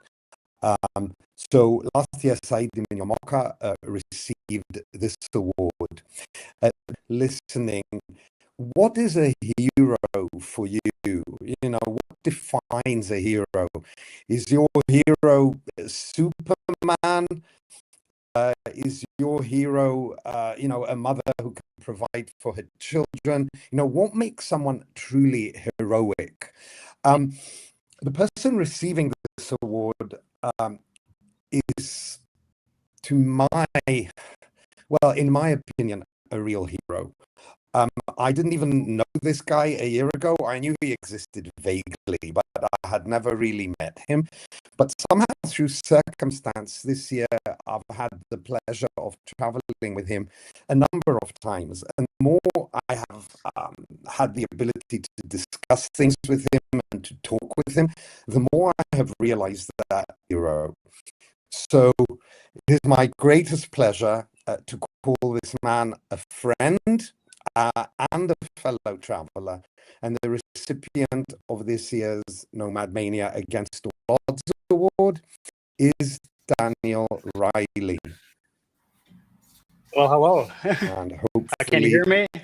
There he is. Well, hello. Well, first of all, thank you. Thanks, Harry, and all the NomadMania team for this. This is actually a great honor, and I'm proud to call myself part of the Nomad community NomadMania community. So this is just really an honor for me. But hello from Colorado, which is unusual for me. Ironically, I'm a full-time nomad. I travel full-time out of my bag, but ironically, I'm at home at my parents' house for one of the rare times in the year. So between trips, just came from, well, a trip in Pakistan and Baluchistan with Harry and the NomadMania crew, and headed to the Caribbean here shortly. So stopped over and saw my parents. But I guess the question, since Harry didn't actually say it, why I guess I'm up for this award. For those who don't know me, I'm missing a few legs. So I'm missing both legs above the knee and part of my left hand. And so for me, traveling involves a little more equipment than the average person, but not that it'll stop me. I've been an amputee for about 15 years now. So it seems kind of normal for me now, but I can only, it's hard for me to say, but 15 years ago, lying in a hospital bed without my legs, I would have never thought I could even walk. So the fact that I've gone on and started traveling and really found a passion in that and traveled to all these places and exotic and new places is really against all odds I would have even given myself. So well, I don't know whether I actually deserve any real award. I feel that even for myself, I've achieved anything against the odds. And traveling without legs has its difficulties. You know, sometimes you're stuck in a Johannesburg hotel room waiting for DHL to deliver a spare part, or sometimes it's the pain and, you know, dealing with blood and blisters, and you're trying to just get a bus or a plane, and you know, walking around with immense pain. But I will say it's also given me a lot of benefits, and that's not just that I get a, you know, pre-board all my flights and sometimes get to skip lines and queues at the border because the border guards at whatever country see a disabled guy, but also it gives me an instant human connection. People are curious, just as my travels are born out of curiosity. People are curious about me. One of, you know, for example, one of my real defining sort of core memories of my travels is I was in Yemen, and I was on a boat, and we went to this fishing village that's not accessible by roads, and just landed. And I hopped out of the boat. I was wearing shorts. You know, I swung my legs over and 2 prosthetic legs. And the looks on these Yemeni kids when a guy that's half robot shows up on their little tiny village in the middle of nowhere, you know, in Yemen, was worth it. I could see their curiosity mirrored from my own curiosity of them. And I have that all around the world, especially kids are just as drawn to me, and they're confused and they're curious, and they want to look, they want to touch, and it allows me to connect with people, and you know, and the other thing is that human beings, as we know as travelers, are generally pretty good and generally sympathetic and accommodating. For me, you know, coming from dark places and trauma and real struggles, is knowing that there are people around the world that will help you out. Harry was there recently with this trip in Pakistan just a few days ago, and it was a perfect example. And we were at some dare in the very outskirts on the edges of Pakistan, and we come up and there's a berm that I just really couldn't walk up. It was just too sandy, loose dirt. And almost within 30 seconds, there was a guy an old man pulled up on a motorbike and said, hop on, hopped on the back. He drove me, you know, down the road, around, up onto the road and around and back, so I could be with Harry and the other guys in the group, and just didn't say anything, dropped me off and went about his way. And that's, seeing that humanity around the world is something that inspires me. And, you know, as I've heard it before, that people say my travels are inspiring, but it is put me in positions where I'm inspired by humanity all around the globe.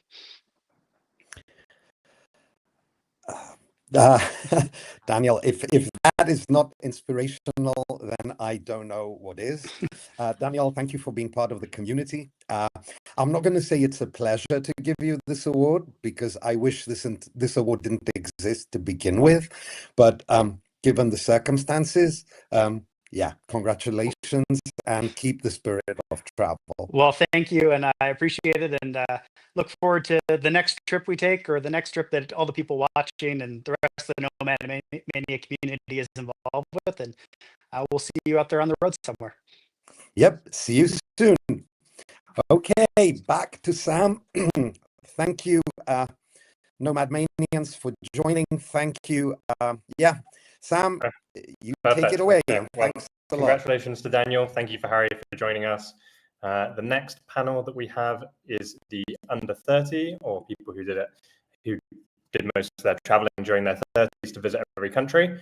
I believe Orest is going to start letting everyone in. Cameron will join us.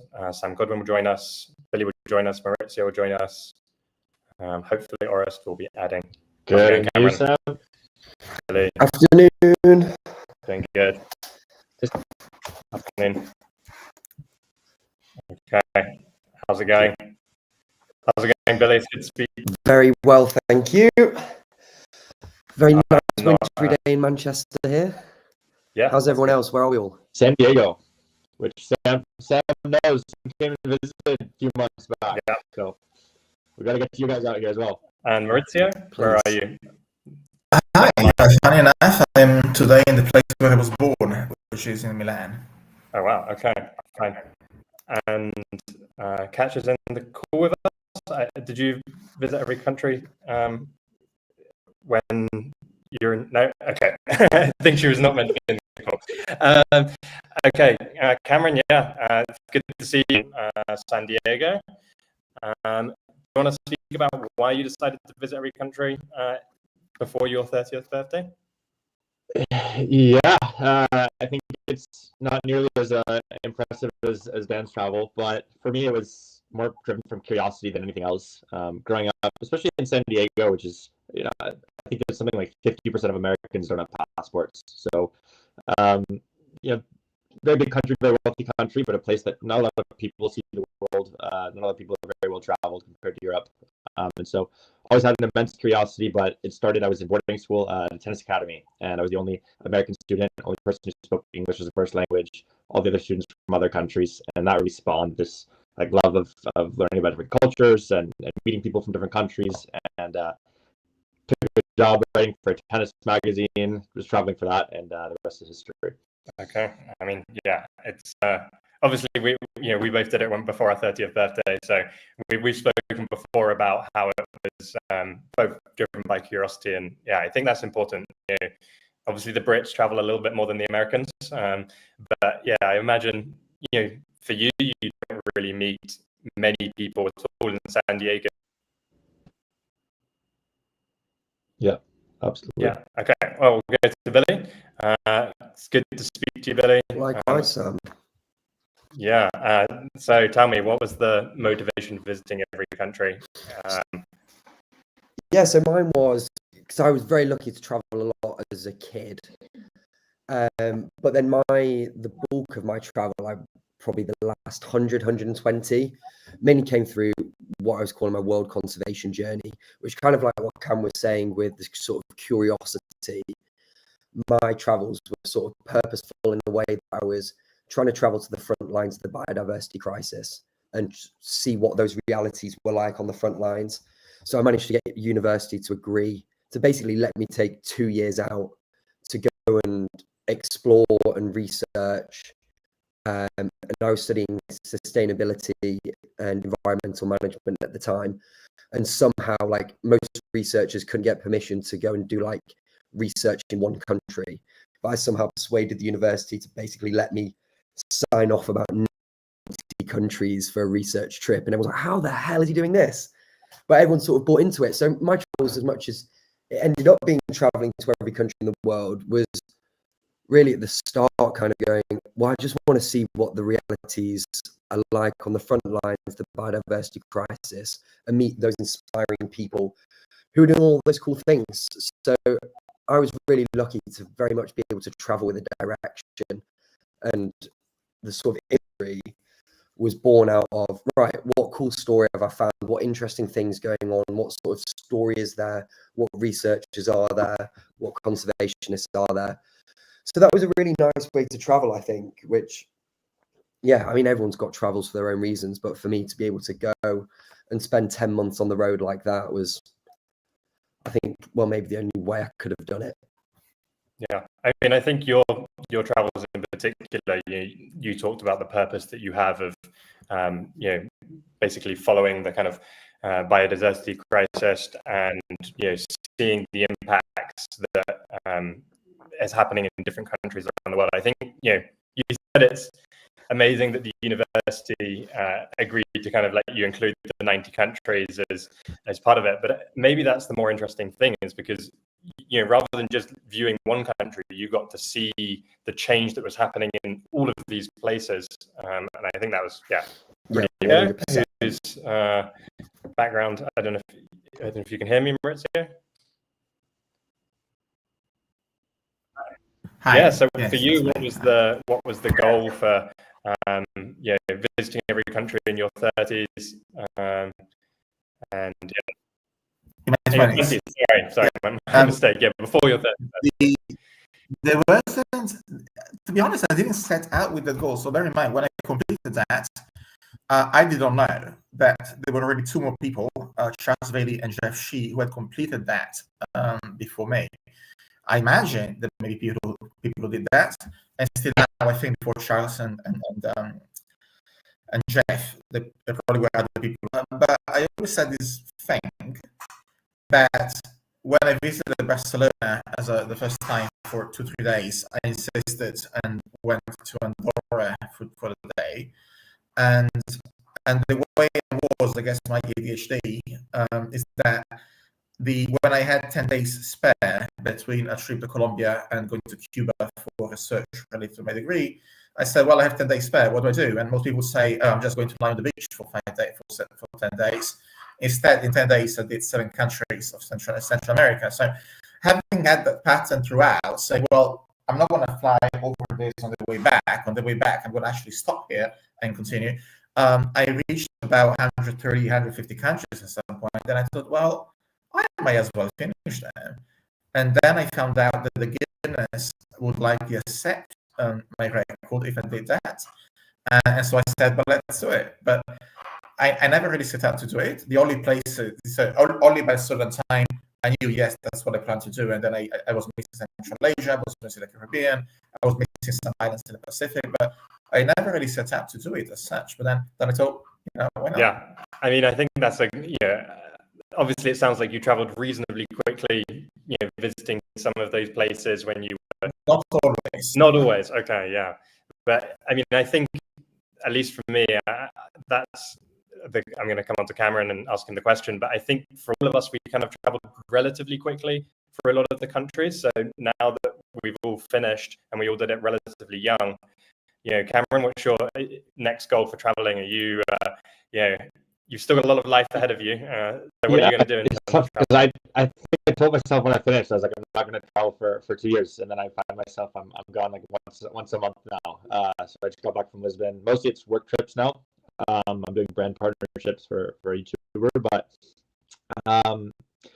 yeah, I mean, look, I think that curiosity is still there. I think the good and bad thing is the bar for adrenaline, I guess, is a little bit higher than it was maybe 5-6 years ago, which means that the places that I want to go are a little bit more difficult to get to, and going to kind of major, say, cities doesn't maybe give the same level of excitement as it does for most. But yeah, absolutely. Like, I think there's pros and cons of traveling fast. Of course, ideally you'd be able to travel slowly, see the places, countries in full as much as possible. But I do think I got to experience a lot of different places. I know the places that I really want to go back. If you had told me 5 years ago that Sao Tome would be at the top of my travel list, I would have said, that's super random. And so there are a lot of places like that I really, if I had never gone to and I'd never visited, even if it was just for a few days, I would have never had the yearning to return.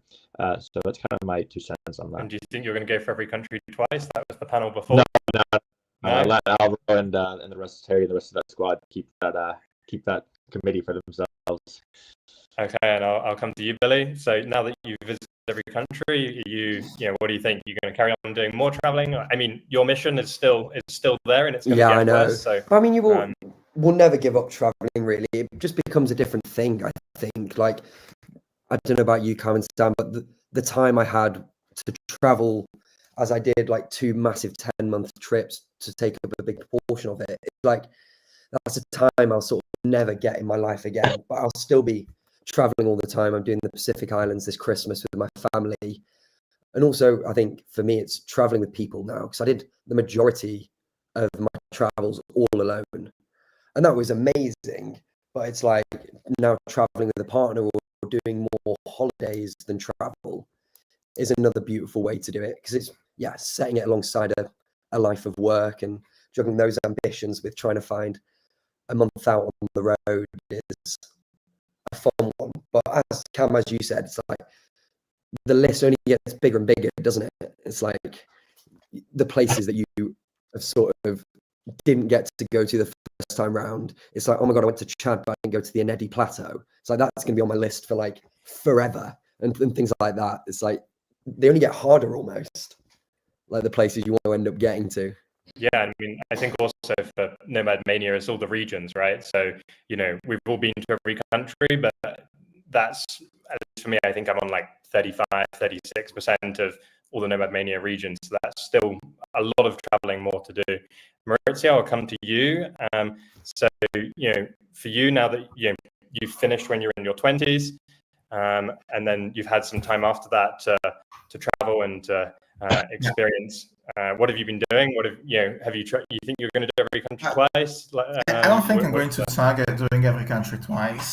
I'm not really attracted to one more box ticking exercise, but obviously, before I completed the countries, there were places where I lived for months, where I stayed for 2 months, for 3 months. But I did, a place like Nicaragua. Of course, 2 days is nice to get a taste of the place, but obviously I didn't know it enough, so I went back again and again. And I had been to Guatemala one night, but I had not been to Antigua, so I went to Antigua and after that, and so on and so forth. I was also lucky for my work to have worked in 16 countries, so that means 16 countries where I lived. So what I've been doing is deepening my, hey Sam, how are you? Deepening my connection with the countries where I'd already been. And of course, I've also been chasing some of the territories that I had not been to before. So I traveled to San Celina, to Ascension. I don't remember the full list now, but to a bunch of places that are not after the 193 and I had not been to. But again, it's all about regions, not just because you want to take on the NomadMania map or the MTP map, but also because, hey, I've not been to the Russian Far East. I've been to Siberia, but not the Russian Far East. I want to go to Vladivostok, not because I want to take the box, but because it fascinates me. And the same about Tibet. I really want to go to Tibet. And so many other, I have a long Yeah, I mean, I'm in a similar boat to you. I have a long list of places. I think it's only got longer since I visited every country, not shorter. So I think that's so we're going to go to Sam. Thank you for joining us. So speak about the motivations from your point of view. Obviously we've spoken a bit before, but what was the motivation of visiting every country? Sure. Thanks for having me on here. Sorry, I'm a couple minutes late, but for me, and maybe others have said this, but for me, it was just this unrelenting curiosity. I had the opportunity after college to take my first professional job in Singapore, and I originally only planned to be there for about 3 months, but ended up staying for 6 years, and it was a great opportunity, a great way to begin my career. I was working for a tech startup business and an NGO that was doing development work around Southeast Asia. And throughout that time, I did a little bit of flexibility. My work schedule had the world's best airport in my backyard, and I just took advantage of that. And it was originally never about trying to go to every country. It was just about learning and that unrelenting curiosity. But the travel motives changed, and after I'd been to about 100 or 120, I remember thinking, like, well, how many countries are there in the world? And at that point, I did some research and learned that 193 Obviously, some of us use different. You could go to all of them, and from there, that was kind of how that happened. So it was, for me, it was always about learning, and then evolved later into kind of this goal of going all of them. Okay.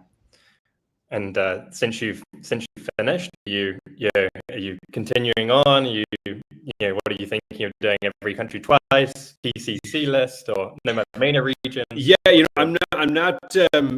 I don't have any of those things on my radar right from. So I'm traveling a decent amount around the U.S., North America.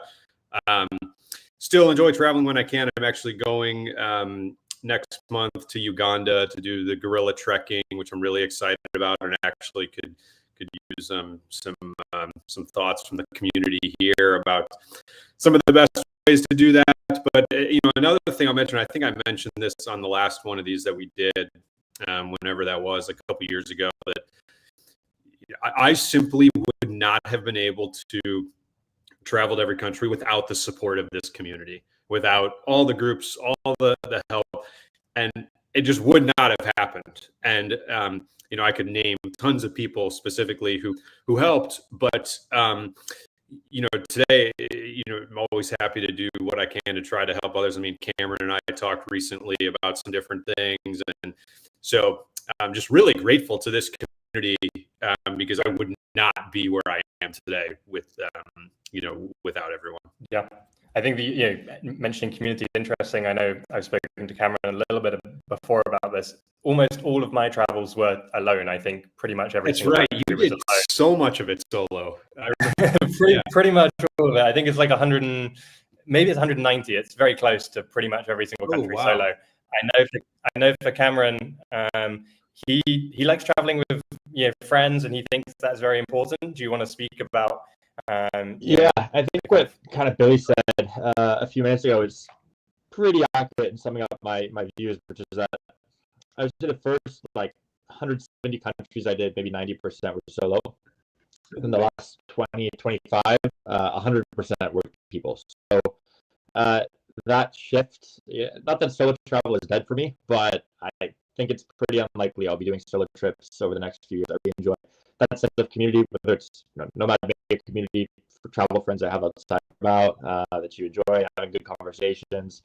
I think really enriches the experience. I know Sam has a pretty incredible story himself of being in isolation in Syria.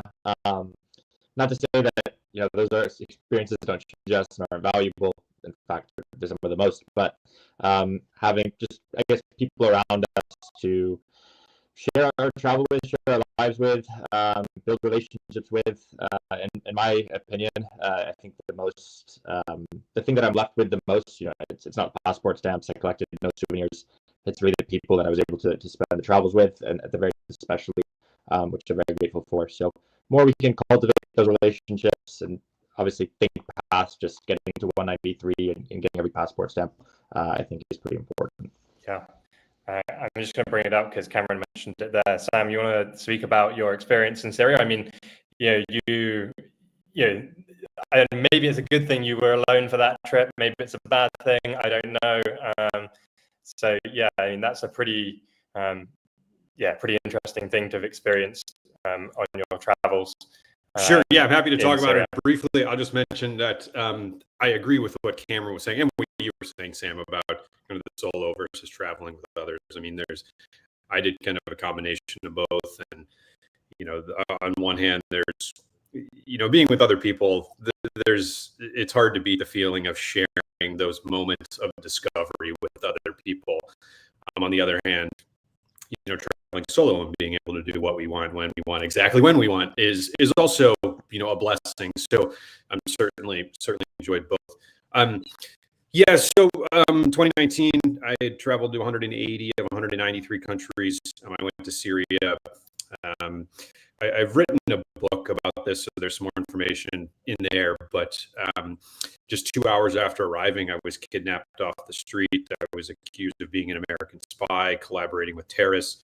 Things got pretty uncomfortable. I was held for 9 weeks in some pretty uncomfortable situations, and thank God, thanks to a long list of people who worked tirelessly, the situation ended peacefully, and I was able to come home. And in the wake of that, have really just taken time to reflect and put things into context. It's certainly an experience like that. Puts a lot into perspective, and I've been trying to share some of those things with other people today. But it's kind of in a nutshell, very quickly, kind of an overview. But just couldn't be more grateful that it ended peacefully. Yeah, and I think yeah, you probably have the scariest story out of any of us. I don't think that's up for debate. Maybe I'm wrong, but I think I didn't experience anything like that. I was detained at most for like 6 hours. I don't think that really counts in comparison. I'll just very quickly come to Maurizio and Billy. So Maurizio, the value of traveling with people. Was a lot of your travel solo? Was it with people? How does it compare for you? I mean, the funny thing is that I was a little bit ahead of the curve. So I started interrating around Europe when I was 14, whereas most people, most teens in Europe start doing it when they're about 17 or 18. And I started traveling across continents when I was 17, and people started a bit later. So I never travel. I mean, I very rarely traveled with a partner or a close friend. Sometimes I did, of course, 2-3 times, but most of the time I was solo. But that gives you the advantage that you get even more time, even more opportunity to meet people, because of course when you're at that age, you take buses, you take long distance trains, you stay in hostels, you eat in cheap places. In a lot of places in the world, in most places in the world, it's actually easy to meet other people, to make friends, and that you might travel together for a day or two. So I think that traveling solo so often actually gave me that experience, and of course not only meeting other travelers but also locals. Talking to locals, interacting with the local culture has always been a key point. I mean, I'm more interested in being with people than seeing monuments. Believe it or not, I know this is embarrassing, but I've been to Delhi between 7 and 8 times now. I've not been yet to see the Taj Mahal. I know it's embarrassing, but the reason is that there is always something more interesting to do in Delhi, whether it's meeting a priest or whether it's meeting poor people or meeting rich people at the golf club or meeting a colleague. There's always something more interesting than seeing a Taj Mahal, which I will do eventually, but hopefully not solo, because they will be like, well, I'd rather be with people in Delhi if I can. So I mean, I can't believe you haven't visited the Taj Mahal. I know, it's crazy, isn't it? Billy, I'll come to you very quickly just before the end of the panel. How do you find traveling with people versus solo? How important is that? Yeah, well, I mean, as I said before, the majority of my travel I did ended up being solo. I do a lot with my family, and I think we've all done it or traveled to a lot in our 20s and 30s, and I think that question of traveling solo also really helps when traveling young. I don't know if anyone else found this, but I think there's a real benefit in traveling young by the way you're perceived by others. I think people and locals and people around you find it really fun that a young person's traveling, and you kind of get looked after by a lot of people as like parents, or they take care of you and things like that, and you can get away with so much stuff being like a young cheeky lad who can like ask for ridiculous stuff, can be funny, can do silly things. And I think that element of it, being alone and being young and being alone, is a really fun element of travel. And I think you might, well, I don't know, I'm still 28, but I think I wonder whether you lose a little bit of that as you get older, where people might start to see you a bit, I don't know, it's not a threatening or whatever, but there's a real naivety or youthfulness to traveling young where people quite like it. So while we're here, I thought I'd say, I think, hey, there's a lot of things we said before about traveling young where it's like we sort of move quite fast, but I think having those experiences while you're young are really beneficial. So I think it's a real cool thing to have done so young. Yeah, I think that's a pretty important point. I mean, for me, I didn't go to university, so travel was kind of my university. That's what I used instead. So it was a pretty valuable thing. Thank you for all of you guys joining us for this panel. We're going to move on to the next panel. I appreciate all you guys joining us. It's good to speak to you. Thank you guys for joining. Bye. Right. So the next panel is for digital nomads. I think Oris is going to add people in as they're available. I'll just wait and see whether who gets added. Oh yeah, so Catch, Ryan, and Adrian are joining us. I think. Okay, Adrian, Ryan, how's it going? Good. So yeah, Hi. obviously this panel I've done a little bit, but probably not as much as you guys. I was kind of a digital nomad for 2 years, something like this. So, Catch, do you want to speak about your experience being a digital nomad, how long you've done it for, and yeah, everything. Well, I start, right? Hi, everyone. Good afternoon from Cyprus. I'm still a digital nomad. I started when I quit my job in the Middle East in 2014, but I wasn't a digital nomad at the beginning. I was just a nomad. And until I realized that I could make money online and, started travel blogging, and then realized that where I was visiting, it wasn't really usual places for Filipinos to visit, and then like snowballed from there. And yeah, I've been traveling like a nomad since then. It's been like 12 years now. Oh, wow, that's a long time. Ryan, I'll come to you quickly. Where are you at the moment, and how long have you been a nomad for? So actually, I do have a home base, and I'll say that right now, which is helping me accomplish a different goal, which is creating a path to move towards Spanish citizenship. But I am location independent. I've been working entirely online since 2015, which was funny because I was working online like long before other people started hearing about this concept of like working online.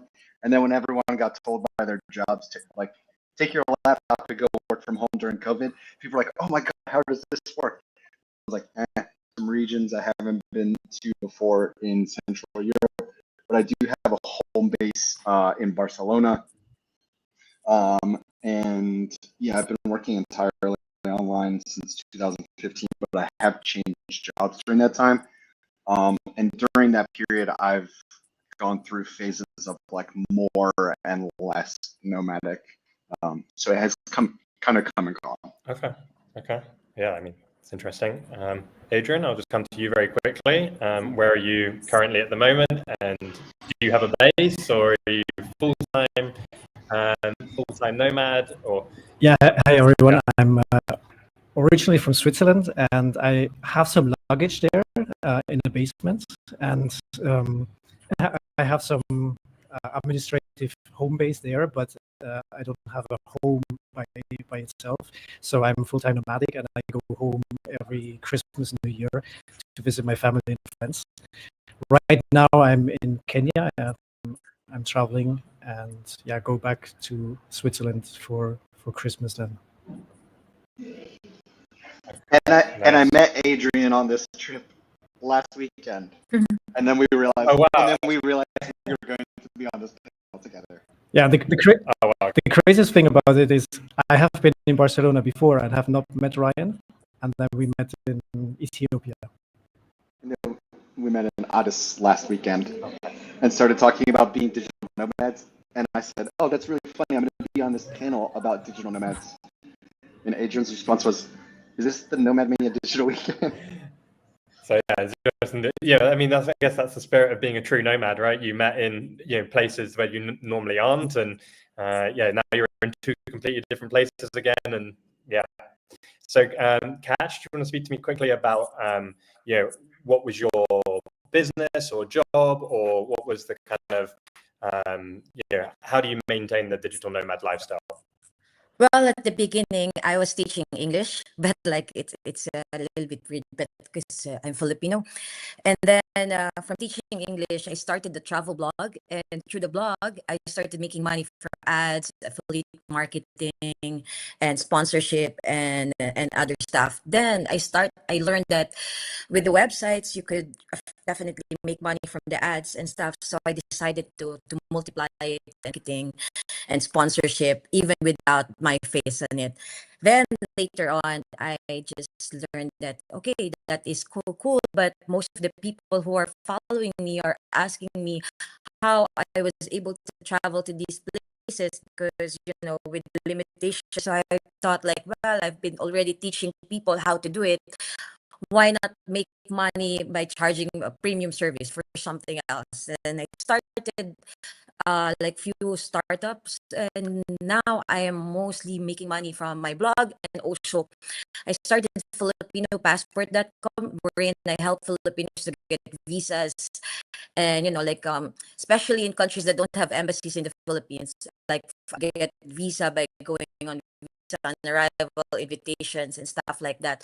And this kind of service is not usually known or available in my country, but since I've been to these places, I was able to get the contacts of the immigration or the agencies, and yeah, so yes, still living magically, but actually ready to pushing the mission this year.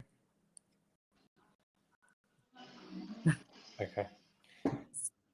Where are you thinking of having a home Well, I base? have a house in Montenegro, but I want to sell that, and I just got because like as a nomad, you're just moving along, and this year I got my golden visa in Dubai, and still thinking I still like to live in Europe, but as Filipinos, I really hope to do the Spain thing, but still thinking about the taxes and where it would be easier, because I'm done collecting passport stamps. I want to collect passport now, so let's see. Okay, well, all of those seem like good options. I'll go to Ryan quickly. So, how did you, how did you kind of decide to be a digital nomad? What was the job or business that you did to enable you to live a digital nomad lifestyle? So, I actually used to teach English also, so that's why I was kind of nodding when I heard Kat saying that. I think a lot of people in this space, especially if English was like your first or second language, have taught English online at various points.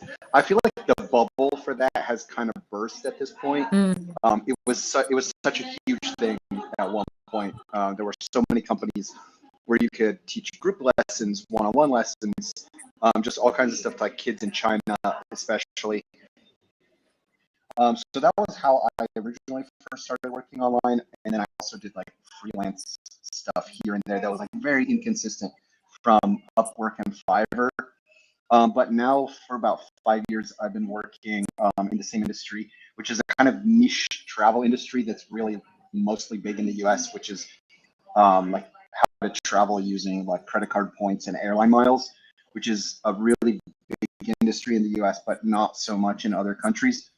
So I've been in this space 5 years now, which is great because I write about travel, I love travel, like it just all kind of comes together, and it just feels like I'm kind of getting paid to do my hobby, which is then really nice because it doesn't feel so laborious. I mean, it is still a job that like all of us, I'm sure, have those Excels just horrendous. Like maybe it's good enough to like check your email, but for a digital nomad, like we need something that's a little more consistent and reliable than that. So it does present like its own kind of unique challenges, but it is pretty nice that I'm just in a something that kind of feels like a hobby. Okay, and is that your own blog or website where you do that, or how does it work? No, never my own, but just as a writer or an editor. And luckily, I'm the position that I'm in now. I make my own hours, which is awesome. And even like since it's a US-based company, even when I'm at home in Spain or if I'm traveling around in Europe, like I'm not a morning person. Anyone who knows me knows that I'm not a morning person. So it's great since I'm working like for a US company from Europe. I work like noon to 8, so I don't have to wake up early. Okay. That's amazing. And we'll go to Adrian. And if you can speak about your experience being a digital nomad, how you managed to do that, what you do. Nowadays, I work as an IT consultant remotely for my clients. And like my colleagues, I started very similar, even 10 years ago. I created websites. I have a background in web development and creative media design. And so I created my own website and tried different things, tried online platforms to get some gigs. And I wasn't really happy with all this this hustling. There's a lot of hustling when you work online. So the breakthrough for me, there were two breakthroughs. The first one was when I met an impact investor in Switzerland that helped me to do a pro bono mission, impact-driven mission in Kenya and also in India. So I was able to work 1 year in these rather difficult environments and countries with local teams on site, and that was like my first moment where I thought like, oh my gosh, there's so interesting countries, and I had some more time with local people there. I really discovered how cool these places can be, and that's when I started to go and venture out to more and more places, and I tried to find more projects and work online. But in the early days, 10 years ago, it was hard to combine these together. At that time, I did already work remotely, but the trust before COVID was not so big that companies just give you work and say like, yeah, I don't care where you are, and just do whatever. But thanks to COVID, things has changed so much, and especially office work, IT work, remote work has become so big, and after COVID, it has been much easier for me to work with clients, mostly in Switzerland, mostly clients that I know already, I met in person, but the trust is so much higher that they it doesn't matter when and where I do my work, and I can just travel the world. And the best part was actually I became very picky with my work and my clients. So then I'm now working with people who really I like to work with. I have my own company also now registered in Dubai, and I provide IT services for them. And every time we do check-in calls to give some updates on the work, they ask me where are I map, and they are super interested in where I am traveling to. So for me, it's really a big pleasure to be able to combine the passion of traveling, discovering new places, and being able to work and serve my clients so that they are happy by the end of the day. Okay. I mean, you mentioned something there that I'm going to ask a question selfishly. I don't know if you guys have the answer, but you mentioned setting up a company in Dubai and doing all of that, and I think Hatch mentioned that as well. From my point of view, I have to do something like that very soon. I have to try and set up a company in the low tax region. Where would you guys recommend? And do you because of that, do you manage to I don't know, do you manage, you guys are digital nomads, so you're traveling the whole time. You probably are non-doms in whatever country. So how does that work from a tax point of view of being a resident, and where have you set up your businesses? Maybe I'll go Catch first. Well, like before moving to Dubai, like I'm not really based in Dubai, but like income tax residence, I am Dubai resident. But then before, I only had like 1 year visa, like temporary residency in Montenegro or in the Philippines. I am like non-tax resident, but I am a Filipino citizen.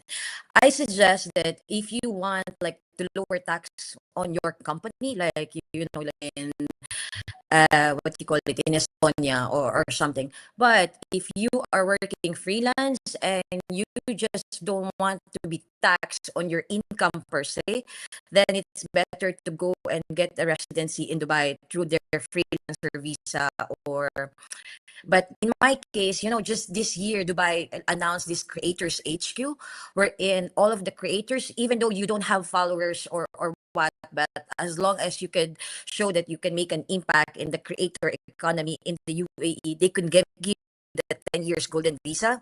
And I was one of the lucky ones to get it last check and everything. And now for the next 10 years, I know that I am secured that I will not be paying income taxes. But then all of the things that I have to make money from, like from all of the income, I had to tell them that, well, you have to pay me in my UAE bank account.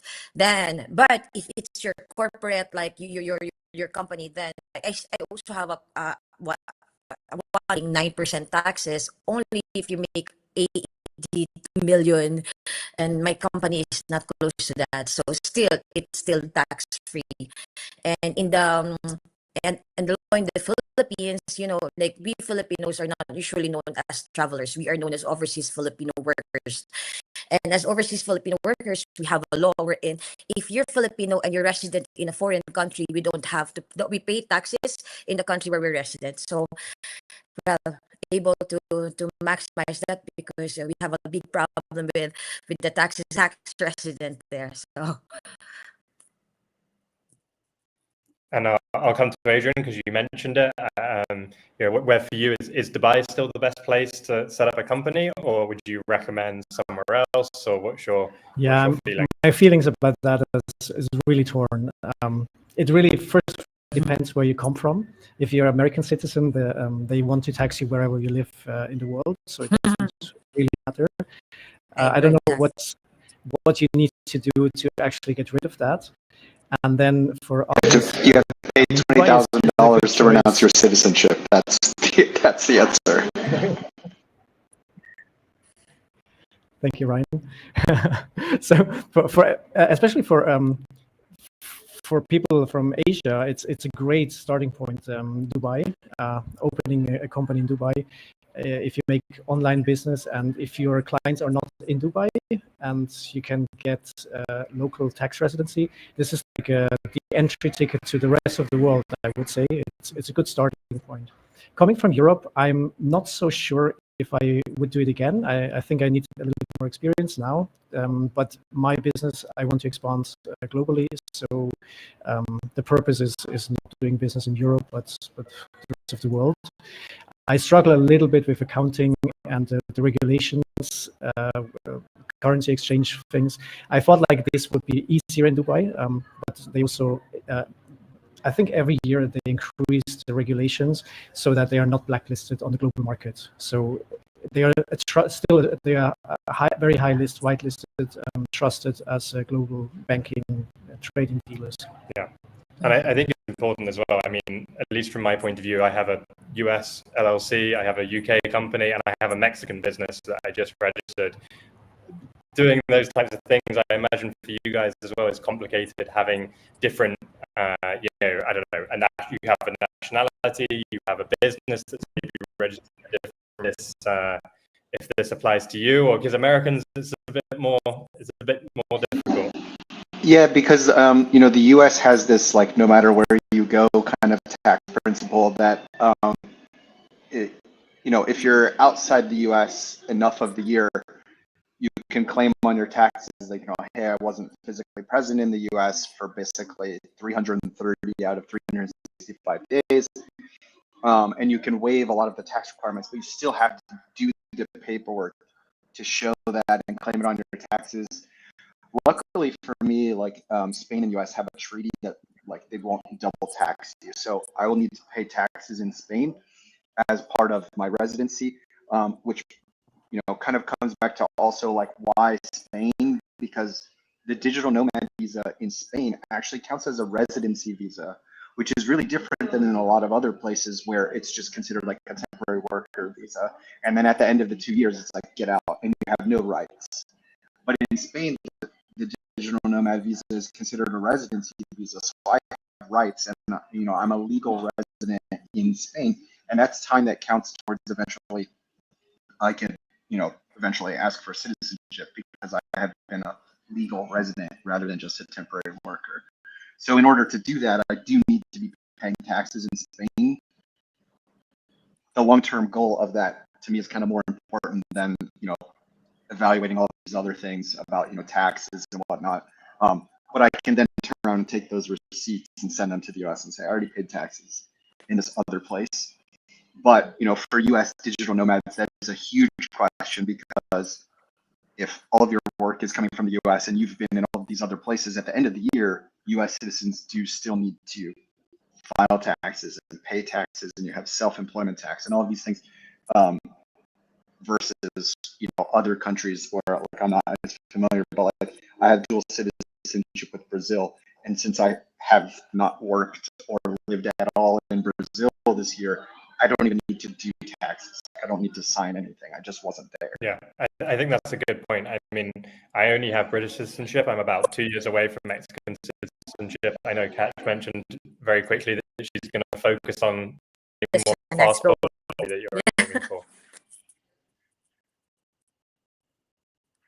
I don't know yet. I was considering Spain because they have this treaty that Filipinos, like former colonists, like could live there like 2 years, 2 to 3 years, and then you could do that. But then you have to pay taxes of your global income unless you live in some certain cities in Spain. And so that's another thing that I'm considering, or like maybe just stick to the fact that, just be proud being a Filipino and having this 10-year visa. Like, like the difficulty in mine is like, I want to go first, I still need to get a visa and I have to go back to the Philippines. So I don't know yet if I want to get like another US, like a European passport, or which is going to be the next 10 years of my life. Or get somewhere in the Caribbean and just save so much money and then just buy it. I don't know. I don't know yet. Maybe you guys have suggestion. Yeah, I'll move on. Or have someone with 4 passports, like just instant, make a deal. marry them, you mean, and then you get all their citizenships. Make sure to find someone with 4 citizenship in one go and make a deal. Right? I mean, I looked at the St. Kitts thing, or any of the Caribbean citizenships. I mean, Adrian, I don't know if you've considered any other citizenships. Obviously, being Swiss is a high tax country. That's a. What are you considering? No, at the moment, I don't see any reason. It's a very good passport. It opens me the doors everywhere in the world. And like the taxes are not as bad as in the US or the rest of Europe. It's actually quite bearable. I think the best way I'm dealing with it right now is going through corporate structures.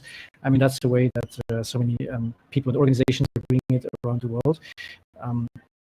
My approach is actually not earning too much money for myself, and also I try not to work as much. I'm traveling all the time, so then if you work less, you earn less. You need to pay less taxes, and if you earn more, then either you have organizational structures that can absorb the money and maybe pay salaries or dividend or go through other means and not salary. I think we have a problem in the world that salary is taxed too high, whereas other means of income are not taxed enough, like property or capital gains. Yeah, capital gains, investments, inheritance. Yeah. I think it's an interesting thing, and I appreciate all you guys joining us for this panel. This is a panel that's interesting to me. I think maybe these questions are not interesting for everyone, but it was interesting for me. I really appreciate you guys answering the questions about the businesses and taxes. How to avoid taxes, you meant. Yeah, exactly. So yeah, thank you guys so much for joining this panel. I think we're going to add in some extra people now. Orest is going to add in. We're going to do the Intrepid Traveler Award. I think Orest is going to add in the nominees if they're here.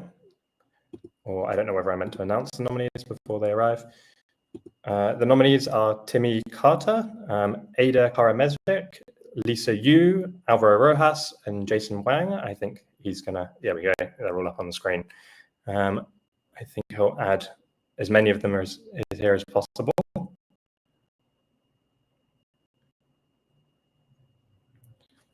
Okay.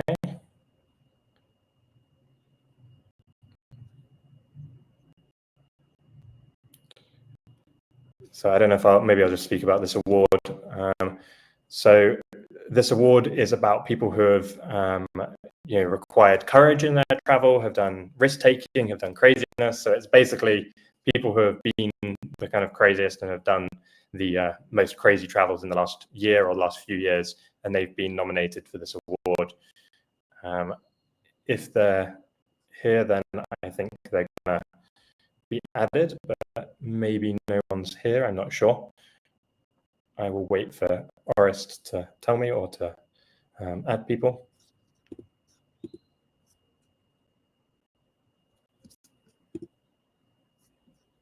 Okay, maybe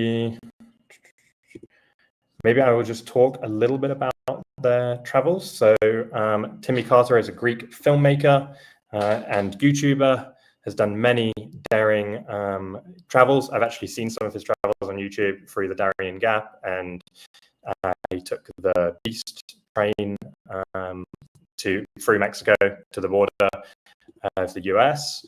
Who else have we got? Alvaro. I've seen a lot of Alvaro's travels on Instagram.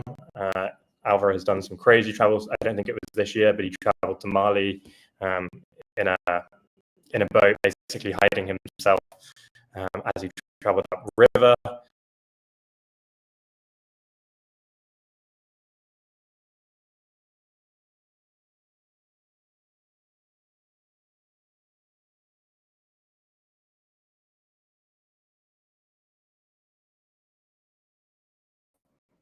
So I'm not sure what happened there. I got kicked out. Jason's done some incredible travels. I think he's climbed the 7 summits, or he's very close to doing that, which is a pretty incredible thing. I'm not sure who we're missing or if people are going to be added. I'm just waiting for some instructions. Just give me 1 second and we'll see whether anyone's going to be added.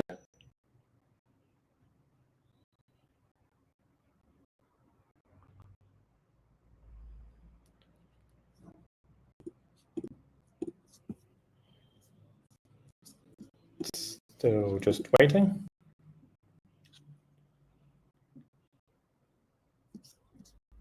So I think I'll just speak about, I don't think I mentioned Louisa. I think it cut out maybe during that.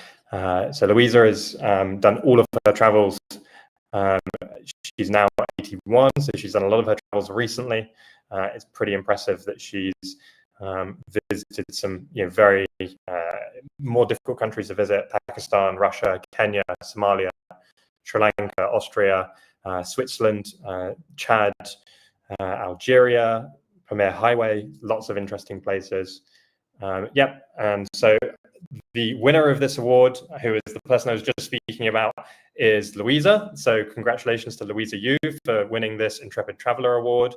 I don't think she's going to join us in the chat, but congratulations to her for winning this award. And now, thank you to all the nominees as well for you guys all have had incredible travels, but thank you to Louisa Yu, or congratulations to Louisa Yu for winning this award. And I'm sure she'll receive the award, or Harry or NomadMania will reach out to her. Now the next panel is the book authors panel, and I think the book authors will be added at this time to the chat. I will just wait for them to be added.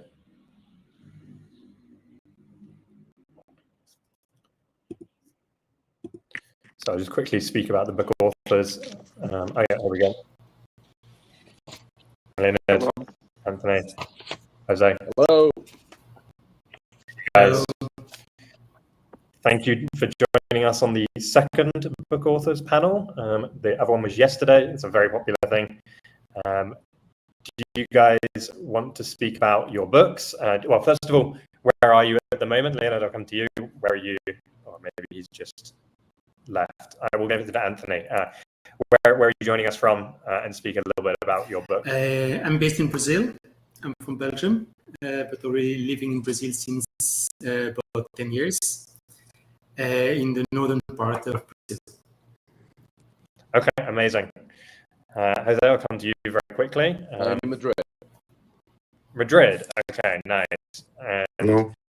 I imagine your book was about visiting every country in the world? My book is actually about how to tackle life through my travel experience, basically. That's what I would say. It answers, it's a mix of life reflections, humor, and adventure. And it's my way to share with other people how I learned about life and how it helped me do whatever I wanted to do. It's a mix of things, but it talks about many countries in the world, and it's based basically on experiences on travel. Okay, amazing. That sounds very interesting. Riza, just coming to you very quickly, where are you joining us from? And speak a little bit about your book. Hi, I'm calling from Juba, Juba, South Sudan. My book is about really a story at its core. It's a story of reinvention. A reminder that while we travel to see the world, the most profound discoveries can happen within. Okay. Yeah, I think that's a very important part of travel is kind of self-development or what happens in life. Leonard, I'll come to you very quickly. I can see you're moving around, but do you want to tell us where you are at the moment and a little bit about your book? I don't know if you can hear me. No, he just left. Anthony, I'll go to you. I'll let you give me the overview of your book. What's your book about? How long did it take you to write? And yeah. The book is, well, it took about 5 years. It was done during the travels. The main objective of the travels and the book, because it started with the idea of the book as well, was to give a vision of the children of our world. So in each country, that have a couple of them for each country, and ask the children to draw about their country, to make a photograph about their country, and also to write a poem about their country. So each country of the 193 countries are represented in that book with voices and artworks of children. Okay, that's an incredible concept. I mean, so there's nothing about me, about my travels. It's more about giving the voice to children. Okay. As you can imagine, in some countries it was quite difficult to be able to work in a public school. I mean, North Korea comes to mind, of course, but it took a lot of years, and I would say negotiation with the authorities to be able to do that. So you had to negotiate with the authorities in North Korea to go visit a school, and then you were able to do that page or chapter in your book about that experience or with those kids. Exactly. Yeah. Yes. Okay, that's incredible. Jose, your book, you spoke about it a little bit before, but yeah, kind of give me the overview again. Well, I realized that writing a book is not what you expect in the beginning, and it took me much less to write it, which took a few weeks, but not many weeks. But then it took me months to the editing and corrections and the cover and then things that you don't really think about when you start writing, right? That I saw that was the easiest part, as well, not easy, but for us, and I believe our peers here would agree, is that like opposite to writing a novel where you would about the Middle Ages, for example, you would need to do a lot of research, right, on history and stuff. Everything for us is mainly here, so we just have to do research in our heads. So it's easier, the process of probably writing. But the most difficult part, I think that was the time-consuming, process of correcting and all.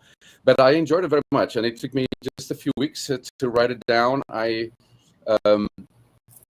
It all starts with a dramatic event that happened to me in Antarctica. I lost a glove, and I almost died, and that started making me questioning about my life and whether I was doing what I wanted to do with it, and that unfolded into a whole book that hopefully it helped a lot of people. But that's basically a bit more about my book at the moment. Okay, and you did, if I understood that correctly, did you write the whole book in a few weeks or a few months? It sounds like you were very hard working in studios during that time, if that's correct. Sorry, what was that again? If I understood correctly, I think you said you wrote your whole book in a short period of time, just a few weeks. Yeah. Is that correct? Or wow, okay.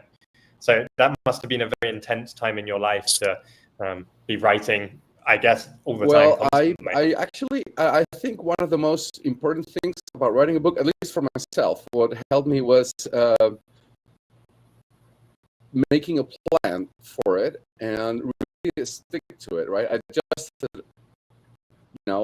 as you go, but it was discipline. So I had a set of goals that I set, like deadlines, and the structure of the book was you need to know exactly what you want to tell, then everything flows. But everything was already in my head. So the moment I sat down to start writing, then it was the easiest part because all the ideas were here. I just need to write them in a way that was compelling. But it was, of course, through memory, right? About travels, of course, like what happened when I went here, what did I learn when I went there, but the writing process was surprisingly short compared to the time that all those experiences took, because the experiences are over many, many years, decades, right? But they're clearly will not be able to do that. We'll need our pictures to go through those travels. But it was a very interesting experience. Of course, never thinking of money, because I think unless you are, I don't know, Kevin Follett or someone like that, you need to write out of the pleasure and the passion and the share, and leave something that hopefully somebody can enjoy or get something out of it. And I think we all do it like that. I mean, I don't make a living out of writing, but I have maybe another 5 books in my head that I could start writing tomorrow. And I'm sitting actually right here. I wrote it actually right here. Yeah. So it would be like every morning, getting my rope, one of those old grandpa's rope, blue one, and I would sit on this chair right here, and I said, 8 in the morning, I said, Jose, go for it. I had 5 days on vacations, or everybody has their times, right? But it was a discipline exercise, I would say. Without the discipline, I don't know if my colleagues here agree, but if there is no discipline behind writing, I don't think you can ever end it. It requires commitment to writing it, and then you face all these little things, that you feel like, oh my God, and how do you do the back cover, or how do you do the cover series, and which picture you use, and that was really something, to be honest. But when you finish, I think it's quite satisfying. And then, of course, promotion. I don't know how you guys did it, if you self-published or if you did it through traditional, channel. Everybody's got a different experience, but I think for all of us, satisfying to see it made. Like actually I have mine here, and it was like you see it and you can touch it, and it's really. I don't know. It was something I very enjoyed very much, and I would repeat the process for sure. Yeah, that's pretty incredible. I mean, I don't know whether I don't think I could write a book in a few weeks. I think that's not. I think I'd need more time than that to do that. That's pretty incredible. We'll go to Leonard. I don't know if he can hear me now. Yes. Oh, amazing. Yeah, we have blackout, but from Ukraine. Ukraine. Oh, okay. Well, that makes sense. I think you're definitely forgiven on that front then. So do you want to speak a little bit about your book? What was your book about, and the experience of writing it? Yes, I have finished my 193. This is my book, because I promised to do it to my friends. I used to publish a lot of kind of my stories on Facebook, and I just kind of take these stories, and I am going to write a book about traveling, and also it's kind of politician book about my thoughts. And so we have, for example, now Russian aggression, and my question is why it has happened. Why nobody one country on a world like Micronesia, Federal State of Micronesia, and they severed diplomatic relationship with Russia after the Russian aggression. So there is only one country from all world they broke relations with Russia. And I visited many parliaments, and ask them, why don't you support our country in this situation? And mostly people, and they don't react. And for me, it's an interesting question why it's possible. So the 100,000 of people, around million people killed, and mostly the world is silent, is silence. And so something wrong, and I just want to share my ideas about that. I'm thinking about United Nations like senseless organization, completely is dying in my humble opinion, and how to change this. And I have a goal to manage it all countries I have visited with no exception. But this is my idea. Okay, so your book kind of covers geopolitics, but also covers traveling. It's yes, it's about mythology. It's about mythology. Kind of and this mythology just leads us to this situation we have now. Kind of election without choice, and kind of situation with these criminals without punishment, etc., etc., etc. And I would like to prove it by my own experience from all countries, like North Korea and South Sudan, etc. Okay, yeah, I mean, I think that's a pretty interesting perspective to kind of, blend geopolitics into your travel book. Riza, I'll just come to you very quickly. Once spoke a little bit about what your book is about, but how long did it take you to write it, and did you include geopolitics in it? I guess is an interesting thing, or is it? Yeah, there isn't any geopolitics in my book. Well, it took me 10 years to put the book together. The earliest writing there, the earliest chapter in my book, there are 38 chapters in total, and the earliest ones were written 10 years ago. 10 years ago, I started a blog, which I called Midlife Funk, when I was going through that, having to deal with a number of personal issues. And so I decided to write about it as an outlet. And so I used a few of those writings in the book. I reformatted, rehashed them, or modified them so it kind of fits in the book.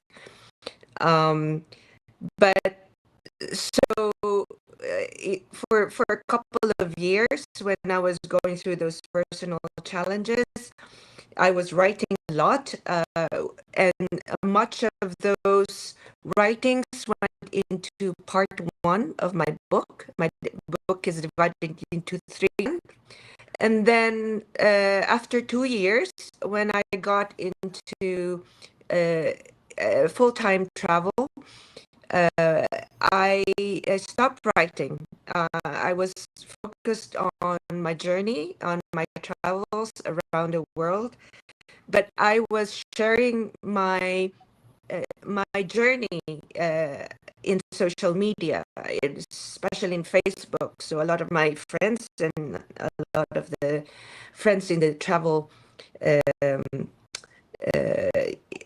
network, saw all those writings I did about the places I visited, mostly around cultural immersion. So I was writing the blogs more in Facebook at the time, and then I was kind of stuck with my, and I had to wait for 3.5 years before I could complete my country. So I was at 192 for 3.5 years. And to kind of relieve myself of that frustration, of just having one country left and I couldn't finish it, I decided to then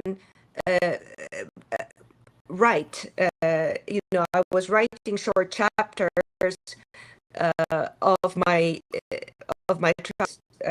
Really had a profound influence on the way the ones that reshaped me on my thinking. And so for 3.5 years, I was waiting for North Korea to open up. I was kind of doing a lot of writing, sparse between my travels, mostly here in the Philippines at the time, because I based myself here while waiting for North Korea to open up. So when North Korea opened up and I completed my journey in February this year, I came out of that, write and publish this book by the end of this year.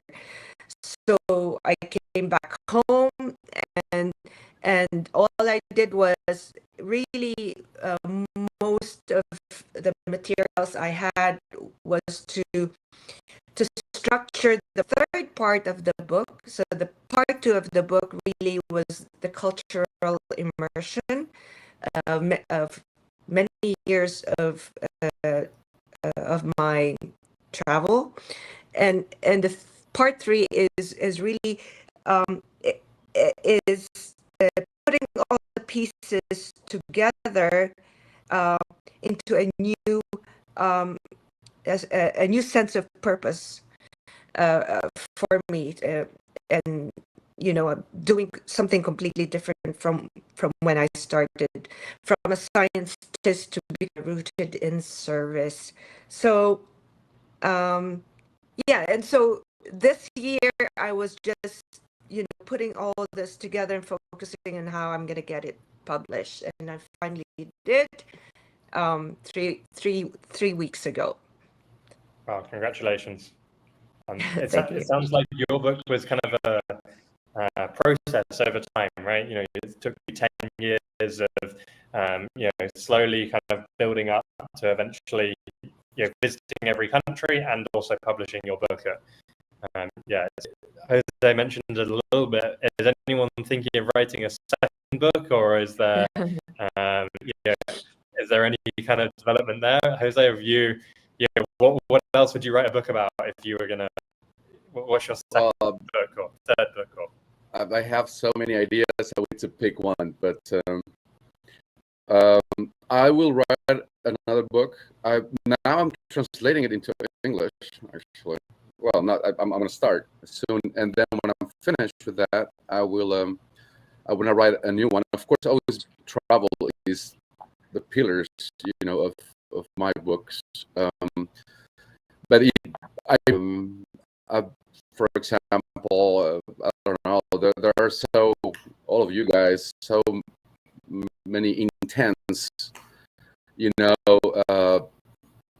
happenings that during our travels happen that I could feel books with that. So I need to next year I will sit down and think which of the ideas that I have already written down on paper, and I said which one, and mainly basically on what the people around me, what they like, when I'm talking, we're at dinner, wherever, lunch with friends, and sometimes you see how everybody stops and they're very focused on what you're saying. It's like this is a good topic for them to for the audience. In a way, you need to do something that is, but if you don't know how to write them down in a way that is compelling to people, I think they will not go farther than the second page.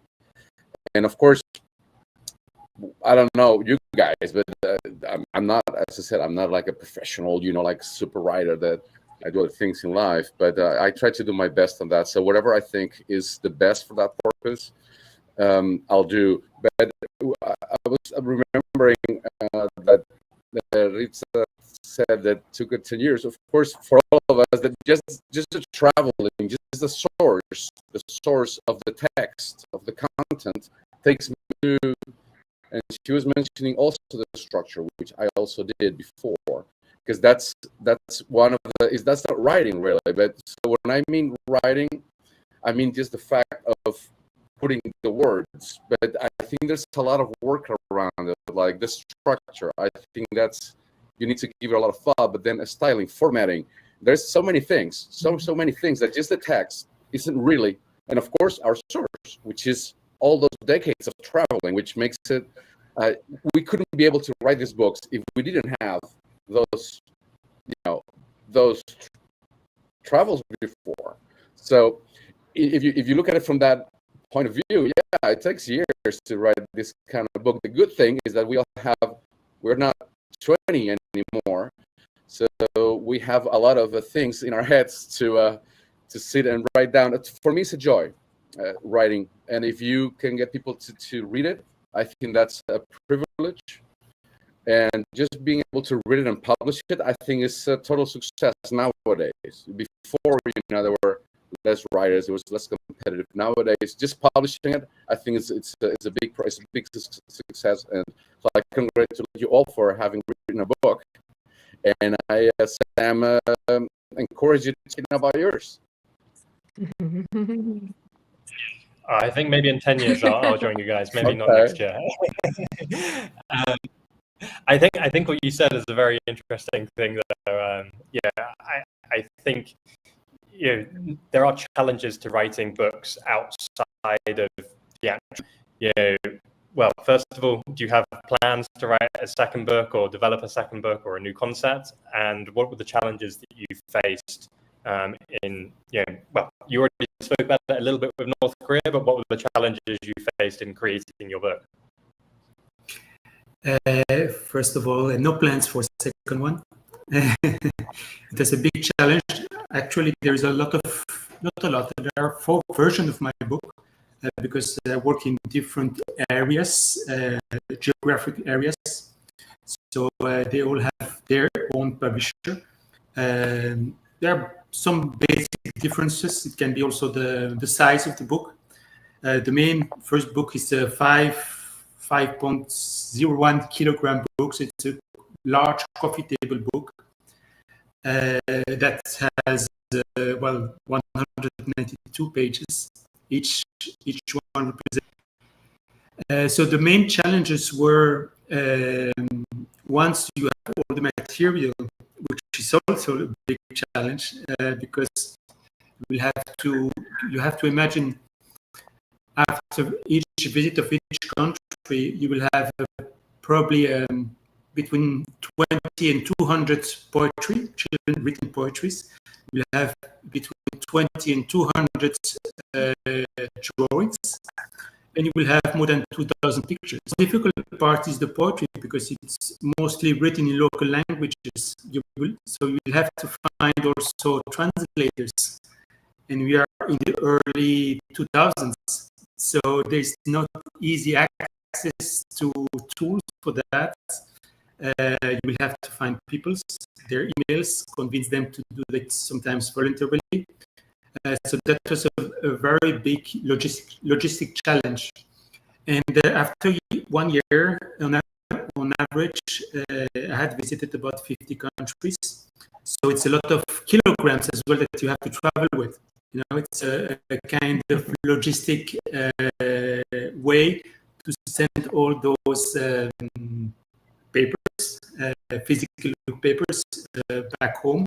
Home was in Chile at that time, where I had a very strong partner. It was a famous Chilean photographer that has helped me quite a lot as well. So that was a big logistic challenge, and I was used to spend about a couple of weeks each year there to be able to work on the book, to make the choices, to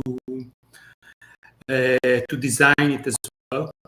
And after 5 days, when that was ready, I'm joining now more Jose. You have to make the cover. You have to find a publisher. And that was a very big challenge as well. Most probably you have to contact hundreds of them to be able to have a couple of replies and then try to convince them visit a lot of professional saloons as well, travel events, to be able to sell the idea, even if the book was already written.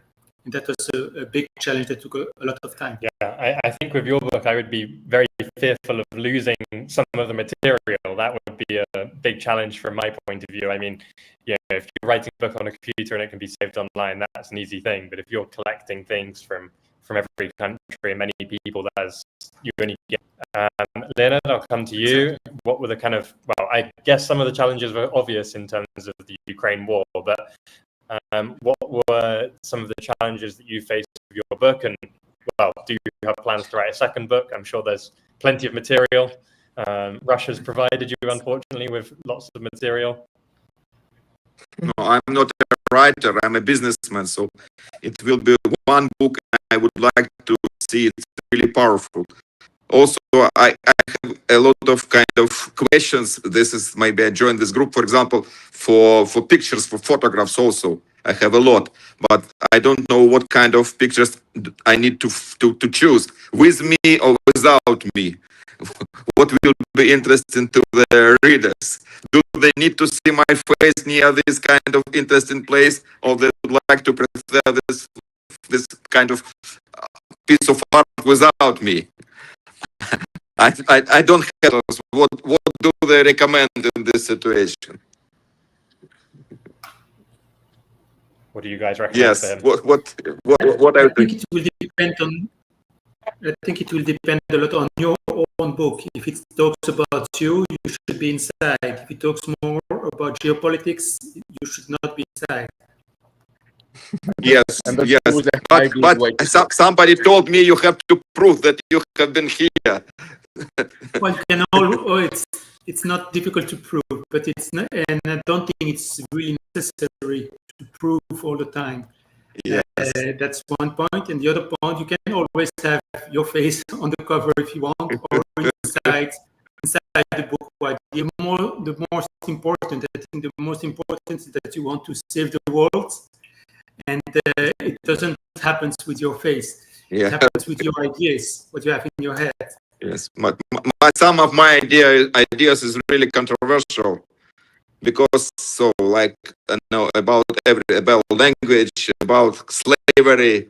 So then I visited Africa. I found out that all slave sellers were black, not white. Because before I visited Africa, I was sure that white people just came in Africa, grabbed people and sell them, but it was not like that. Everybody was in Nigeria, and I saw this monument of some guy and asked who was he, and he said he was the slave trader, and asked why do we have his but because the owners of this museum is grandchildren of this guy, so of course they earned money at that time, and they still earn money now. So I don't know. So, and some people told me I will have a lot of hate because of that. What do you think? From my point of view, I think you're probably right. People will dislike that, but history is complicated, right? You know, if you visit Zanzibar, there's lots of history of, yes. Yes. But nowadays, nobody just tell about some kind of Arabic slave trades. So only American is. They're not in this kind of. They're not leaders in this business, in this slave trades. Yeah, I mean, I think it's a complicated topic.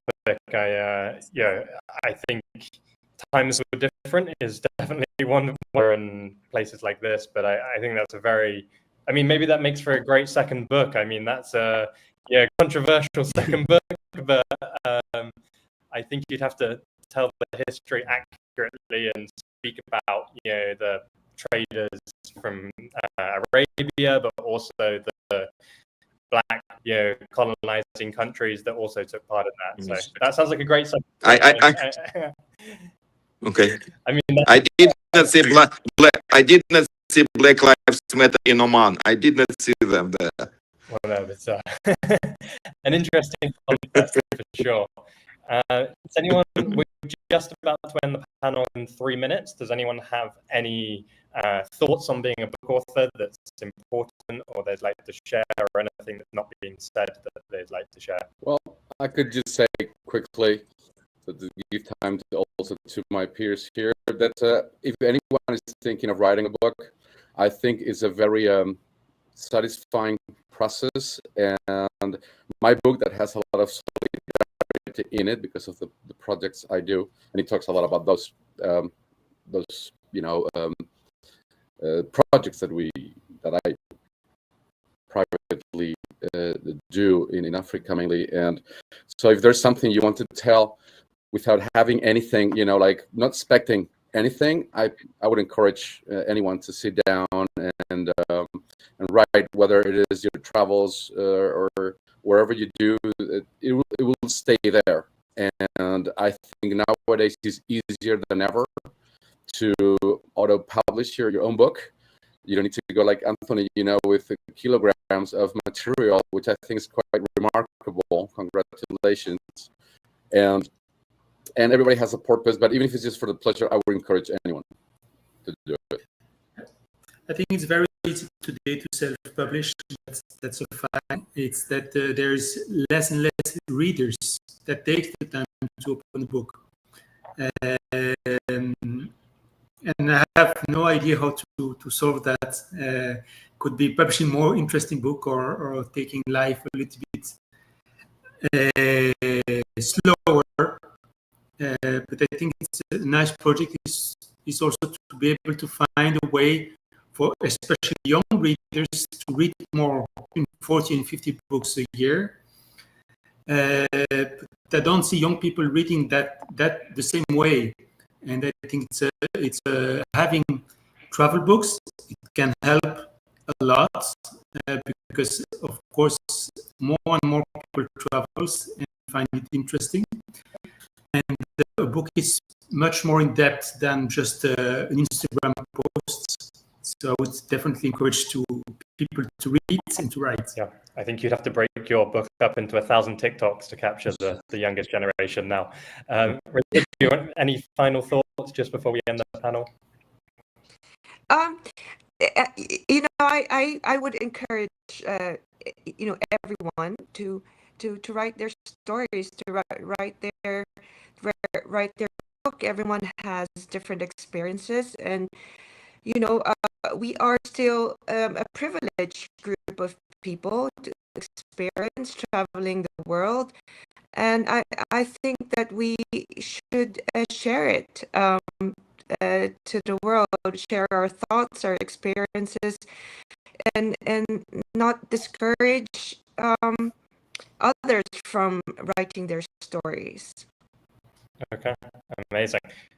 We've run out of time, unfortunately. Thank you so much for visiting. For joining, visiting Elena. Thank you, Anthony. Thank you, Jose. Thank you, and Rizma. Thank you so much for joining. I really appreciate you guys being here. Thank you. Okay, so now I think we have Kasam Hato joining us for just to collect his award that he received yesterday. He received the award for the best digital travel creator. Hello, how's it going? Hello, Sam. All good. How are you? I'm doing good. I'm doing good. Congratulations on your award. Thanks a lot. I really appreciate it. Thank you, Sam. Yes, it's amazing. So, do you want to speak a little bit about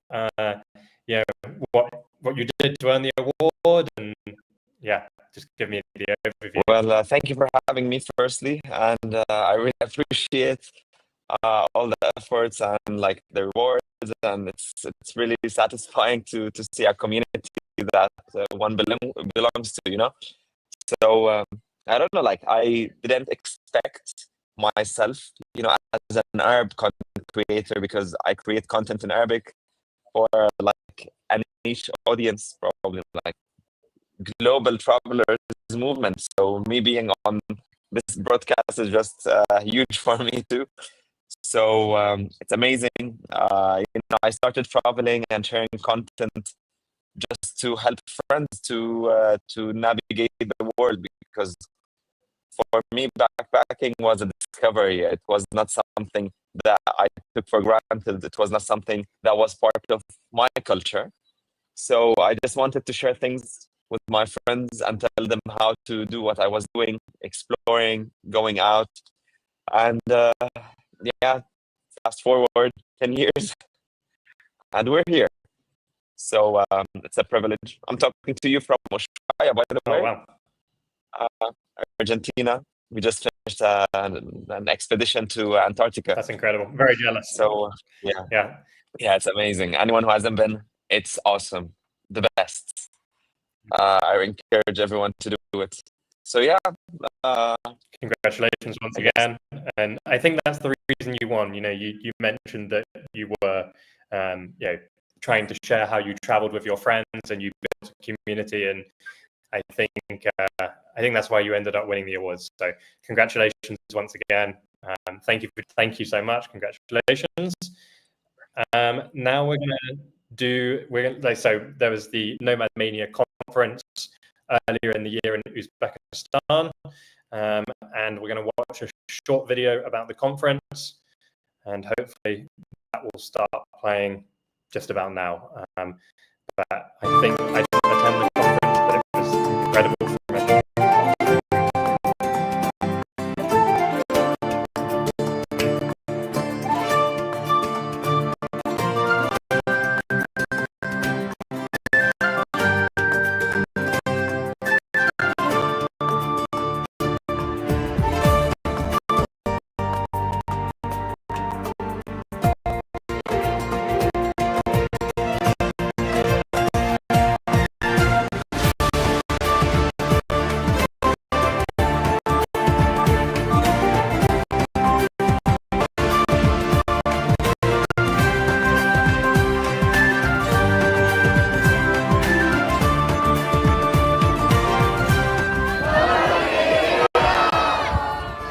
A dream of 20 years has been fulfilled.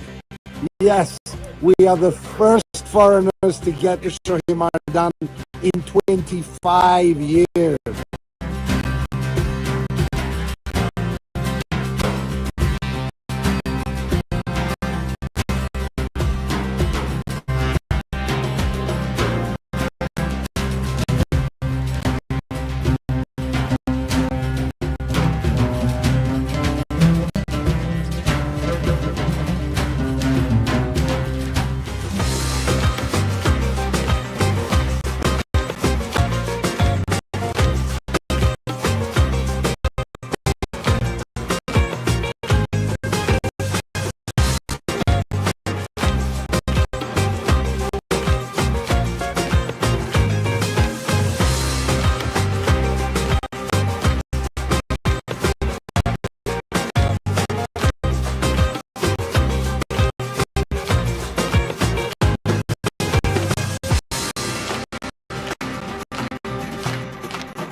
Amazing. Well, now I'm very jealous I didn't go.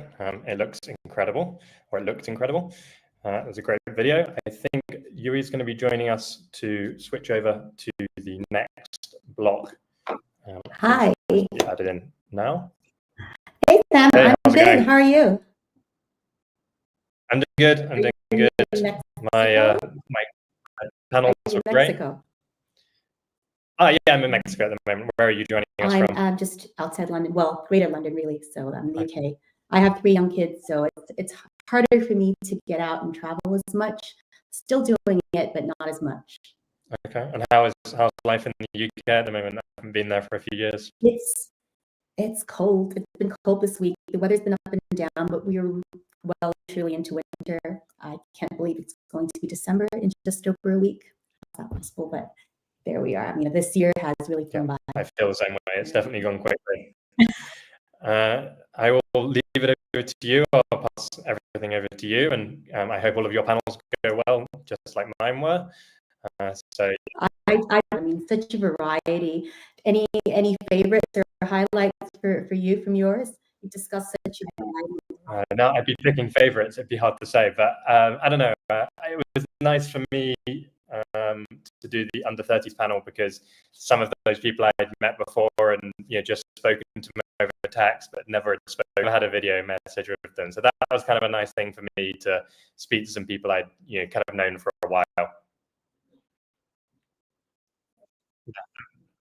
No, that's great. I recognize a lot of them. I've spoken to some of them, but it's really just great to get people together. Thing. So I'm really excited for mine. Yeah, for sure. And can I start, or will you be hanging around for a bit? Or? Well, I'm going to leave. I will let you do your panels. So anyway, it's great to see you. Hope to see you a bit later then, maybe. Yep, sure. Great. Well, hello, everyone. As you know, you're watching the UN Master Weekend in conjunction with the NomadMania Travel Awards. I think it's the 5th Travel Awards. So it's a very exciting weekend. Big hello if you've been following along with the program thus far this weekend, or if you've just joined us, a warm welcome. I'm Pao Redford, and I'm a UN Master that completed in 2017, so some years ago now. I will be hosting and moderating this segment of the program, which I believe is the 6th and final one of the weekend. So we've covered a lot of ground. Some people have likened it to a marathon, a marathon weekend of sessions, but it's been so valuable. I've had a busy weekend, but I've tried to tune into as many as I can, and it's been so good to hear so many opinions and such a variety of people joining in. So we still have several more panels coming up. We will be hearing from UN Masters. As you know, this 2-day special event is really a gathering, and a great gathering of UN Masters who are people who have accomplished the goal of visiting every country in the world. I think we're approaching quite a few UN Masters. The number is growing every year, but we're hoping to get as many to join in as possible today. And as you will see, or as you have seen, it's such a variety of people from all walks of life that have achieved this amazing goal. So coming up, we have several more panels featuring them, including one that we feature UN Masters that have achieved this goal against all odds. So they have odds stacked against them and they've still done it. Yes, that's coming up. We also have a panel that discusses how reaching 193 has changed now. So this is people who have done 193 or have started the process maybe decades ago. And if you've been doing 193 or hope to, you'll know that a lot of things have changed over the years. I mean, anything from technology to border crossings and all kinds of things. So it'll be interesting to see what these people have to say about what it was like then versus now. Following that, we have an interesting panel where just participants will get to talk about their final countries. So it's country number 193, my last country. I'm sure there will be a variety there as well, because as you know, as with everything, the 193 route is not similar with anyone and everyone has their own. So it'll be pretty interesting to see where they ended up for their last. Following that, we have a very special keynote speaker who is a great traveler, 193 without flying for 10 years. We'll be very excited for this. He's also recently, well, just yesterday, won his 2nd NomadMania award. So Thor will be in to talk about his endeavors. That should be a great highlight as well. And our last full panel is the 193, My Life After 193.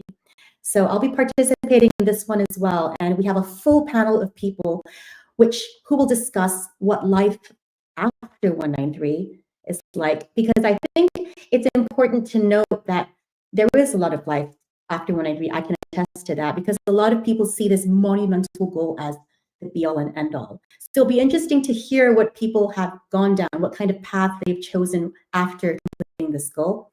So look forward to that as well. Following which, we'll have a nice celebratory gathering at the end. We'll have some cameos, and obviously we'll present the final few big awards. So there's lots to come. I hope you're as excited as I am.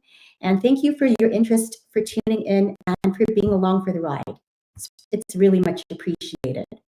But before we launch proper into the panels and into the program of this segment, I'd like to take a couple of minutes to talk about the very organization behind all of this. That's NomadMania. So in each segment this weekend, the moderators have each highlighted a different aspect of NomadMania. So there have been different aspects that we talk about. You've heard about the NomadMania Awards. So aspects of NomadMania span the awards themselves, the very event that we are in right now. We also heard about NomadMania Online. So this would include things like the series, lists, and rankings, conferences and trips. This includes a lot of times an educational component for NomadMania.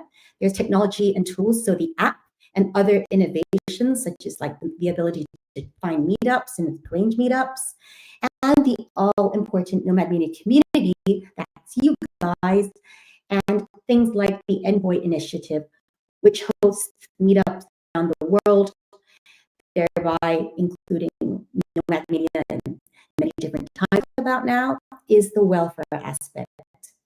So the welfare aspect of NomadMania is really the soft side of NomadMania. It includes a number of elements, and it's really the idea behind this is that NomadMania is a socially conscious organization that really bears in mind the welfare of its environment as well as its committee and its community. The executive committee is what a team within NomadMania. It's a dedicated team that oversees a lot of the operations, and it has some subcommittees. So as you'll see on screen, we have awards and events, we have scholarships, equity and inclusion, sustainability, media relations, trips, welfare, trips, verification, and series. So the scholarships are one of the subcommittees that fall under this welfare aspect. And this is where we have an initiative to really enable people who've not had the means to travel abroad for the first time. It's a very meaningful initiative. The Equity Inclusion Subcommittee ensures fairness in the community. And the Sustainability Subcommittee works on initiatives to raise awareness of responsible travel and how we can really lessen and minimize our impact on society, on the environment and societies that we're in. Okay, so welfare is really about NomadMania promoting travel that really is responsible and inclusive, but also that includes its community's welfare in mind. Okay, so we're talking about various initiatives that we deal with the soft side, and it's not just about promoting travel for the sake of it. It's not just about promoting travel for selfish reasons. So it's really about bearing in mind the welfare of the community and the environment, as well as underrepresented groups and underrepresented communities in mind as well. So these are very meaningful initiatives, and I think that the committee that I'm in, I'm a very happy and proud member of. I think that's a very, very helpful way to oversee these aspects of NomadMania, because what we do is we formulated the mission and vision of NomadMania, as well as providing strategic direction and a lot of these initiatives. So we help shape them and formulate them. So before they go out to the community, you know, it's really useful to have a diverse set of people to listen in with the team and think, okay, well, this really benefit the community, and a lot of times we have these really, really useful meetings. I think Meta earlier, by the way, Meta, congratulations on the award. She's been really great at heading it up, and we've got representation from different parts of the world and different demographic groups. So I think it's a very valuable way of showing that NomadMania really has various facets and aspects. It's not really just one side of NomadMania. And I think what really distinguishes it and differentiates it from a lot of other groups or travel organizations is the fact that it's quite an inclusive community that's not just about promoting a certain type of travel, such as extreme travel. That was what really drew me to it as well. I mean, no doubt it's a much respected authority on it. I mean, this whole weekend celebrates UN Masters. So we really are the authority on it. And it celebrates the fact that these people have done this amazing goal. But at the same time, it's also concerned with making travel more accessible and democratic across the world. So that's why we have initiatives like the scholarships, and also recognizes that NomadMania recognizes that scholarships will enable more people to see and gain and reap the benefits of travel, which I think is very meaningful, because it's not, as we've seen today, travel is something that we hope everyone can enjoy, and it's not just about one select group of people. I think even within this group of UN Masters, and it makes me really happy to see that there's such a wide variety of people, which I think will hopefully inspire more towards this goal, to show that it is very achievable, and it is something that no doubt will take time, but that you don't have to fit a certain profile or just be in a certain demographic group to aim towards it. And this is what we'll be discussing in the upcoming panel. So the first panel is the Against All Odds one. And this is what we'll be talking about, to show that basically this goal is something that you can achieve despite the circumstances that you might have been born in. Okay, so we'll be starting on this in a minute or two. I don't know if the people are here yet, but the main point of highlighting the different aspects of NomadMania is to show that it is a multifaceted organization, and hopefully these little snippets of the different aspects of it will rankings and verifications. It's to show that we do have an interest in different parts of it. So even if you're not a big traveler, or you're not right up there with the rankings, you haven't done the UN 193 yet, there is likely a place for you somewhere in the community, and we're really happy to serve and to include people just starting out as well. And as we've seen with the panels earlier, the younger travelers, one, for example, several of them have alluded to the fact that the community has been so helpful in their own travels, because it's been such a great resource. So that's something we really hope to continue with, this kind of legacy of being inclusive, as well as promoting all the best aspects of travel, so that it's as accessible and fulfilling for everyone as possible. And with that being said, I'm really excited about the upcoming panels. I think for me, the biggest takeaway so far from this weekend, I don't know if all of you would agree, I think people have tuned in here and there, but I tried to watch as many as possible.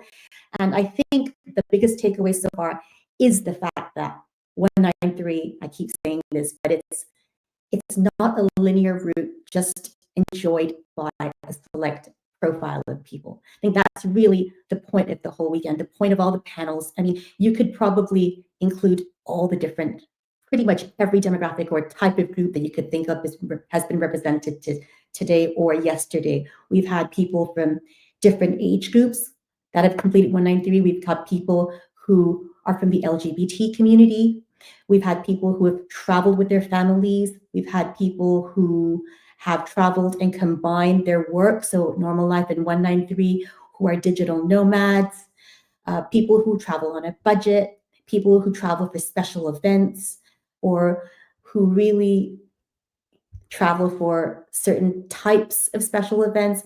And I think that just showed me the variety. I learned so much from that, and it's amazing. I think that we have really good representation here. So big props to Harry and Orest for putting this together. And I'm so happy to be part of this, to be able to learn from this, because I think there's so much collective wisdom in the community. And that's something that we can definitely share out, and something that will really, really inspire a new generation of UN Masters. And it's a goal that will really change your life. So hopefully you feel the same, and thank you for your interest so far. Do we have anyone that's on just yet, Orest? Or I think we have. Hi, Lubosh, how are you? Hi. Okay, so we are going to talk about the Against All Odds panel right now. We're just waiting for a couple of more people to join. Yes. But just a little bit of background behind this. As we saw earlier with the winner, congratulations, Daniel, of the Against All Odds Traveler Award, this category of people is very special. If you've been trying to do 193 or you've done 193, I think that everyone appreciates how hard it is. It's not an easy goal. It's not something you can just do in a month or, you know, even just a short time. It's something that takes a lot of perseverance and effort. So that's what makes the achievement so special, but that's what makes this particular group of people even more incredible. So Luboš, you are the first member that will be joining us. I think we have a couple of more, but I think it'd be really interesting to hear everyone's motivations behind doing the goal or aiming for the goal. And also, what exactly was your challenge, okay, behind your pursuit of 193? Yes, hi, I'm greeting you from Bratislava, from Slovakia. Now we are a free country, but I was born in communist Czechoslovakia, and until when I was 20 years old, so it was forbidden to travel. Yeah, it was not North Korea, but traveling was still taboo, so it was really not possible to travel. And then after revolution, it was now we celebrate it in November. It was 17th of November. We celebrate our revolution, 35 years of freedom. So I was working as a doctor in the biggest hospital in Slovakia, but still my salary was this communist salary, and my salary per month was 100 euro per month. And I was in the biggest hospital. I was teaching at the best university, and still when I want to go to India, I have to hitchhike. So I hitchhiked to India. So I want to pay tribute to those who still are in these conditions, yeah? Because I am not so. Slovakia is going rapidly up, and we are now in European Union. And for example, our passport is very strong. So now I can travel wherever I want. But before, like 30 years ago, I need visas. I need visas to Britain. I need visas to Finland, to Sweden. I need visas to Brazil, to Paraguay, Argentina, everywhere. So that time traveling was really, really difficult. And I started in that horrible times. Yeah. Wow. And what was your, if I can ask, I'll ask this of everyone later, Luboš. I mean, I appreciate all these hurdles you had to go through, but what was your initial motivation behind wanting to do this 193? I mean, I was a doctor, so I want to help the people. But still, I mean, all the doctors usually they have many. Like they are reading books, they like traveling, and we have one doctor here in Slovakia, and he was moving to Punta Arenas, to South Patagonia, and he's very famous. And I was reading his books, and maybe that was what I want to achieve. Yeah? So I start traveling, and for me, until now, when I'm crossing the border, so I am living 10 minutes from the border, the 10 minutes by bike, but it's from Austria. But that time, Austria was far as Mars. It was not possible to go. So still, when I'm crossing this border, so I pray. So for me, still, it is, I'm feeling that I have freedom. And after this revolution, when I came back, because our airport is usually Vienna, we are flying from Vienna, from Schwechat airport. So I was calling back home, because that time there was no mobile phones, and I was calling back home. There is still freedom. If not, I have a small money in Austria bank for the tickets to fly away, because I was afraid that the communist regime is coming back. And I mean, a lot of travelers are still in that conditions. And so with weak passports, then usually it's weak passports and no this purchase parity, so no money, and this is very, very difficult to travel. Did you, I mean, this is amazing that you've done this. Can I ask how long it took you, Luboš? I think we have. Yeah. Orest is coming. Orest Hi, is Orest. condition, but he was young when Orest was he was child when he was in USSR. Yeah, but yeah, I think this is a very good moment that like some people are not joining us, but I cannot claim to be the master, but here I have a master from Ukraine who shares a lot of pain. What we know each other. told, Yes. right? Yeah. So Yes. Costa can kind of contribute this experience as well. Yes, hello everybody. Hi, So I'm Constantin. Leoric from Ukraine, and we are together in beautiful Pattaya in Thailand right now with Orest. So Ukrainian team is here, and I just wanted also to share a little bit of my story. That was kind of same what I experienced, like Lubers did. But I was traveling from Soviet Union. That was much more harder Yes, than that's true. Yeah. Czechoslovakia was, for us, that was the Western world. And for me, the first foreign country was the UK, when I came as a Soviet citizen with a Soviet passport, having Soviet exit visa for a certain period of time. And that time I received visa to the UK. It was actually free of charge. And I went to London with only 40 pounds in my pocket. And I was on students exchange, but I had a chance to work on a farm in Cambridgeshire, just a few miles away from Cambridge, and I was picking strawberries over there, very British fruit, and I earned money. And I would tell you, first day I worked on the farm, I earned the salary of my parents for 1 year. Wow. I earned like 150 pounds for the first day, and that was salary of 1 year of all my family. Can you imagine that? And of course, something broke up in my heart and in my soul and in my mind, because a Soviet student, Soviet guy who was a member of Komsomol, to be in the UK. At that time, pound was very strong. That was £1 was equal to $2 American. That was like, oh my God, having more than $300 US in your pocket, you earn within 1 working day. Can you imagine? That was absolutely incredible. It changed many things in my, let's say, mind. And I would tell you that I was working like 5 months in the UK, and when I came back home, I flew through Moscow that time, because Kiev was not connected. That was part of the USSR. But I decided to go through Czechoslovakia. It was my second country after the UK. So I went by British Airways, and I was only one non-British passenger on that flight flying to Prague. And I took a train from Prague to Uzhgorod, to the border with Soviet Union at that time. And my father, was waiting for me in it was Chop, next to Uzhgorod. This very small railway station, but very important one. That was a gateway to the west from the Soviet Union. And I went home, and I was extremely rich that time. Having so much money after the UK, visiting, and it changed my mind. And that was the first step, which actually pushed me to believe that I can see the world. Because to be a Soviet student, it was impossible, to see even the possibility to go out from the country.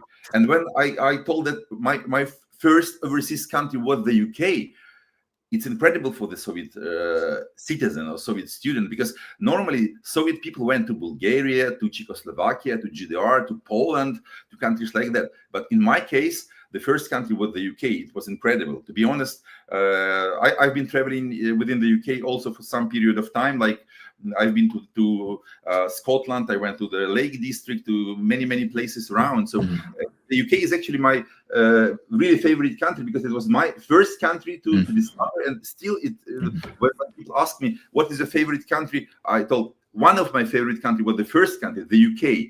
And the last one was Samoa. I couldn't believe, 35 years ago, that I could see all countries of the world.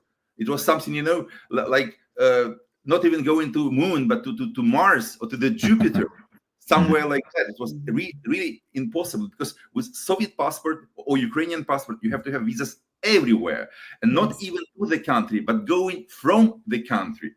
And I would tell you that when Soviet Union disappeared and we had Ukraine became independent, within 2 or 3 years, Ukraine actually canceled this exit visas, and we start to go out without this permission from our government. And this is really, let's say, big experience in my life. And I think I am very lucky that I started my let's say almost childhood in the UK, because it changed my mind. It just showed me the different world and possibilities that you can earn money, you can spend money, you can travel the world, and you can see the world. No, that's definitely That's true. really impressive. And continuing the story, I see that we have like another people who actually showed up on this panel that really break the cycle of against the old odds to rule every country in the world. We got people from Argentina, from Kosovo, and from Azerbaijan. Just think of it, right? So I'm putting them online right now. And Yui, like the floor is yours to lead the show. Thank you, guys. Thank you. Thank you. Thank you for that story. If you'd like to continue on, Konstantin and Oris, please do. I can tell like hours about the experience, but this is just, the first country I visited was really very unusual for the Soviet guy, the UK, and the second one was Czechoslovakia. It's also, I think, nice to hear for Lucas, because I was going through his country, and was number two. Actually, I don't count now Czechoslovakia as the country of my visit. I count Czech Republic and Slovakia right now. So some people actually count like three countries: Soviet Union, Czechoslovakia, Czech Republic, and Slovakia. So in 4 countries like that. Hello, Mehraj. Hi, how are you? Hi, guys. Thank you for joining. Hello, everyone. From Hi, everyone. USSR, here's the same story. I'm Miraj. Yeah, so we've How got are you? a full panel of guys now. This is great. Thank you. I'm sure we'll have a real diversity of opinions. Can I just get you all to, as we do with all the panels, quickly just go around to say your name, where you're calling from, and where you're from. When you completed 193 and what your final country was. This is just to give the viewers a little bit of context and intro, and then we'll go on with the discussion. So, Konstantin, if you could just briefly say again. My name is Konstantin Leorik. What I told you, I'm Ukrainian. My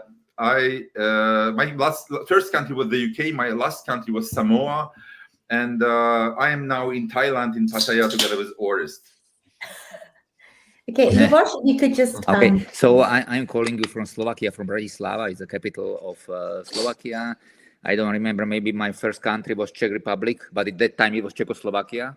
So I don't know if it counts. Maybe then Hungary. It was possible only to going to East Europe that time. And last was Tajikistan in 2019, but I was in Tajikistan before, in Tajikent, but it was only for 1 day. I didn't count it. But then in 2019, I went through all the Tajikistan, so I count Tajikistan as my last country. Okay, Miraj, hello. Hello, everybody. I'm Miraj. I am from Azerbaijan. So my first country, last country, Germany, Canada. So Canada. I'm finished 193 countries.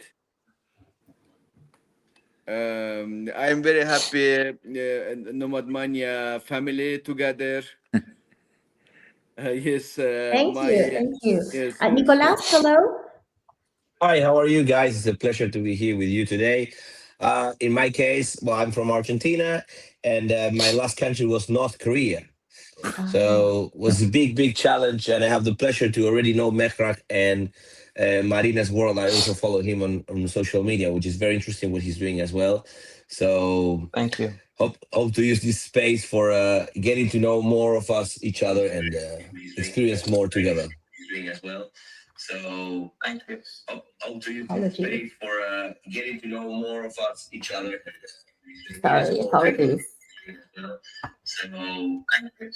Hope to use this space for getting to know more of us, each other. It's going with some delay, no? Hey, hello guys. Sorry, just a little bit tired. I'm right now in Hong Kong. It's like 1 a.m. in the morning.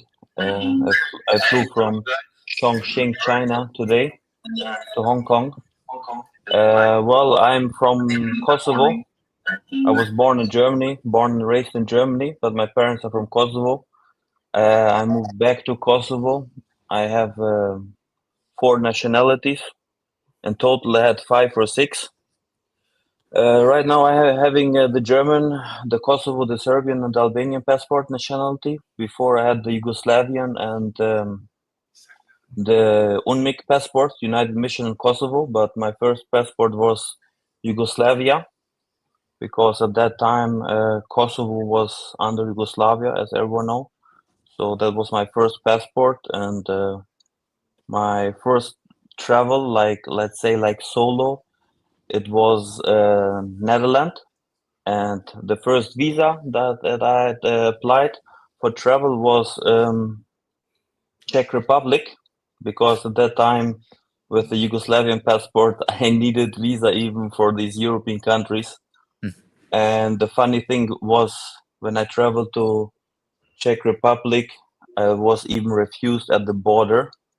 I had to leave the train, and because the immigration guy, the strict German immigration guy, told me I'm stateless, because at that time Yugoslavia was like broken away, war and everything, and he told me like if I exit Germany now, I can't enter anymore. But then after calling Berlin, etc., they told me, okay, I can exit Germany, I can enter Czech Republic and go to Prague.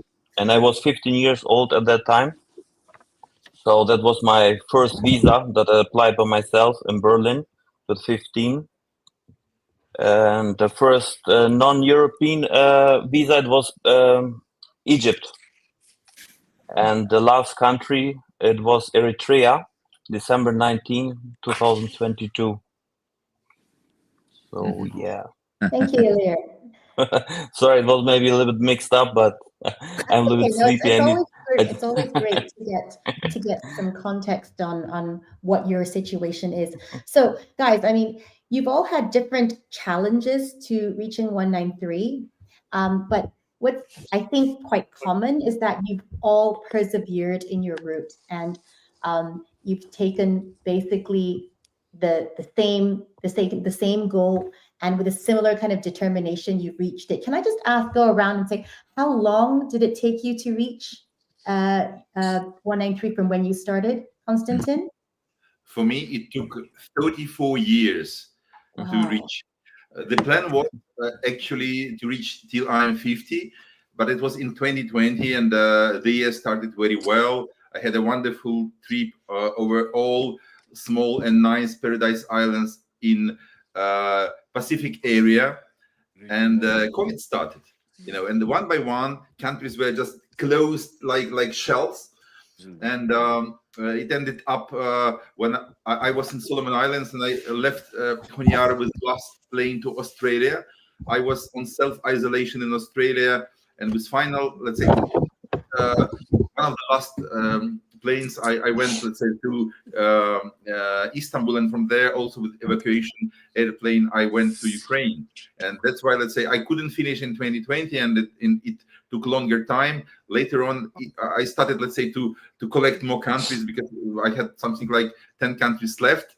And the plan was to finish in 22.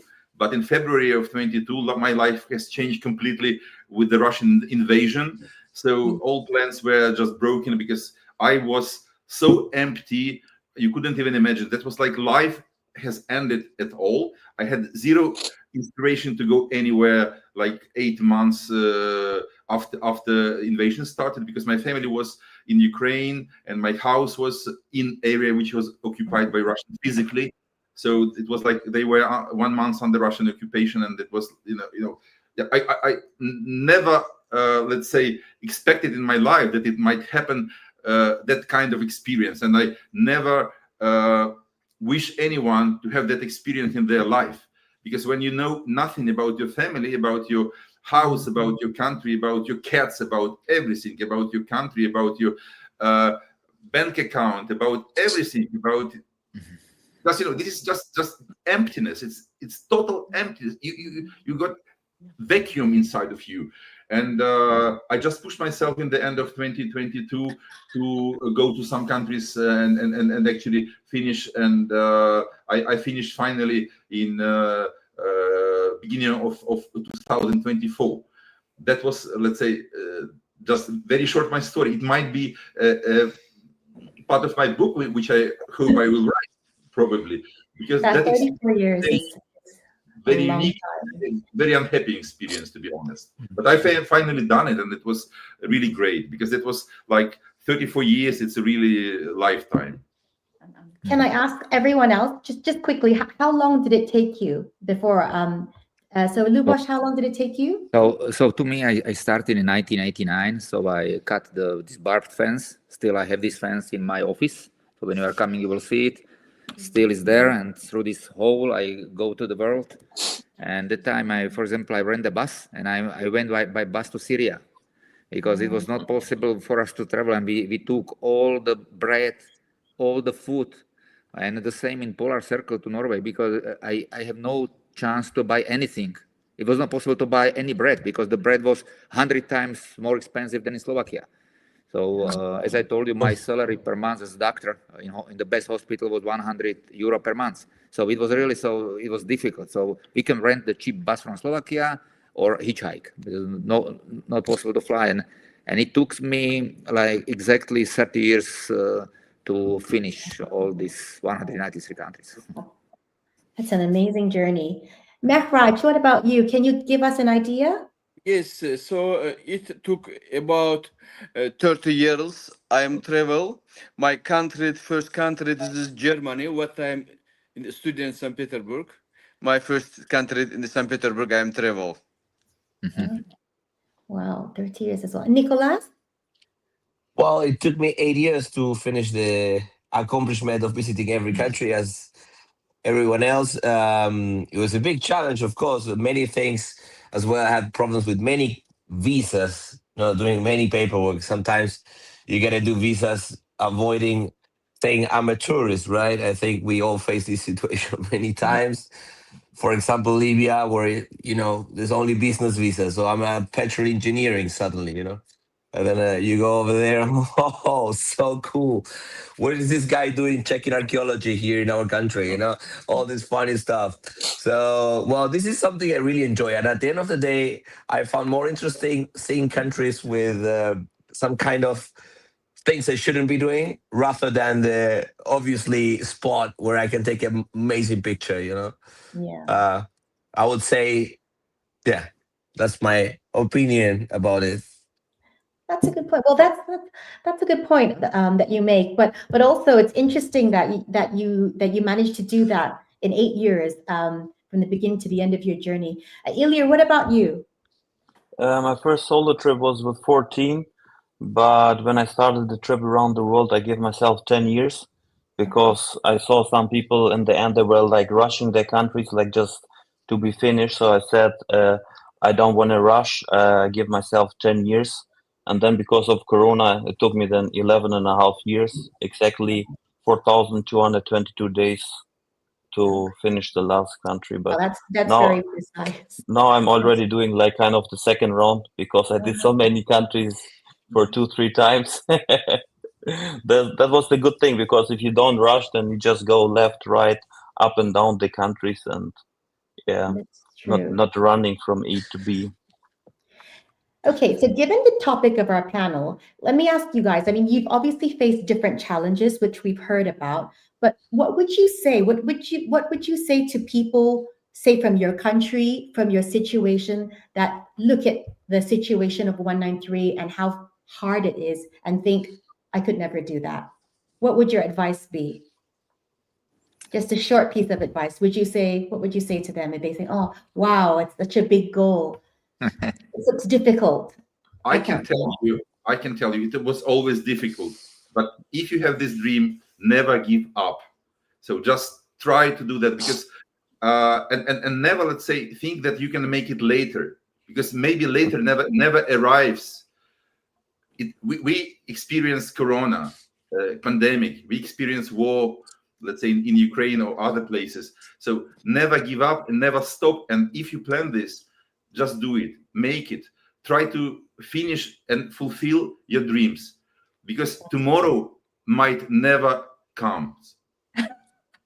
I love it. I love it. No, that's very inspiring. Mehraj, what would you say to someone from Azerbaijan who wants to do the similar goal? Yes, so I'm every month I'm 2 week travel 2 week in the Azerbaijan. Now I'm start a new trip Australian, Papua New Guinea, South Korea. It's more countries I'm now planning go. Okay, so you would say travel more and go. Yeah, What yeah, about yeah, you, yes. Lubosh? Any words of advice for people Uh, who think that they can't do it? I mean the easy road. Did you say Lubos? Yeah, easy. I mean the easy road doesn't count. Okay, so it's fine to have big aims. Yes, and for me now it looks you see 10 years, 8 years. Now I even heard that you can do all the countries in 3 years, maybe in 1 year. Yeah, now it's easy. But if you want to go deep, if you want to go to deep and to recognize the countries, you need the time. Okay, now that's good advice. Yeah. Ilya, what would you tell someone that had faced similar challenges? Honestly, I would say like nowadays is like the easiest time to travel around the world was because I mean I was just in China and it was so easy, or even most of the countries are so easy to travel with visa. But when I started, or like as Konstantin said, it was really difficult. You know, like with Pakistan, I remember Saudi Arabia, it was really difficult. Sometimes we had even to go the illegal way. You know, like Nicolas said, we in Libya we all went as I was an architect for statistics, you know. I had to go on Wikipedia and check what is my work, you know, in case they ask me Amazing. immigration, you know. Amazing. Or Equatorial Guinea, I bought for $350 with a lady in Gabon. First she asked 500, then 450, then 350. So, but But after all you did these things, then it's easy. I mean, it's like kind of like climbing the mountain, you know.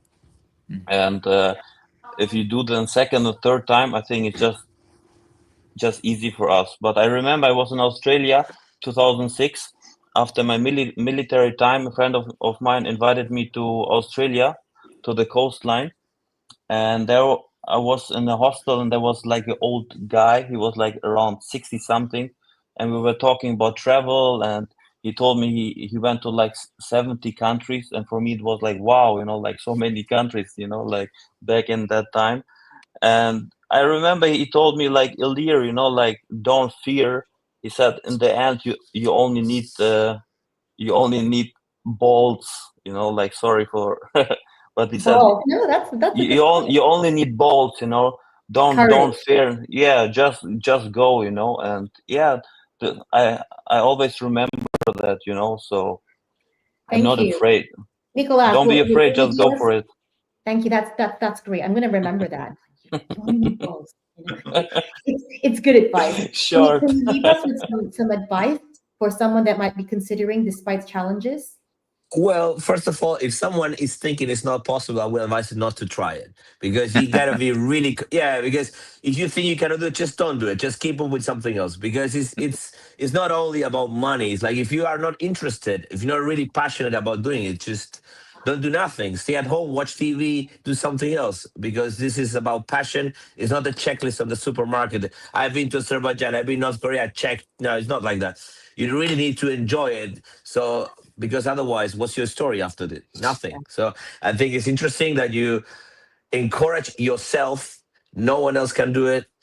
That you are the best example of what you can do. So the limitation should be on someone else and not on your side.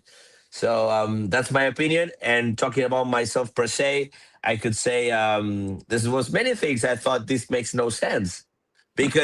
But makes no sense. Why? Because when you think about every country, it's just trying to make a box of something you cannot do. Because all this politics stuff of like Soviet Union or all these things, I know I'm like part of it. So now I have to go back to this place. It really makes no sense. I think what actually has a lot of meaning for me is to have a real experience on gastronomy, politics, religion, spiritual, I don't know, animals, a little bit of everything of what the country has to offer. For example, if I go to a country under war, I want to learn about the war. If I go to an island like Tuvalu, Samoa, or Tonga, I will learn about the beach or the life Use it as in a the learning. island. I don't know. So it's like you need to be open to learn from what the place where you're going, and not I just like this or that. No. Thank you, guys. I mean, I've really learned so much from you just in this short time. We do have to move on, unfortunately, as much as I'd love to hear more about your stories. But I think each of you singularly has really shared some really good wisdom and your experiences. And it's really showed us that we can challenge ideas about possibility, and it's all in the mind and how you frame it and look at it. So thank you for turning your challenges into fuel to pursuing this goal, and congratulations again on the achievement and for participating. Thank you. And I hope to see you on the road at some point, but take care and safe travels and adventures. Sorry we ran a little bit over time for that, but as you can see, there's such a variety of ways that people approach this despite experiences and challenges and situations that may be stacked against you and be proved to make things difficult. Anyways, this segues very nicely into our next panel. How has reaching 193 changed? So as I said earlier, people here will be talking about the then and the now and how the experience is different. So if I could just welcome the panelists. We'll see how many of them will be joining today.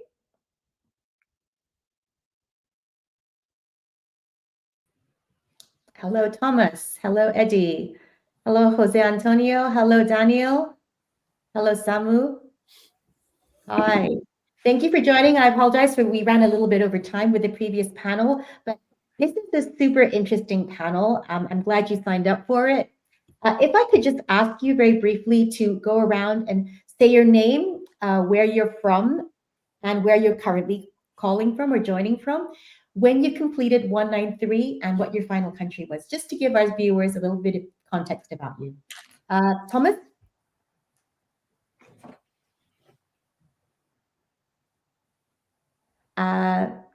Thomas, if you can hear me?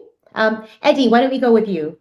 Okay, yeah, I'm Eddie, and I'm calling from Stockholm right now. I'm from Sweden, sitting in Stockholm, and I finished the last country was in 2016, and it was Cyprus. Okay, Jose Antonio. Hello, I am Jose. I'm Spanish. I am calling from Madrid. I finished my last country in 2018, and it was Syria. Okay, thank you. Daniel. Hi, everyone. Great to be here. My name's Daniel, obviously. I am from Australia. I finished my last country in 2022, and it was Tonga. Okay. Samu? Hi, everyone. So my name is Samu, and I'm from Finland. I'm calling now from Helsinki. I finished visiting 193 in 2010, and so quite precisely 15 years ago. And my last country was the Bahamas. Oh, that's an interesting one to end with. And Thomas, hi. Thomas, can you hear us, Thomas? Hello, can you hear me? Yes, I can. Now, yes, we Thomas, can. Can you hear us, Thomas? Yes. Hello? Hello. Can you hear me? Yes, I can. Now, yes, we can. There is a delay. Ah. Hello? Hello? Hear me? Yes, I can. There is a delay. Yes. Hello? My name is. There is a delay. My name. Can you hear me now? Yes. Okay. My name is Thomas Caswell. I'm broadcasting from Stockholm, Sweden, and where I live. And my last country was on Christmas Day 2022, and that was Guatemala. I see. This is a great variety. You know me, I love variety, but I love how everyone's last country and final country is so different. We'll move to that in a minute, but basically, I think we would all agree. Maybe if I could ask you to mute yourself so that there's no echo. Thomas, did you want to maybe mute it for a minute? That was Guatemala. I see. It might be because you have the YouTube playing in the background. I love how everyone's last country and final country is so different. Thomas, Sorry, did you want to just mute yourself until it's time to speak? Yeah, thank you. Sorry. These common problems, when you do an online broadcast, this happens quite often. So it's wondering like who's the one. Sometimes I'm the one that's doing it, but thank you guys. So I think we would agree that the approach to 193 and the journey to 193 has really changed over the years. So I think this would be an interesting point to ask, like I did in the previous panel. When did you start? Or when was the bulk of your 193 travels? So we get an idea of it. It was a few decades ago or somewhat fairly recent. So if you just want to go and say like when you, either how long it took you or when your main travels were. Eddie, can we go with you? Okay, yeah. Well, what I count on as a starting year is 1991, and then I was interrailing through Europe, and I was 17 years old, and it definitely have changed since then.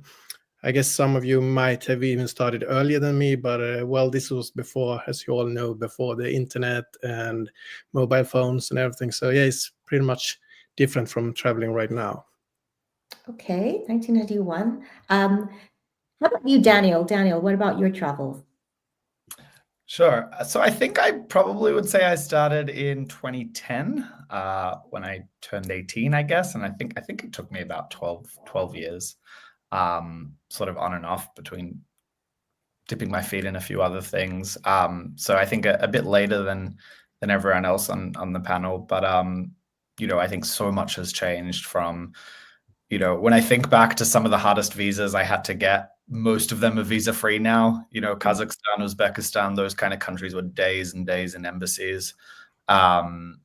Little things like the internet, landing somewhere and having like pre-printed out in other languages, the address, the amount of frustration just from being unable to communicate with taxis, the pre-Uber life. Lots of things to touch on. Jose, what about you?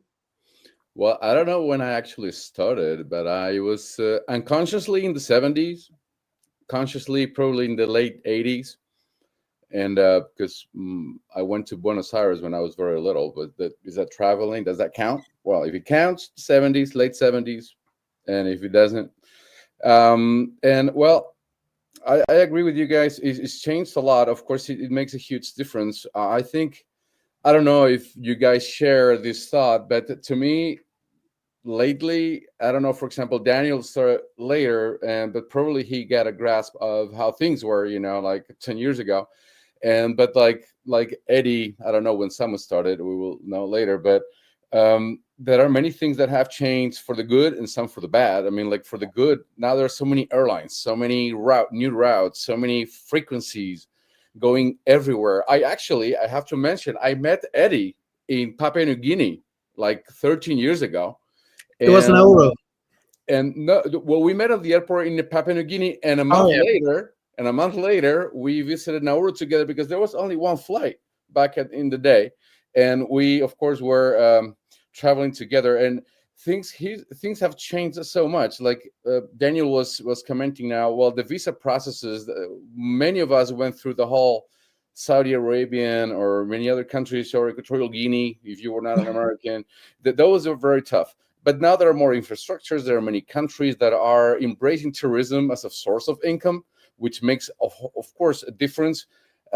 Internet, like planning now is like, oh my God, or AI, even worse. I mean, you just put it there. You don't need to talk to anyone. Though I think traveling before was more authentic. Just traveling with your map or having so little resources to do research, it made it, to me, very authentic. And nowadays, how I started this comment now, this intervention, it's a bit discouraging for me how many places on the bad side that have become theme parks. And there's a lot of people everywhere, and you have to do lines for everything. And I'll give you an example.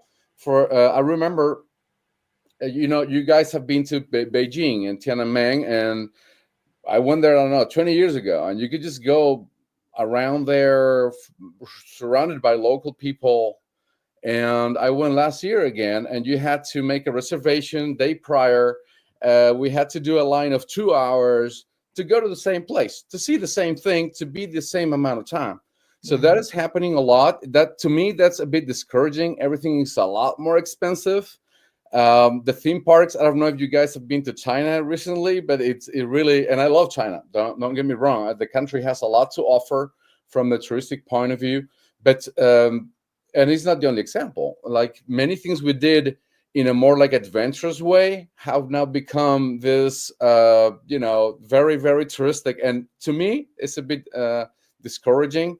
And like Eddie, which I know he's traveled, and we traveled together actually, and we had like true adventures here and there and doing weird like logistics that made the whole adventure. And now it's just different. I'm not saying it's worse, but in a way I prefer the old days of traveling, to be honest. Yes, I would agree. There are definitely points about like nostalgic things that you think, oh, okay, those were the days. Would you agree, Samu? What about you? When did you do your main travels? Hi. So yeah, I agree on with Jose about many points. It's really hard when I really started traveling. It was certainly back in the last millennium. But I would say that my main travels were between the years 2000 and 2010. So I finished visiting every country in the world without having a smartphone. And that has really changed the way how I travel and everything. I would say that nowadays it's much easier to travel. But before it was more spontaneous. Yes. Because making all the bookings for accommodations and transport, because it's so easy, everybody does it beforehand, and I'm also forced to do it beforehand. So it means that I need to plan more. I cannot be so adventurous as I used to be. So that's maybe the main point, how it has changed the traveling. Also the fact that nowadays we have social media.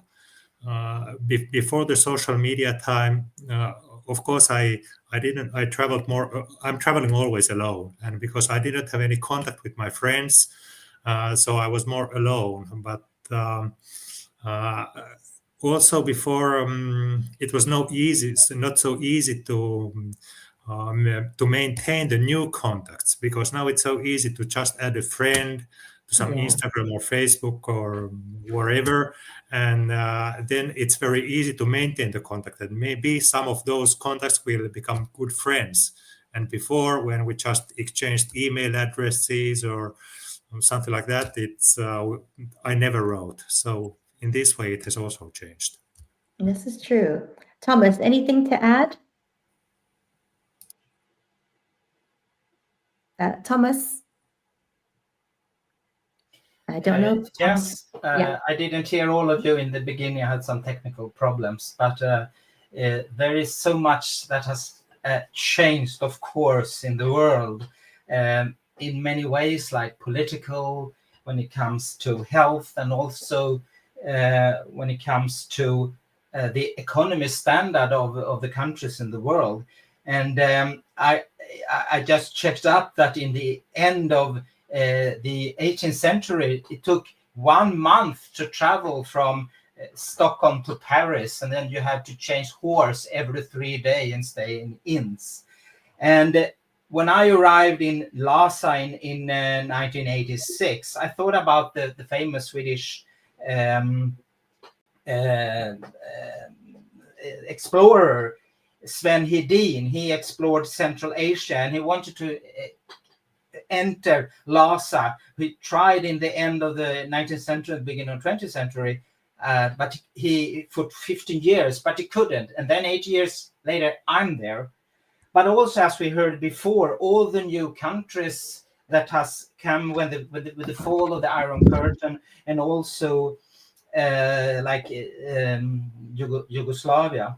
But there is one thing now, and there is younger people traveling, and like before, and it's much easier. There is one word that I would say that you really need now that we didn't have before, that someone, a lot of other people has talked about, and that is connection. you need connection with your phone. If you don't have it, you're almost blind. But when I started to travel, I had this Lonely Planet travel books, and I really loved them, like the India travel survival kit, and you looked there and you had all the information and you went there. Today, the travel books have changed. So now Lonely Planet books are just inspiration. They don't give you any information. You need your travel code, or the QR code, to find things. And then when you try to find it, you can't because it doesn't work. So, yeah.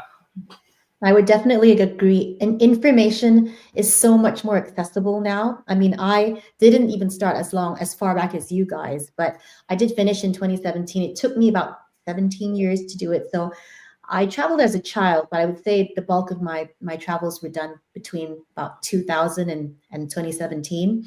But I remember, I mean, the days of Lonely Planet guidebooks, and we didn't have real-time navigation. And things like if you wanted a specific piece of information about how to get from one place to the next, you really had to know what you wanted to know, and you'd have to go to forums like the Lonely Planet Thorntree. I don't know if any of you guys use that, but you'd have to kind of trawl within that forum to find someone that might have posted something about that. So you really had to know what you were looking for, whereas I think the biggest change these days is that a lot of the younger people, maybe they don't even know about 193. They didn't even know that this goal existed. And a lot of the information is fed to you. So it's like, oh, here, I saw information. I saw a social media reel, and therefore I think this is a cool goal to pursue. So you may not even know that you want to do it. And then you see a reel and you're like, okay, I want to do that now. Whereas I think in the past, you had to look a lot further and a lot harder for the information that you wanted. What about other things that you miss? What about the countries that were very difficult for you to, or very obscure for you to reach back then, and how they are now? Do you think that that's changed a lot? I know obviously borders and visa regimes and all that are different, but what was something that proved quite difficult for you during your time, or when you were doing your journey in the past, but is a lot easier now, or vice versa? Daniel, go with you. So something that was easier in the past but is more difficult now. Was that what that was? Yeah. Or it could be a country that, in terms of access to a country. So for example, for me, when I did Saudi Arabia, I had to go on a business visa because it wasn't as open as it is today, for instance. But was there a country or a place that was quite difficult to access, or at the time? Yeah, I think like I mentioned before, I think when I first traveled around Central Asia, it was just a bureaucratic nightmare. And these days, these are some of the countries that are moving so fast towards sort of tourism-based economic models, just infinitely more accessible with flights and visas and really everything. Like, you know, if you're landing in Tashkent now compared to sort of 15 years ago, it's an entirely different experience. It might as well be a different country at this point. And yeah, I think that's really interesting. I think others have also mentioned, you know, China's become a lot more accessible. I'm trying to think where else. I think there's also the inverse. I think places which were easier, such as Myanmar, have become more difficult. I'm trying to think where else. I think that's always going to be quite dynamic because it really depends on what's going on in the country. Yeah, exactly. And another point of interest is, how did you guys verify and document visits? Say, was it through photos when digital footprints didn't exist back in those days? What did you do? Did you write postcards by hand? Did you just have a film camera? Before the era of smartphones and the advent of the internet, what did you guys? Did you have travel journals? Samu, what about you? Well, I took a lot of pictures. The purpose of taking the pictures was not really to prove that I've been there. It was that they were just pictures for myself. And because when I'm usually traveling alone, I usually don't appear myself in the pictures. But of course, I wrote also a lot of postcards to friends and relatives. And yes, I kept a diary also, and I'm still keeping a travel diary. So those were the ways how I documented the trips. Okay. What about you, Eddie? Actually, I would say the same as you, Samuel, because I wrote the diary all my trips actually, and I'm writing a book now. I'm just behind you, Jose. I'm not as fast as you are, but I'm still writing my book, and I'm going through all my diaries I have. And the thing is, one thing that all people probably collect something, and behind me you see the banknotes, and I collected at least one banknote from each country in the whole world. This one's on my wall behind there. And then when I wrote my diaries, I bought a small, how do you say? I can show it. It's like, this like a notebook, and this is from every country also. And I wrote down where I bought it. This is in Bulgaria, and then I have my diary. So I have notebooks from every country in the world as well, and that's what I kept it. Now I'm writing the book out of this diary. Otherwise, I wouldn't have remembered it, because it's took me 25 years to complete all the countries. Wow. And Jose, what about you? I mean, you wrote a book. I mean, how did you remember the memories, or how did you recall them? Well, I'm trying to take advantage that our brains are still up and running, alert, and memories have not faded yet. By the way, I can tell Eddie, because I've seen Eddie writing his journal, because in Yemen, I remember you writing the journal, and he's very thorough. He's really writing, so I can, proof of it's true. It's true. What he said. Me, I used to take a lot of pictures, a bit probably like Samo. I was trying to document the place. Of course, we all have pictures of ourselves, but I remember when in NomadMania, actually, somebody said, why don't you sell, I was doing the verification for the regions, and they said, why don't you send us a selfie of yourself somewhere? I was like, we didn't take selfies, so we don't have selfies. That's a totally new thing, like selfies. What is that? And I had this super big Sony. It was digital. I bought it with like tax-free in Panama, but it was like this huge thing. But even those pictures, you cannot really print them like for a book, for example. So what I did, I wrote notes. I wrote notes about every place. Probably like you guys, the pictures helped me go through the whole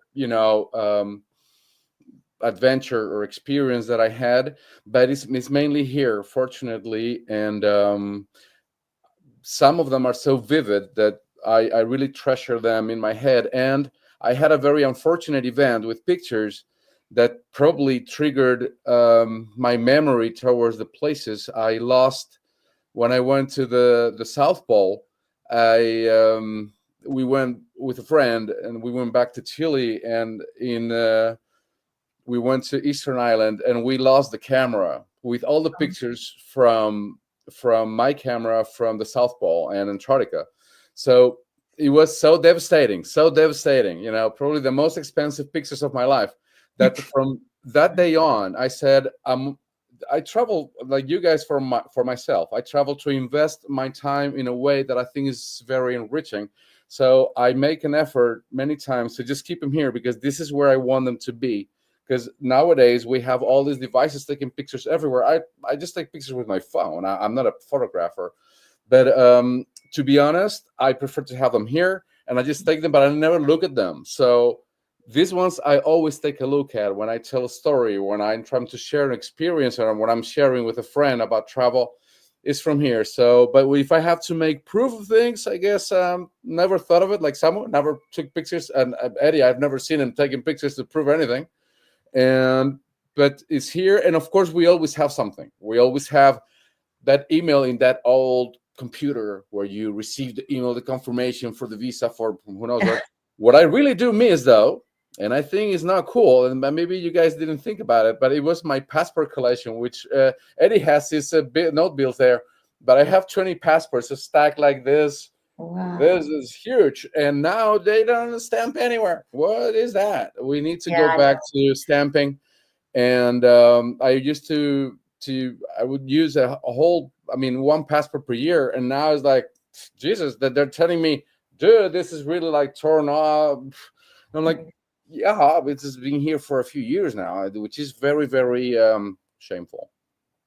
I would agree. I think it's nice to be able to have a collection of things. I mean, Eddie, that collection of notes, I have similar, but not as impressive as that and not as well organized, but I really treasure them. I think it's a great collection. Oh, I forgot. I collect sand. Sorry, Yuri. Sand. Wow. Sand. I collect sand. It's cheap. My mother actually started that collection, and I said, well, I'm gonna bring you, some small, really, really small samples of sand sometimes, or earth, from places, or something that, because I stopped buying souvenirs many years ago. I don't have a place for them. And so a little rock or a little something from the place sometimes I do, and from very specific places, but I like to have them with me. I think that's a great set of collections. It's just a little piece of your journey that you can actually have with you. So we're approaching the end of our panel. I appreciate all the insights that you've shared. It really goes to show that times have changed so much, and there is a lot of nostalgia for the past. Maybe just one last quick fire round, just a really quick round where we go around with everybody, just a short answer. Looking back from this earlier era of travel, what is one aspect of it? Just mention one or two words that you miss compared to today's hyperconnectivity. What's one aspect of that you miss the most from travels of yesteryear? Thomas, how about you? Or anyone else? Thomas, can you hear us? Yes, what is one aspect? If you could just say one, it was what do you miss most? Slower, and you have to improvise more. And when it comes to taking photos, I mean, there were these slides you had, and when you come home, you put it together, you cut it, you organized. Now we have a lot of photos in your phone, but it was really a different time. You were more alone. Okay. Anyone else would like to share? Daniel, one thing that you missed the most? Sorry, Eddie, go ahead. Sorry, go ahead, you. No, you go.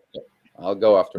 All right. What I can miss is before we were really forced to make contact with people to just find out where to go next, because you had no idea. You didn't know if there's a road, any transport, anything. So you really had to approach people and ask, how can I get there? Where can I go? And how can I get there? So this meetings with people just to find a way. And then it could be how funny and tough as it was, because sometimes, like in India, the people, they just show you the way, and even if they don't know the way, they will point you in one direction and you go that direction, and you finally realize that they had no clue where to go. And I miss that, because right now you just take up your phone and you just find out where to go, and you don't really have to make contact with the locals. Human connection, so important. Okay, Jose, thank you. What about you? Well, besides what I said before, what I probably miss most is also what Thomas mentioned. Like, I think the sense of adventure, connection is making that a bit less attractive. But at the same time, I think that it also gives access to more people to do things. But sometimes it's too crowded, and of course, connection is allowing that to happen. Okay, thank you, Daniel.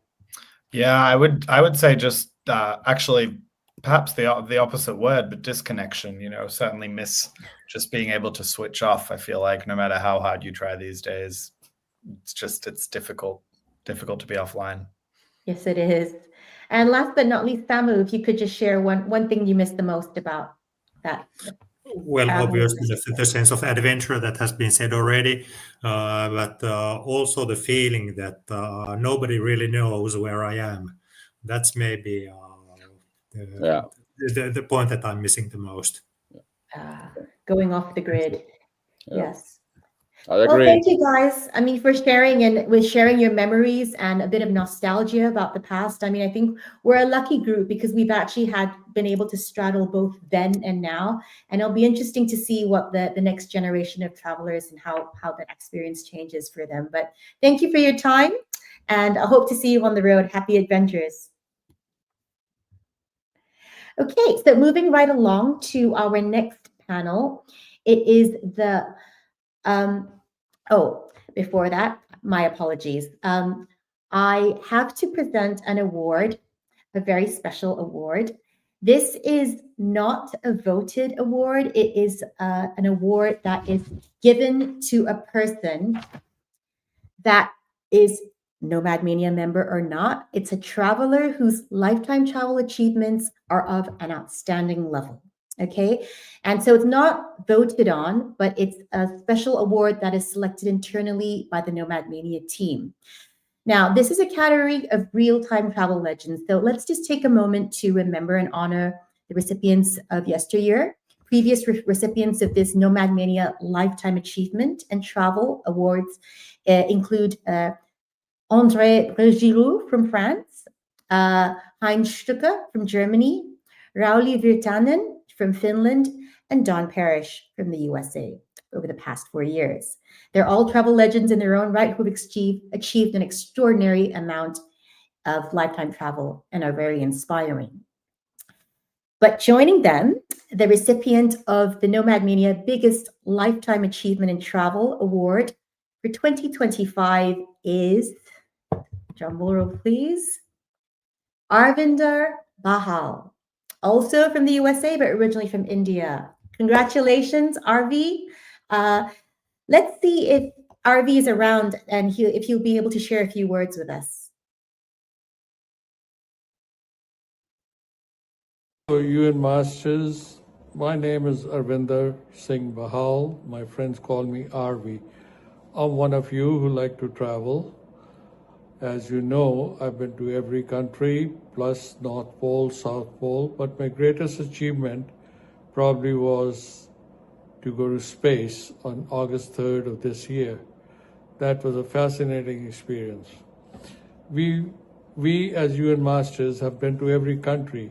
However, it is very rare that we've seen everything in this world that is to see. This planet Earth is so big and so interesting that it's probably practically impossible to see everything there is to see. One lifetime, in my opinion, is not enough to see everything. However, NomadMania has different areas of interest that people like to see. That is fantastic. I think they need appreciation for how they pick the places to go to and all. But practically, it's impossible to see everything our planet Earth has to offer.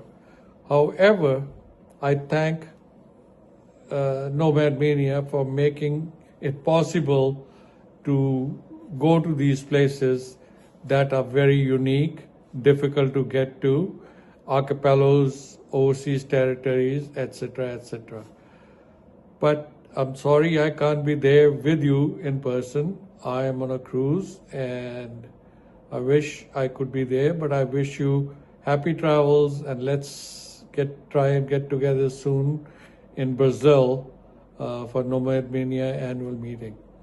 Thank you and God bless United States and God bless NomadMania and God bless us all travelers who like to experience and learn from our travel experiences. Thank you. Thank you, Arvi, and massive congratulations from all of us in NomadMania and the community again. What a great achievement. Now, moving right along with our next panel. Again, I'm sorry for running a bit over time, but we're really eager to hear what the next round of panelists have to say. The topic is My Last Country. So, obviously, the last country is very significant in the journey to 193 because it's that moment when the goal actually crystallizes, that you're there. So without further ado, please let's welcome our panelists on. I know you're there and we'll see what you have to say. Hello, April. Hello, Ryan. Hello, Joel. Hello, Benny. And I believe we have, is Boris joining as well? I'm here. There he is. Hi, Boris. What a great group. Guys, really excited. Apologies for the delay, but I'm really excited to have you on here telling us about where you ended your quest for 193 in terms of where was that magical place where you actually achieved this goal. Before that, if I could just briefly ask all of you to come say your name, where you're calling from, joining us from, or where you're originally from, and when you completed 193. Now, this is particularly good for context because in this case, we really want to know where you completed 193 because that's what we'll be talking about. So April, if we could start with you, please. Hi, April. If you want to unmute yourself, please. Right, sorry.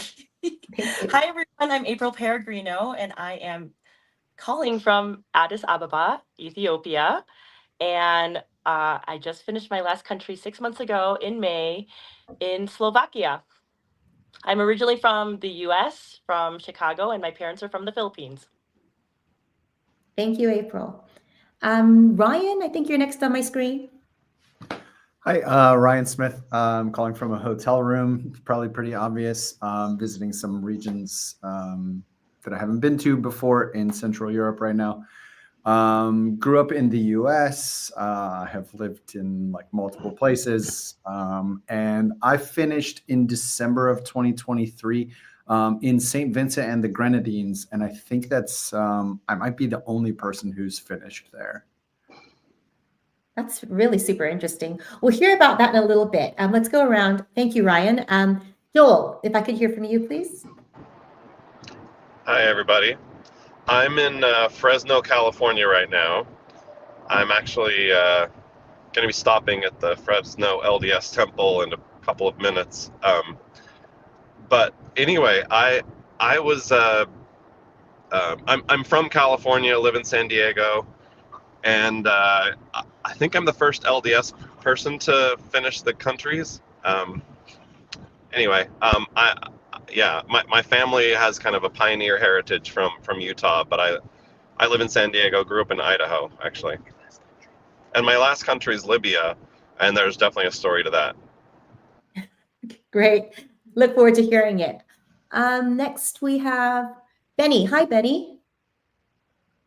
Yeah. Hi. Yes.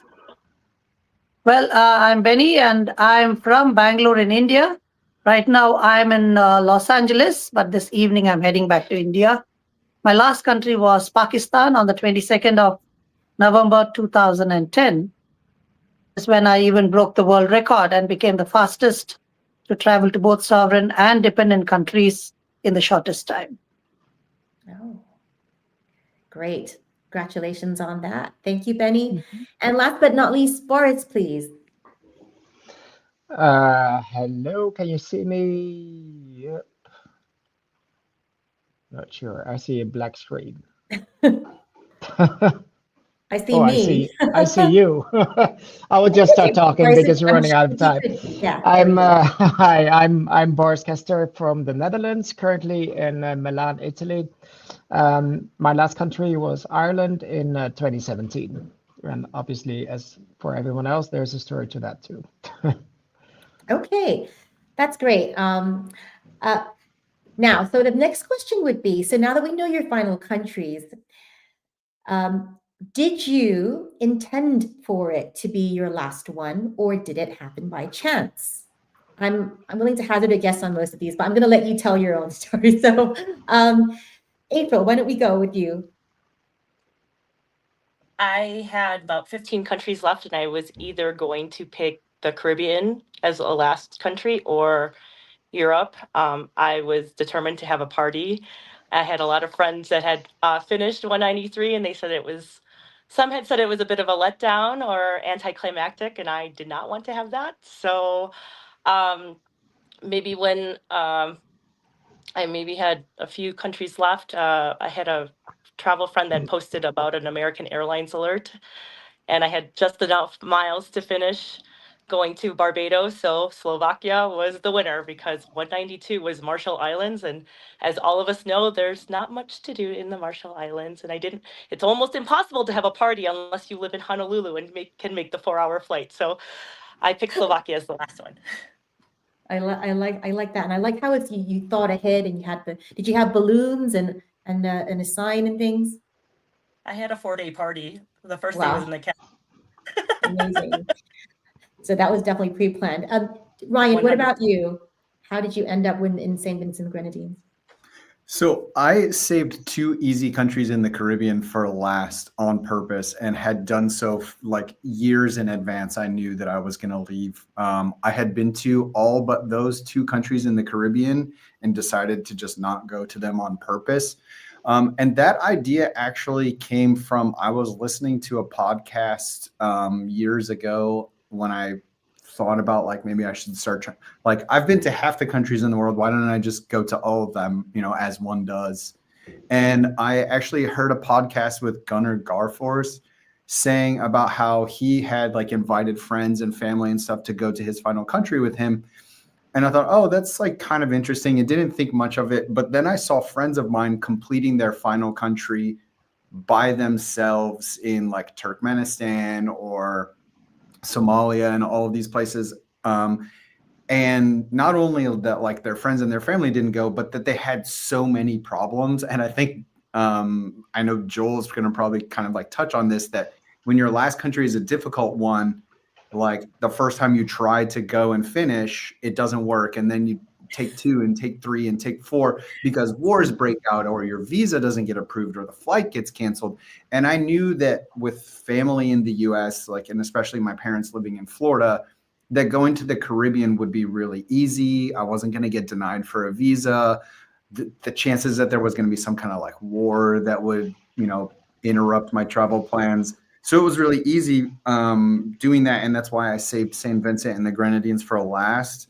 And it was fun because, you know, like I said, I don't think anyone else has ever finished there. So like when I arrived at the airport, my boss at the time and his wife were there waiting for me. That's amazing. It's like a full banner. Oh, that's so cute. And then like my mom made matching shirts for like me and my family members who came on this trip. And so it was like the biggest thing that happened in St. Vincent and the Grenadines that week. And like somebody saw this sign who called his brother who worked at the newspaper, and like that guy came down and interviewed me. And I was in like 4 newspapers because like, I mean, St. Vincent and the Grenadines doesn't just get that much like international kind of stuff going on. So I was really glad that I saved this, considering that a lot of my friends have done theirs like half a world away. And I knew my friends and family were not going to come to like Uzbekistan with me. That's a great story. I'm so glad that you were able to do that and have the pictures and everything. It's polar opposite. I'm one of those people that ended in a hard country because I couldn't get the visa. DRC for me, but that's another story. But Joel, let's hear from you. And what was your story? Yeah, so I didn't plan an easy one toward the end. Hi, April. Oh, hi, Arvi. How are you? Congratulations on your award. We're good. We're on another panel, but hi, everyone. This is Arvi Bahal. He's the Lifetime Achievement winner. Hi, Arvi. How are you? Us. We saw your video. We're in the middle of our panel, but if you want to say a few quick words about your award, we are so pleased for you. It's such a great achievement. Well, I just came back. I was on a cruise. I just came back, and I'm leaving from Managua in Nicaragua. I'm at the airport right now, and I thought I'll give you guys a call and see what's going on. I got an email from Ores to get online. That's what I did. Thank you. And I don't know if you, video previously. I don't know if you guys know, I did my space flight on August 3rd. Yes, we're very impressed with your achievement, and this is very well deserved. You joined the ranks of some true travel legends. So, thank you. Thank you. Hope you would enjoy your cruise. Where are you headed to? No, I finished my cruise yesterday, and I'm going to Managua, Nicaragua now. Oh, right. Okay. Yeah. And I just got a message from Thomas, I think, saying that you're having get together in Lima, Peru, and they said April was going to be there, Thomas was going to be there. I'm already in South America, so I don't know if I can do that on December 12th. But I'll definitely go to Brazil for the annual meeting. Look at that. Look, this is a picture of Arvi on screen, Blue Origin. That's amazing. What a great achievement. Yeah. Congratulations. Thank you. Thank you. Thank you. Hi, April. How are you? I'm well, thanks. Arvi, we're in the middle of a panel discussing the final country. We were just hearing from the different panelists who were talking about where they finished their 193 quest. Joel, if you want to continue, where your final country was. Yeah, so let me tell you this story of Libya. So my final three, I was Eritrea, CAR, and Libya, and was working through it, had Libya lined up. I was getting my security clearance from Libya, and I was working with Sherwez, and he had just told me, hey, my security clearance was cleared, and I was excited about that. It was only maybe a month away, and I get a call, and the call, I'm sitting in bed, and I get this call, and they say, we are from the embassy of Tunisia, and basically State Department saying you are on a list, and if you go to Libya, you'll be kidnapped. If you're not planning on going to Libya, no worries. But if you go to Libya, you're likely to have problems and kidnapping or worse. And I say, well, how do you know this? And can you share more details about this? And they say, sorry, we can't share any of that. And I'm like, how do you know this? That we can't tell you. And I'm sitting next to my wife, and she's like, you're not going to Libya. And through my head, I'm thinking, oh, I just need to get a security detail, But anyway, and I'm talking to Sherwez, like, hey, sorry, we're gonna have to reschedule this. It's not gonna work out. And they're like, oh yeah, this is typical. This kind of happens. And I post on EPS, and everybody's kind of sharing their thoughts and feelings about what would you do if the DoD called you and told you that you're going to be kidnapped if you show up to your last country. So and I was already kind of nervous about, hey, this being the one of the last ones. There's a lot of people who kind of know that this is going to be my last one, and I'd already been having challenges with Libya. I'd been working on Libya for like 5 years. Benghazi didn't help out at all, and in working with all the different tourist companies, and it was like, oh, if you're European, you can go, but not if you're American. So it was just really, really challenging.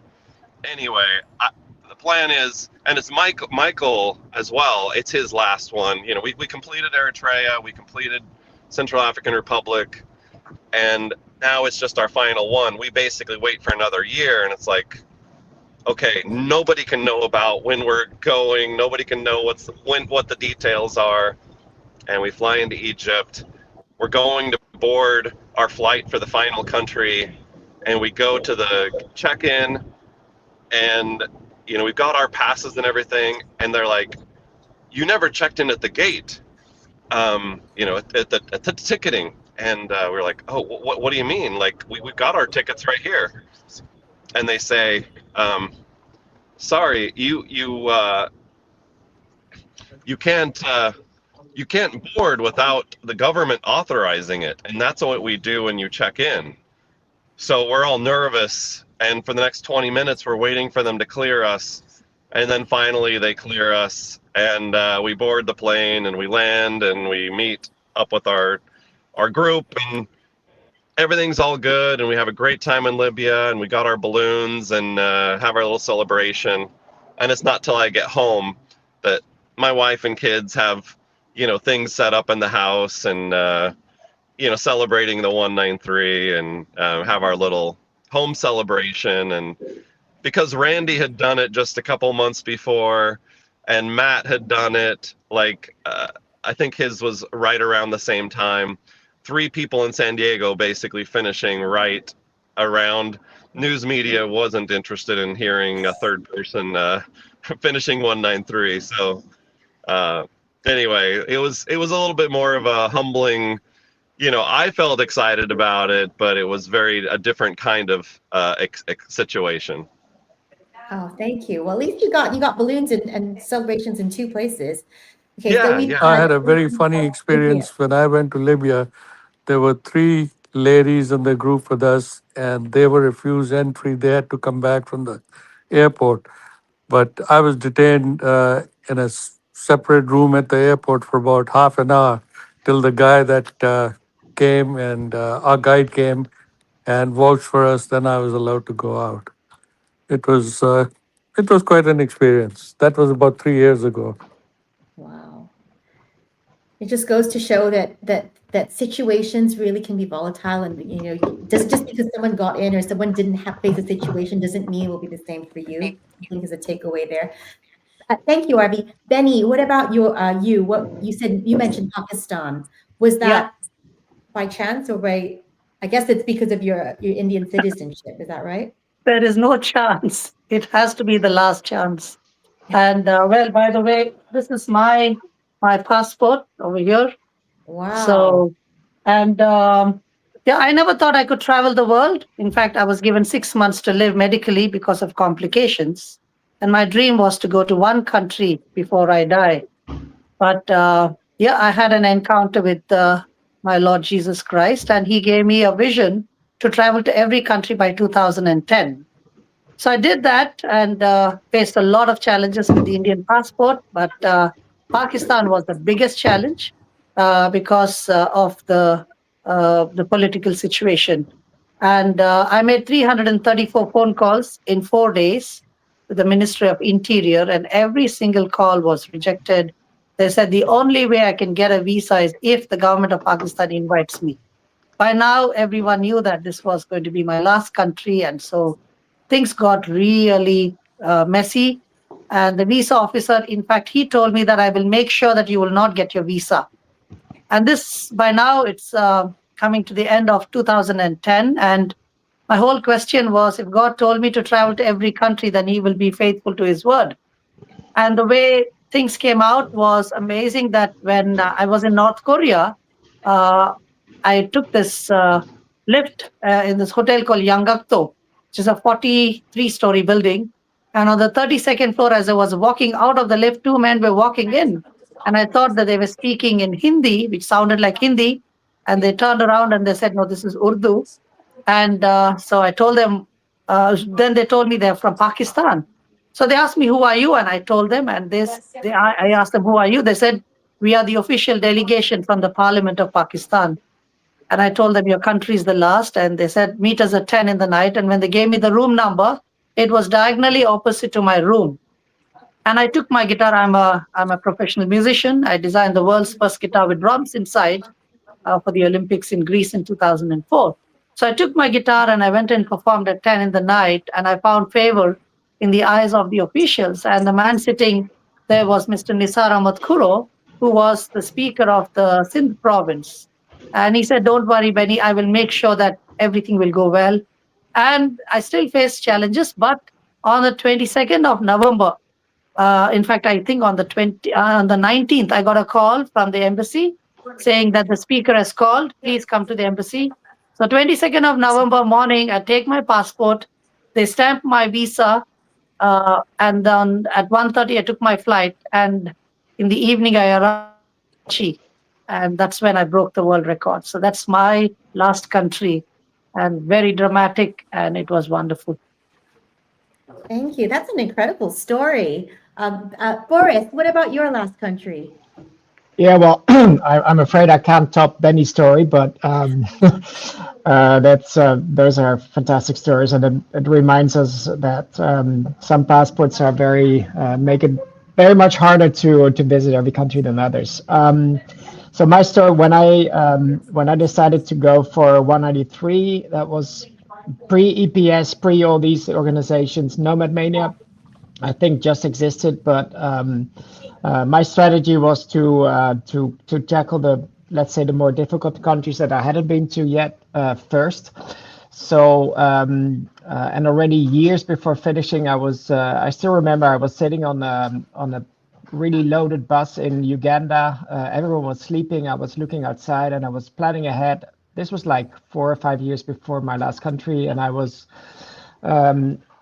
reading stories of people who back then reached the last country, and very often it was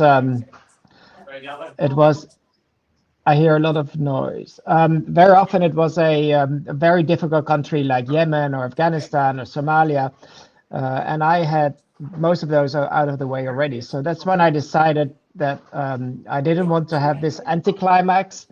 So I decided to. I hear a lot of. Can you still hear me or not? Yes, we can hear you.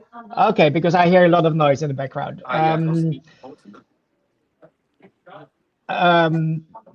I will just continue talking. So I decided to keep Ireland for last because it's very close to home. It's very easy to reach for people to come and join me, because this is what I envisioned, to not be alone. And actually, I decided to travel overland. So I flew to Belfast, traveled overland to the border.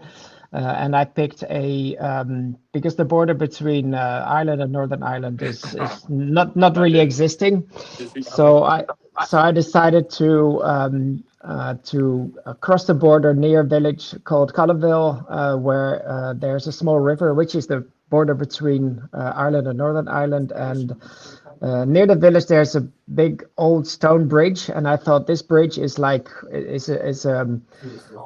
really existing kind of border, because one side of the bridge is Ireland and the other side is Northern Ireland. So so this is where I met a lot of my friends and family.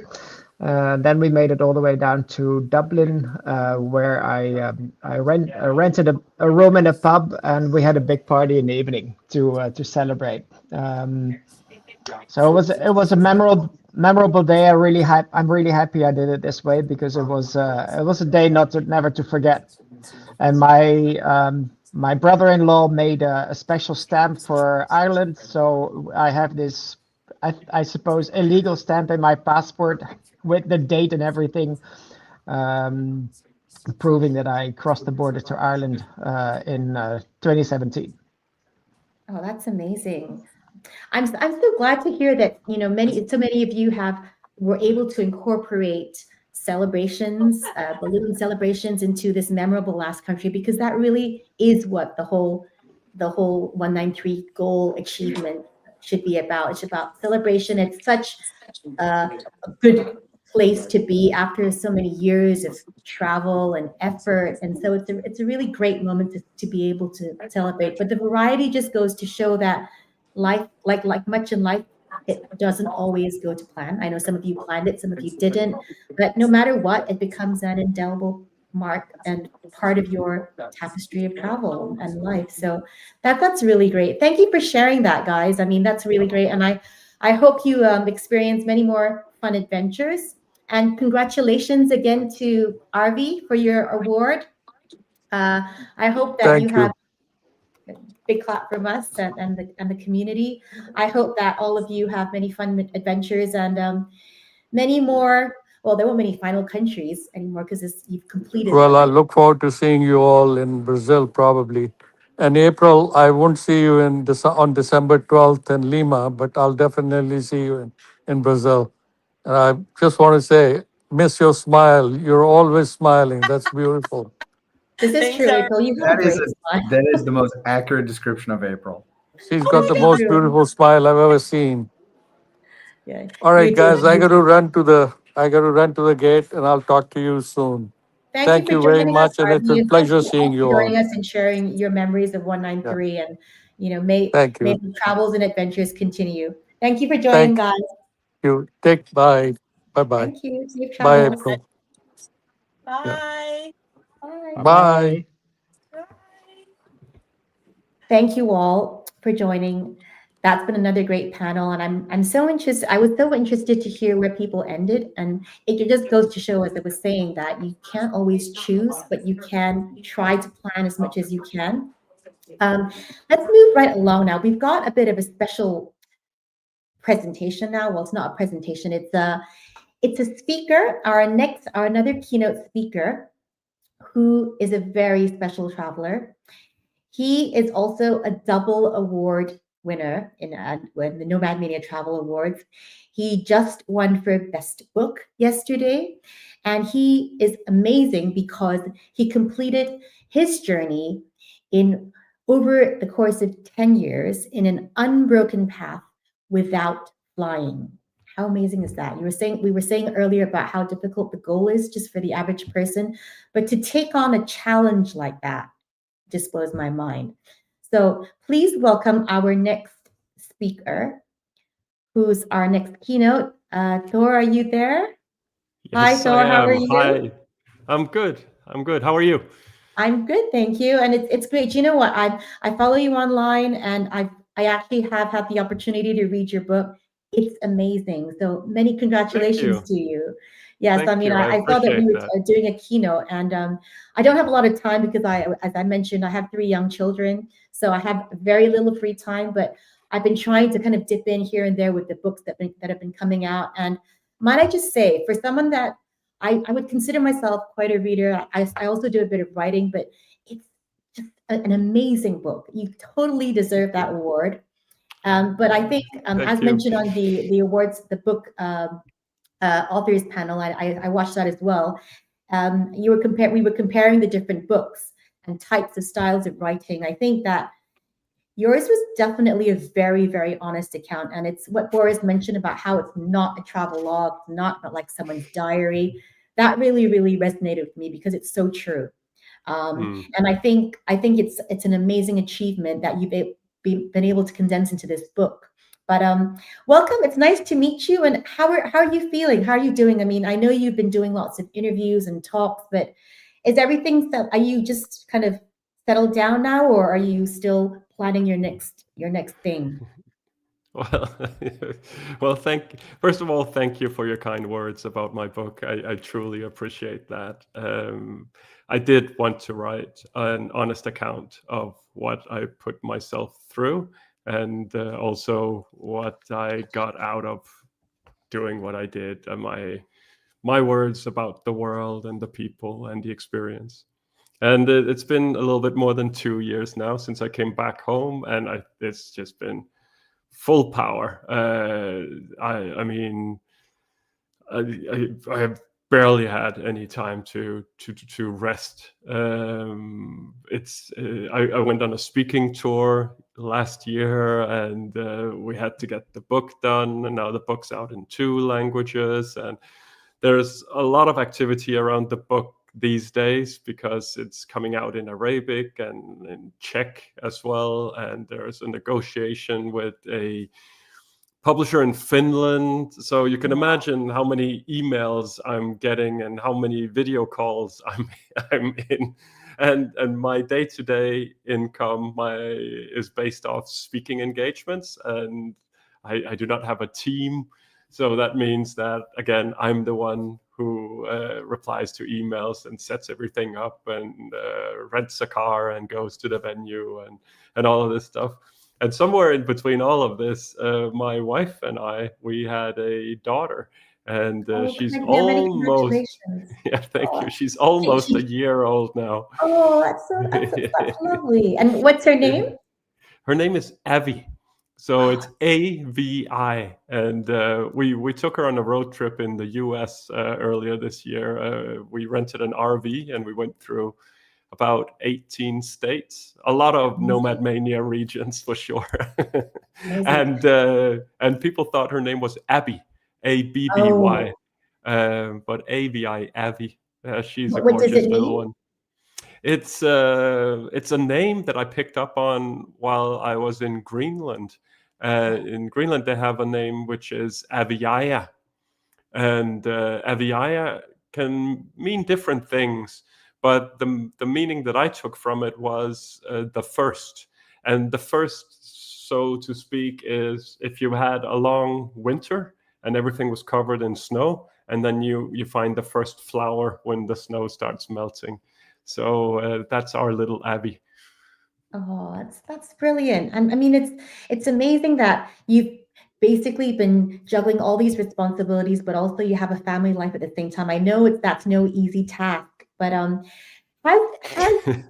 speaking about your journey and obviously writing about it, how has that basically crystallized it for you? I know you mentioned a lot, you talk a lot about in the book about how you feel after you came back. And I know you mentioned that sometimes there was some time that you feel like, okay, maybe I'm a bit, do I have to talk about this? And there was actually a term that I learned from your book, and I didn't even know there was a term, excellensis, I think you said it was.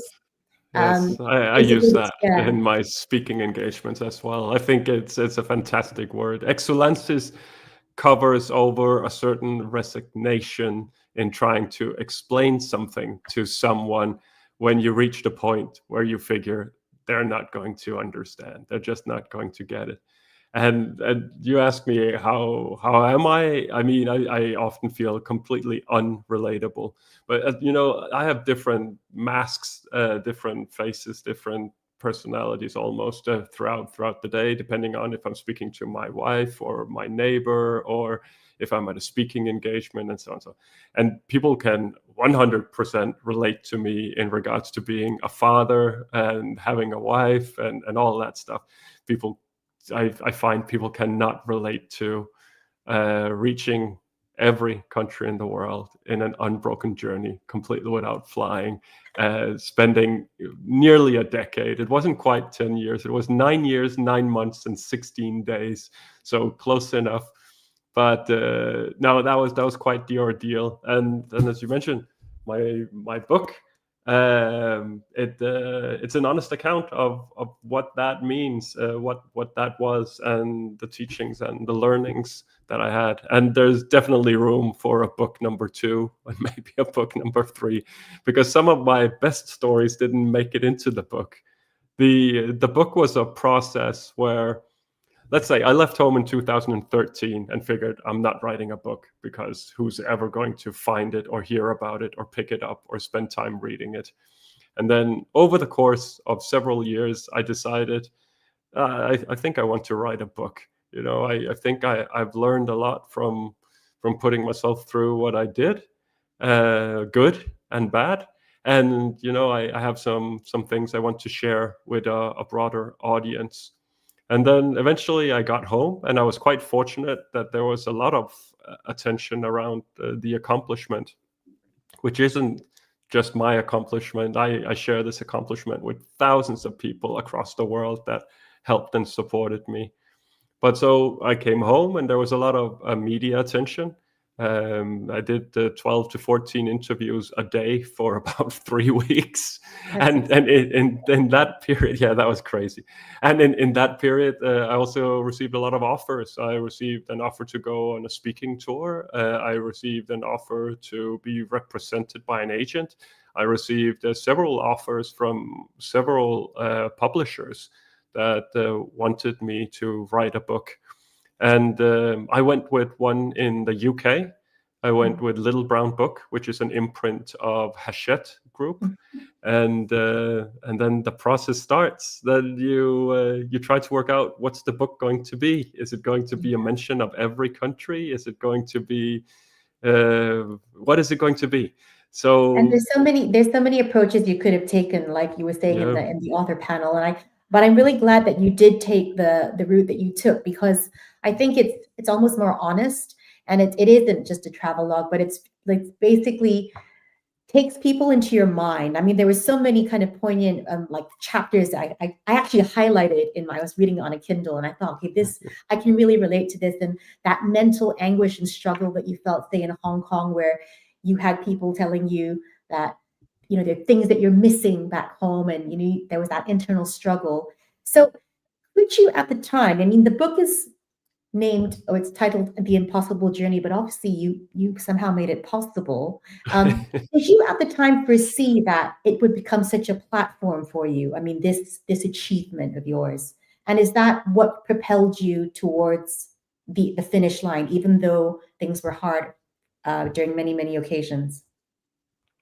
I'm sorry. Can you rephrase that question? I'm not sure what you mean by that. It Sure. became Sorry. what was it that became a platform? And Yeah, did you, so you were talking about all the media attention and the speaking you've been doing and the opportunities that have come up.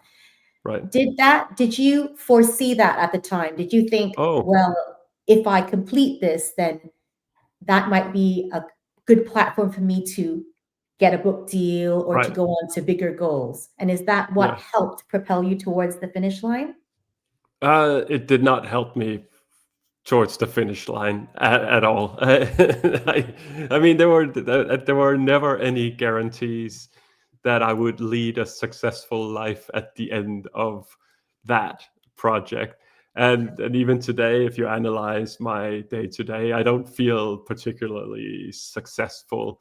I still have a lot of battles every day. I have my life is full of disappointment, and but there's the good and the bad still, right?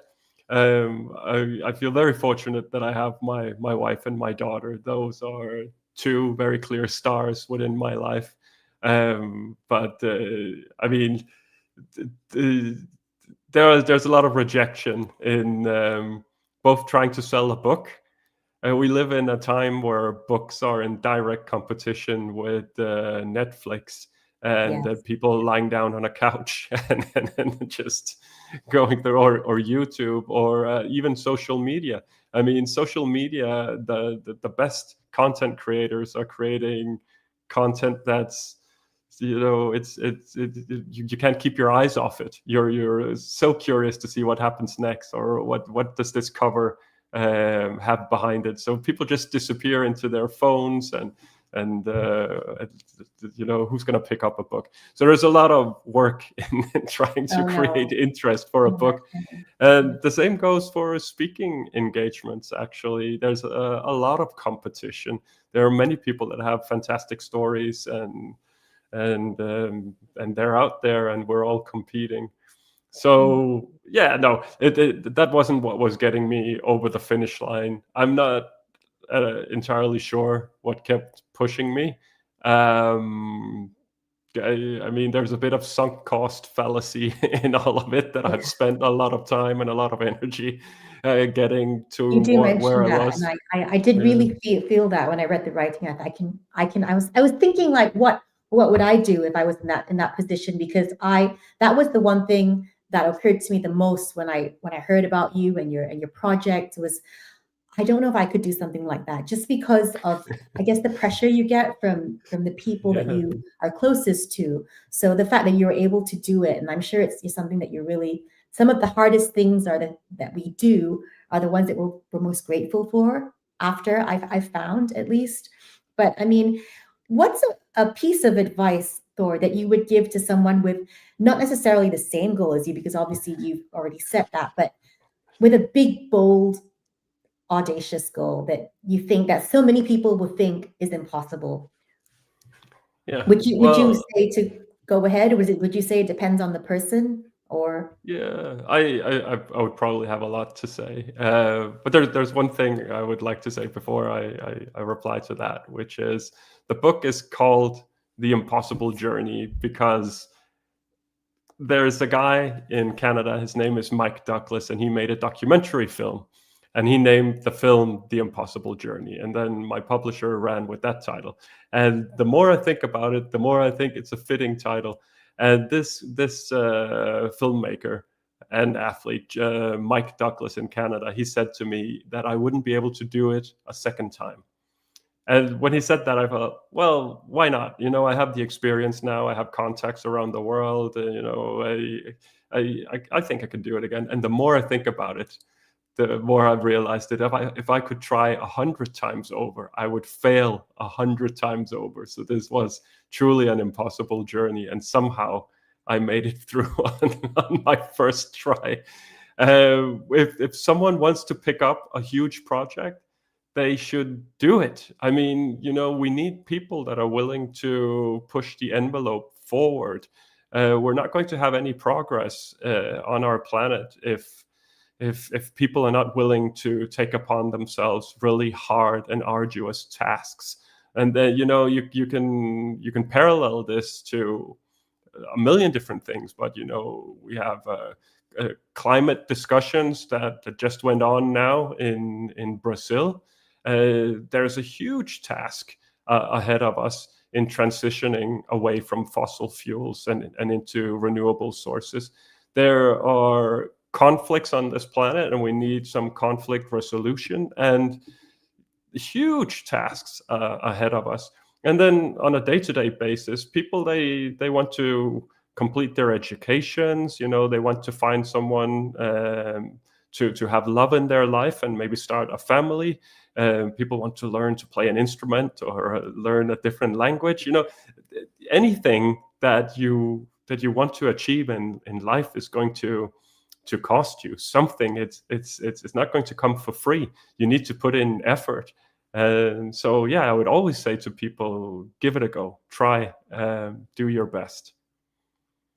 That's very inspiring, and I think many people will be inspired by the book. I mean, it's like I said, it's a monumental achievement. What's next for you, Thor? I mean, obviously you probably get asked that a lot.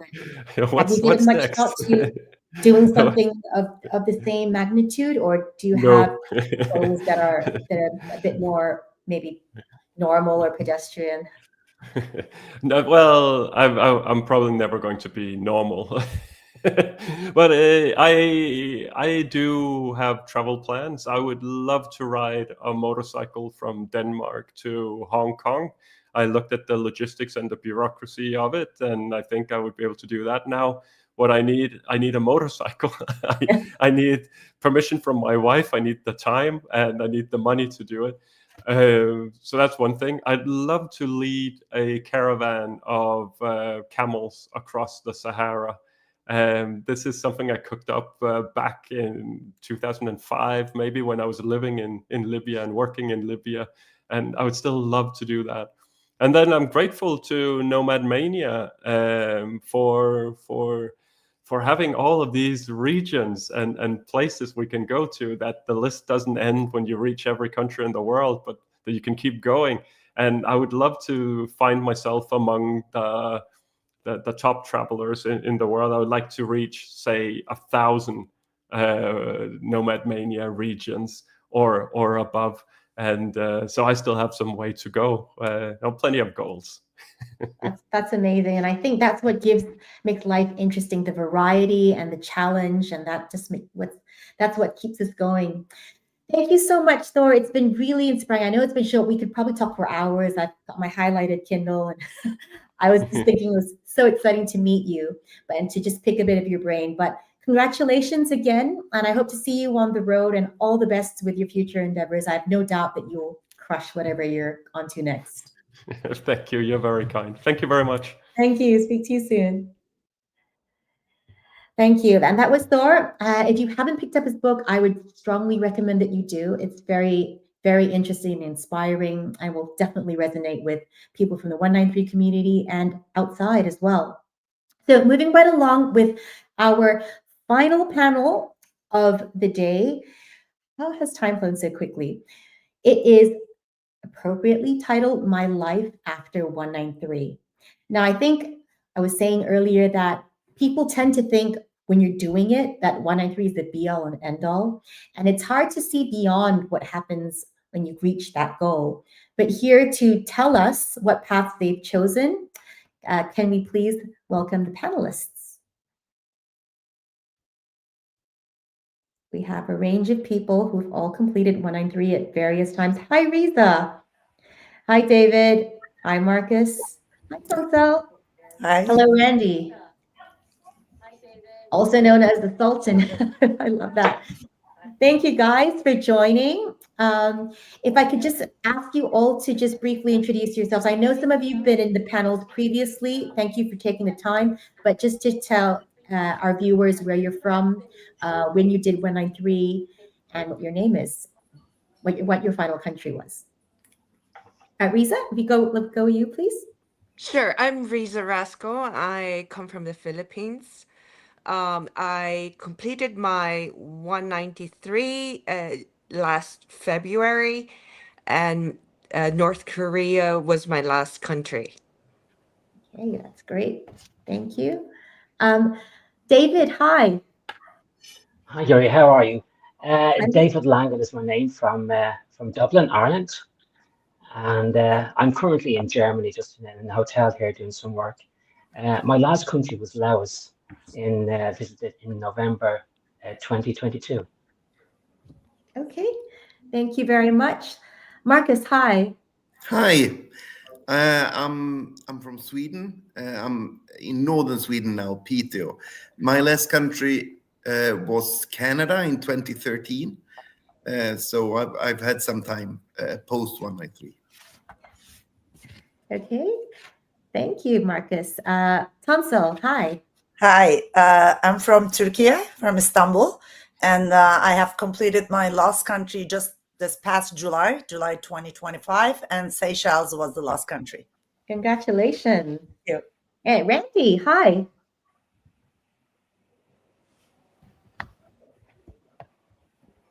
Hi, Randy. I think you're on mute. You might want to unmute yourself. I've been watching all weekend, and today I'm the guy with audio problems, so I'm having trouble hearing the moderator. I've got you on another feed so I can hear. Anyway, blame it on the audio guy for having audio problems. But my name is Randy Williams. I'm coming to you from San Diego, California this morning. I've been watching all weekend. I've been so inspired. I've learned so many new things. I've seen so many old friends. I finished 193 about a year and a half ago. I created my my own country after 193. So now I'm the leader of the 194th country in the world, the Republic of Slowjamistan, and it's great to be here today. And I wore my UN Masters T-shirt. So thanks for having me. I love that. You know what I remember I remember you did a micronations webinar for NomadMania, and that was great. That's great to meet you, Randy. So everyone, if you could just tell us what's your life been like ever since you completed 193? Obviously, it's such a huge goal for everyone, but it'll be interesting to hear what's basically been happening since then. Tansa, why don't we start with you? Yeah, since I'm the last one, right? The new kid on the block, just recently finished. Actually, not a big change in my life, I must say. I still like traveling, and I still made a list of places to go. The major difference is there are now more places that I can go with family and friends. And before it was like, no, I can't go on holiday there because these are my list. These are the only remaining places. And nobody wanted to come with me towards the end, you know, when I had more difficult countries left. And now it is a little bit easier. And as soon as I came back home, I was a bit like, oh, what if I'm not going to have any more lists? It's such a habit, right? I've been traveling for 26 years. It took me to finish all these countries. So I made a new list. And the new lists are, one, they are big countries. And I thought, you know, I didn't see everything. And there are more to see, like in Russia, China, Brazil, India, that you can always see a new part of that. Not that I'm counting any regions, I'm not into that, but there are simply new places I want to see more of those countries. Then there is a list of places I don't mind going back. I love Italy, I love Turkey. I want to see more of my own country, especially East Turkey. There are some natural spots that I want to see. And then I have a third list. It is more some spots, not necessarily linked to a country that I loved or didn't love, but there is some place that I saw either on Instagram and I heard from a friend, and I kept making a list. Yeah, I was in that country, but I didn't see that mountain or that lake, and it looks beautiful. Then I realized actually you don't run out of places. The planet Earth is big and beautiful, and there are always new things to discover. There are events, festivals. There is so much more to see. Then it gave me a kind of relief, and I'm like, good, I'm not out of a list. Okay, that's great. So it's very much still to the list. Randy, I'm going to go to you because obviously you started a country. So can you tell us a bit about that, and what's life been like for you since completing 193?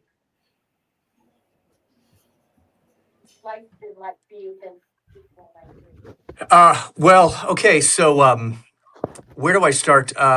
a couple of folks this weekend said something that really stuck with me. And they said, after you finish 193, there's a little bit of sadness because you'll never, ever once again step into a new country for the very first time. So for me, I definitely felt that my very first trip after 193, landing on the tarmac. And I was happy to be back at one of my favorite countries, but at the same time, I'm like, I'll never have that feeling again. So for me, besides starting my own country, which has been an absolute blast, and I've met so many people, and Slowjamistan actually gets visitors from people around the world. I don't know why, but we had some folks from Lithuania come by last weekend, which was really cool. But besides doing that, ridiculous hobby that is having a micronation, I'm enjoying going to the territories.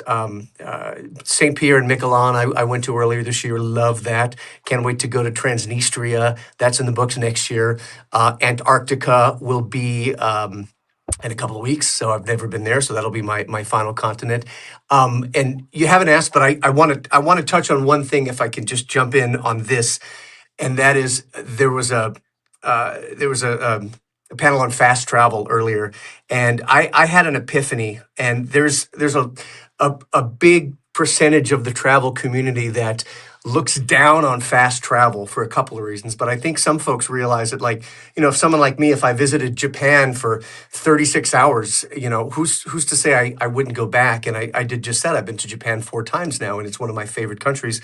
But here's why I loved fast travel so much, and I realized it while I was in Jakarta a couple of weeks ago. Jakarta is one of my favorite cities in the world, one of my favorite capitals, and I got to spend 7 or 8 days there a couple of weeks ago, and I loved it.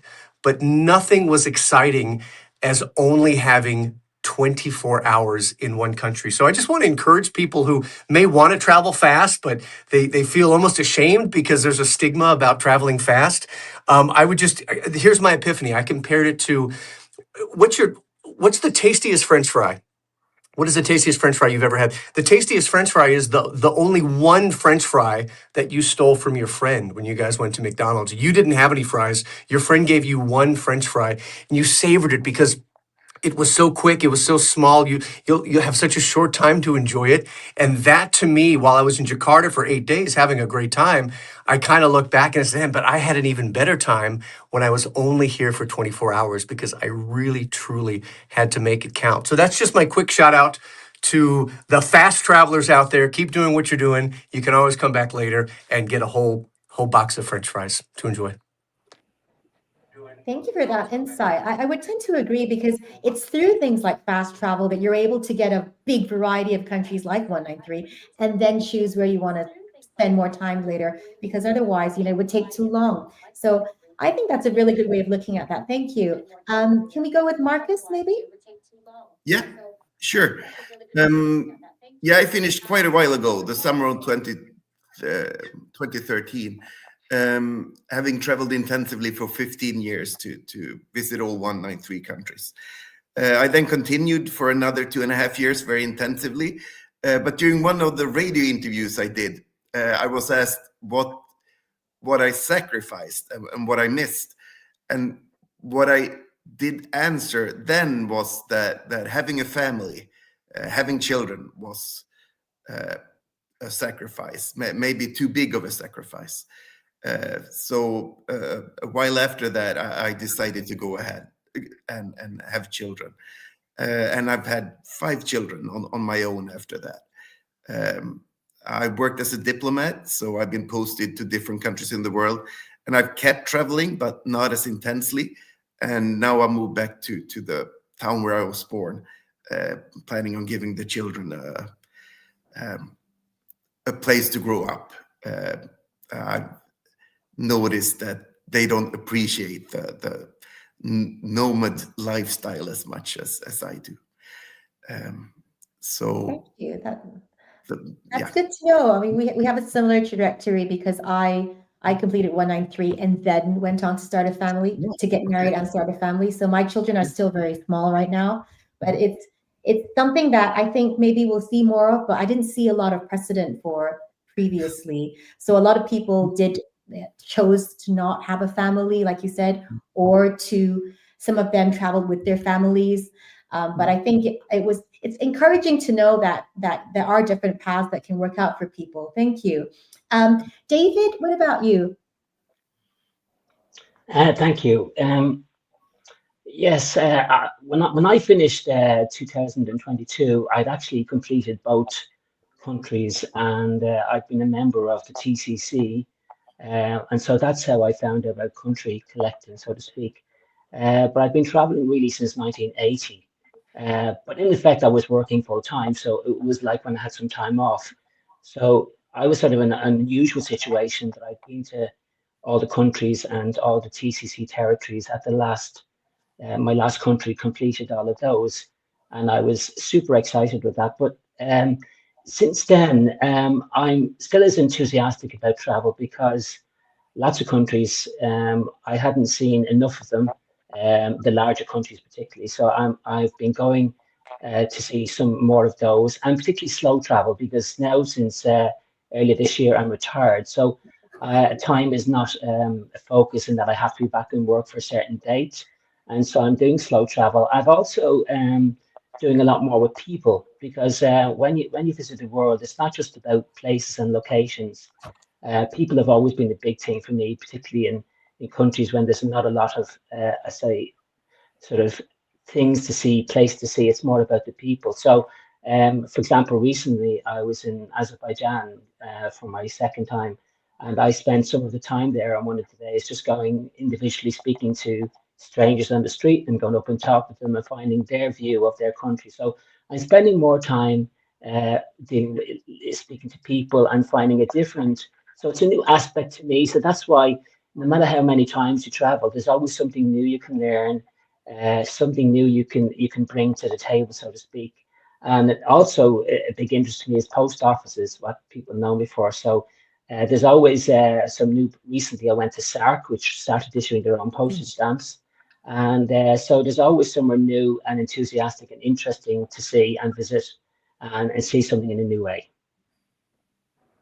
That's great. I think that's very true about 193 changing lives and enabling us to see our lives in a new way. Thank you for sharing. Riza, last but not least, congratulations on your recent book as well. I also have read your, well, I'm in the middle of it, and I have to say it's exquisite. You are a very, very talented writer. So congratulations on the achievement, and please go ahead. Thank you so much. Well, at the beginning of the year, when I completed my 193, I had set a goal of, putting this book together and publishing it, before the year ends. And, a couple of months into, working on it, I had set the goal of publishing it on the 4th of November, and which I was able to do. So the book was published on the 4th of November. That was about 3 weeks ago. And I didn't write the book during that period. The writing began 10 years ago.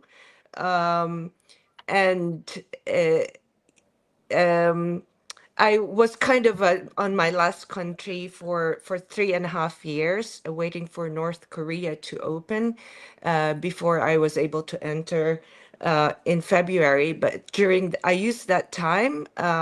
I was based here in the Philippines, waiting for that country to open up, and I did a lot of writing during that period. Which made up the part 2 of the book. And so I wrote a little bit more to complete it, for the November publication. So in addition to publishing this book, I think I will continue to travel. I will always travel. It's my passion. I'm here right now in Juba, in South Sudan. I came back after 6 years to witness my Mundari friend's wedding. I stayed with a family, Mundari family, 6 years ago, and I'm back with that family, and it was just so nice to see everyone again on this special occasion. So that's that. I think in the next few months I'll be busy with a speaking engagements that I have lined up and interviews. I'm working with a publicist to promote my book. And so I will be doing interviews with, radio, podcast, and various other things. Thank you. Congratulations. I'm glad you've got so many things lined up. Sounds like a very, very fulfilling time. My next question to all of you would be, again, thinking of 193 and how it's affected your life. How much would you say completing this goal has defined who you are, who you've become? So, in other words, do people associate you with that person as that person that has done 193, that has visited all the countries of the world? Or has it been more of a stepping stone or a learning journey for you in order to maybe get a better view of the world? Tansu, I'll go back to you. Yeah, sure. I think for such a long time, your friends, family, everyone around you, your colleagues know this about you, right? I've been traveling 26 years. So it has become a part of when they define me, Tansel travels. And it's one of the first things that they mention if we are with friends. So a part of it, yes, it defines you because it's such a strong passion and hobby. And it's something that we did consistently for such a long time, especially those of us who did a little bit more, take our time through this journey. But then a part of me always remained the same. I always had a normal life. I had a home base, I had friends, I had a full-time job. Only 1 year I had time between jobs, but otherwise I was always from one job to other, and I used my normal holidays. And each time I was coming back home, I was looking forward to connecting with friends and just telling them what I had done or catching up. So I never sacrificed neither my career nor my personal life or relationships for the travel. It is both very important to me. And because I think I kept that balance, it didn't define that part of my life. I always had the stable part of me. And that was good because when I came back to finish it, I had a big party with 130 friends. I live in Amsterdam now. So I had one party here to celebrate, and only 5 of them or so were my travel friends. All of the others are my school friends, my ex-colleagues, and my normal personal friends. And I also said it in my speech that it was wonderful to come home and be able to celebrate it with everyone that had known me before I started traveling or during my travels. And I shared bits and pieces of that life with them. So in a way, it defines me because it is my passion. But in a way, it didn't fully define me because I had so much else going on. The relationships and career and everything else I built in this life. It was not only travel. I want to think it as a more complete life. That's great. That's really great to hear. You basically have your cake and eat it too. That's amazing. Thank you, Tansil. Thank you. Randy, I'm going to go back to you. How has completing this goal defined you? Or would you say that Slowjamistan is the thing that people associate most with you? If we could go back to Randy. Is Randy around? I'm here. Hello? Yeah, hi. One thing I took out of travel, and I still do now, is that, they say you only live once, and depending on your religion, maybe it's true, maybe it's not, but I think we've all got one life to live. And when I leave my day job, when I leave the day-to-day office and radio job that I have, and I find myself wandering the streets of Suriname or the Congo or somewhere just completely out of my element, where I don't have cell service and I'm not answering calls. No one knows me as R-Dub, the radio guy, or even the Sultan. It feels like a complete second life. And so I don't think anyone's found a way to cheat death, but I feel that we in the travel community almost have multiple lives, because when we leave, and we're not just going to Rome to see the sights with a bunch of other tourists. We're really going out there. And so as far as defining me, I look inward and not necessarily outward. I'm not sure how people think of me. Hopefully not all bad and crazy stuff because I'm the Sultan, but I look at defining myself from the inside and from the heart. And that is, I feel so blessed because I feel that I'm living separate lives. And I've, maybe multiplied my life by double or even triple, really to the point where, and I don't want to get too weird here, but I feel like I have alter egos, right? I started as this radio guy who plays slow jams and love songs and dedications and, talks on the phone to people in love and plays requests on the radio. And then I became the travel guy, which is certainly a character of its own for, I think, all of us, right? All of your family and friends, the first thing they ask when they talk to you is not, how are you? It's, where are you? And most of the time you're not anywhere near the country that you live in. And then number 3, the Sultan. So for me, I'm just blessed that I think travel has given me a complete other separate life. And for that, I'm really lucky, because as I approach 50 and, one of my parents passed lately, and you start really thinking about, okay, you're on the back half of this thing called life. Have you lived it to the fullest? And I think people like us that have seen a million amazing things that most of our friends could only dream of, I think that's quite a blessing. Thank you. I love that idea of alter egos and different versions of yourself. Thank you. Marcus, what about you?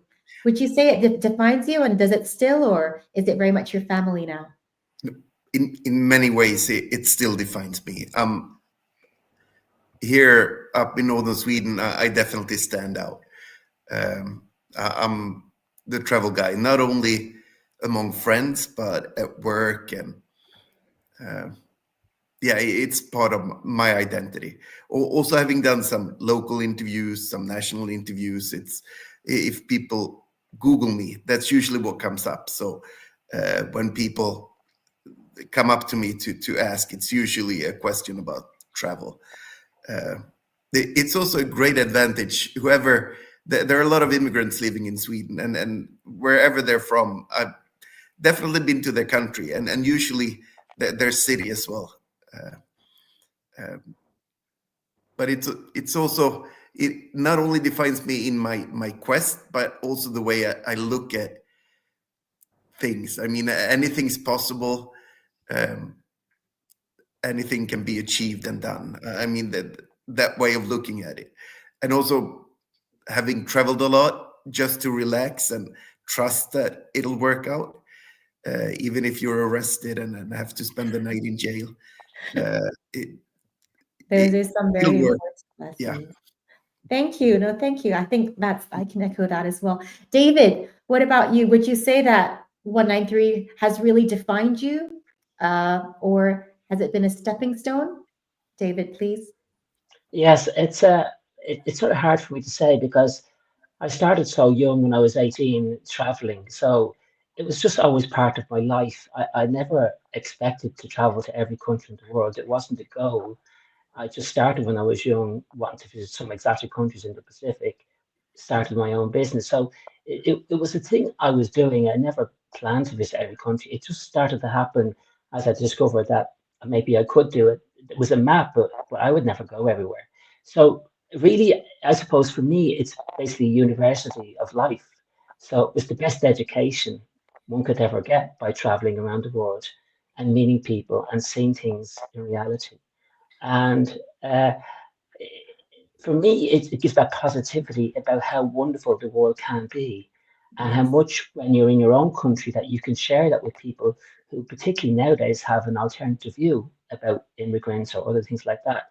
And I may would say, well, actually, have you been there? Have you seen the country in their eyes?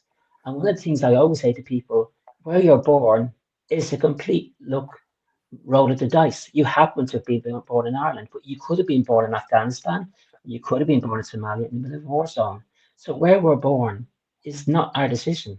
And so maybe if we were in their world, maybe we would do the same choices that they would do. And it's able to give us a different view, because I've been there, I've seen those people, I've spoken to them. And so for me, it's fantastic to be able to have that first-hand experience, not somebody saying, oh, there's a war there. Well, I said, but when was the war? They don't really know. They get the headlines. So I'm continuously sharing that education. And also when you meet people who say, oh, I wouldn't visit there. Why? Oh, it's not a great place. Have you been? And as we all know, some of the best places in the world are the places that are not really on a tourist map, because it's the Absolutely. people and it's the friendliness. And that's the wonderful part when you get there and you get that level of discovery that you're not expecting to see. So I share that with as many people and encourage particularly younger people, just even if you don't want to travel too much, go to somewhere a little bit different, take a different viewpoint, because it can change your view of the world. It certainly has changed mine. And I share that with so many people so many times. And that's the message, that if more people get that, the world will be a better place. Oh, I love that. That is, please, everyone, I hope you're listening because those are such important lessons. Riza, last question to you about the same question. So does 193 define you? Because I know you've done so many things, you have so many achievements, or is it something along your path, and will you go on to other things?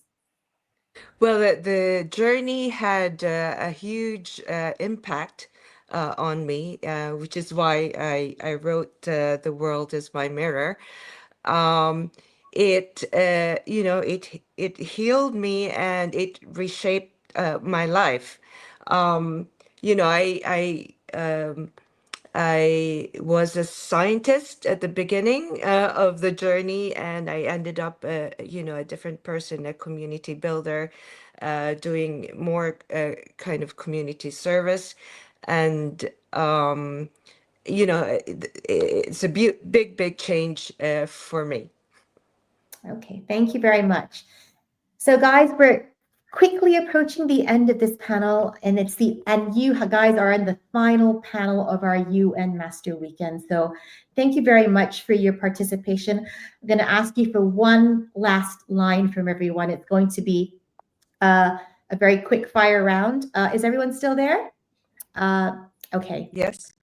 Okay. Yeah. The very last line is going to be to tell everyone what's the best part of life after 193. If I can ask just for a one sentence answer for everyone before we close, please. What's the best thing about life after 193? I can start. Just really 2 words or one line. I don't feel like I have FOMO for anything at the minute after 193. I just don't. I'm like happy travels, and I feel like it's like been there, done that, got the t-shirt, and that's a really valuable thing with everything that people are doing and all the information we're fed. So that's valuable for me. Anyone else? One line, please. I can go. The best thing for me is I was able to reflect on my travels, sit and reflect and write. Thank you. David? I think for me, really, just the idea that I'm not so focused on a list, so to speak, anymore. The list was great, and it suited where I wanted to go. But now I just go when and where I want to go. It's not list based; it's based on lots of other different things. And so I love the idea that you can discover the world in a different way, in a timely way. And so that's the best thing about after I've done 193. Still enthusiastic, still passion, and lots more to see.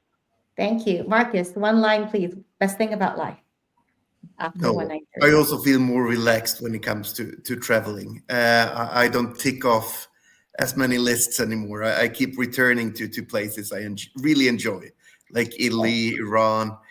Thank you. Thank you. Tamsel, one line. Yeah. What's your last? Yeah. The best thing is the change that I have gone through as a person, the learning and the growth, and now the desire in me to go and help the world with all the beauty as we had seen, but also all the poverty and the suffering we had seen, the realities that we had seen, because we didn't only go to touristic destinations, we had seen it all. And now I want to give back to the world and do something to help out. That's the best thing, I think. Thank you. Randy, what's the best thing about life after 193? Not one line. I'll give you one word, and it's simply gratitude. I've got so much of it. Oh, that's brilliant. Well, guys, thank you so much. I think this is a really positive note to end on. This is our last panel. It's been a real pleasure having you here. And of course, but the show, as you know, never ends, never quite ends. And because it always continues, I would like to invite our founder, Harry Mitsidis, who I believe is somewhere in the wings, to come on. He is going to be presenting our final award. Harry, please. Thank you guys for your participation.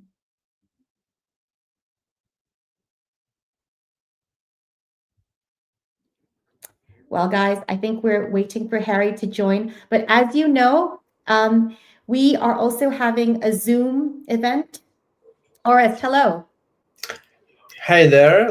Yeah. So basically, I see there is people popping up in our Zoom, and there are a few dozens of people, and we are about to break the record of UN masters in one place. Okay. This is holding on, but we are about to also to wait Harry here to present the last award, right?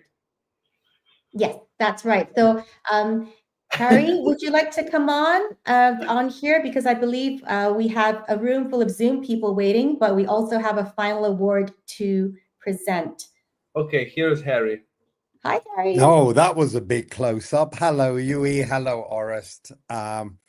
It's nice to be here. Let me say, why can we watch the Zoom now? Can we go in and have a quick look at what the Zoom looks like and all the people in the Zoom channel at one moment, and then after that, hopefully, I can go through the nominations for the biggest traveler.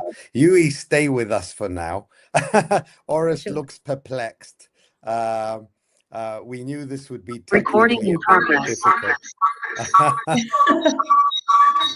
Okay, so basically what we are doing now, we are sharing the window for Zoom, and nothing like this have been done before. Okay. Oh, we have Zoom. Hello, my friend. We have all the people, and I hope this screen is now being shown to all the participants. No, we don't see anything. Yes, good. We just see. I'm see. We can hear things, but we can't see anything. My best friend in Azerbaijan.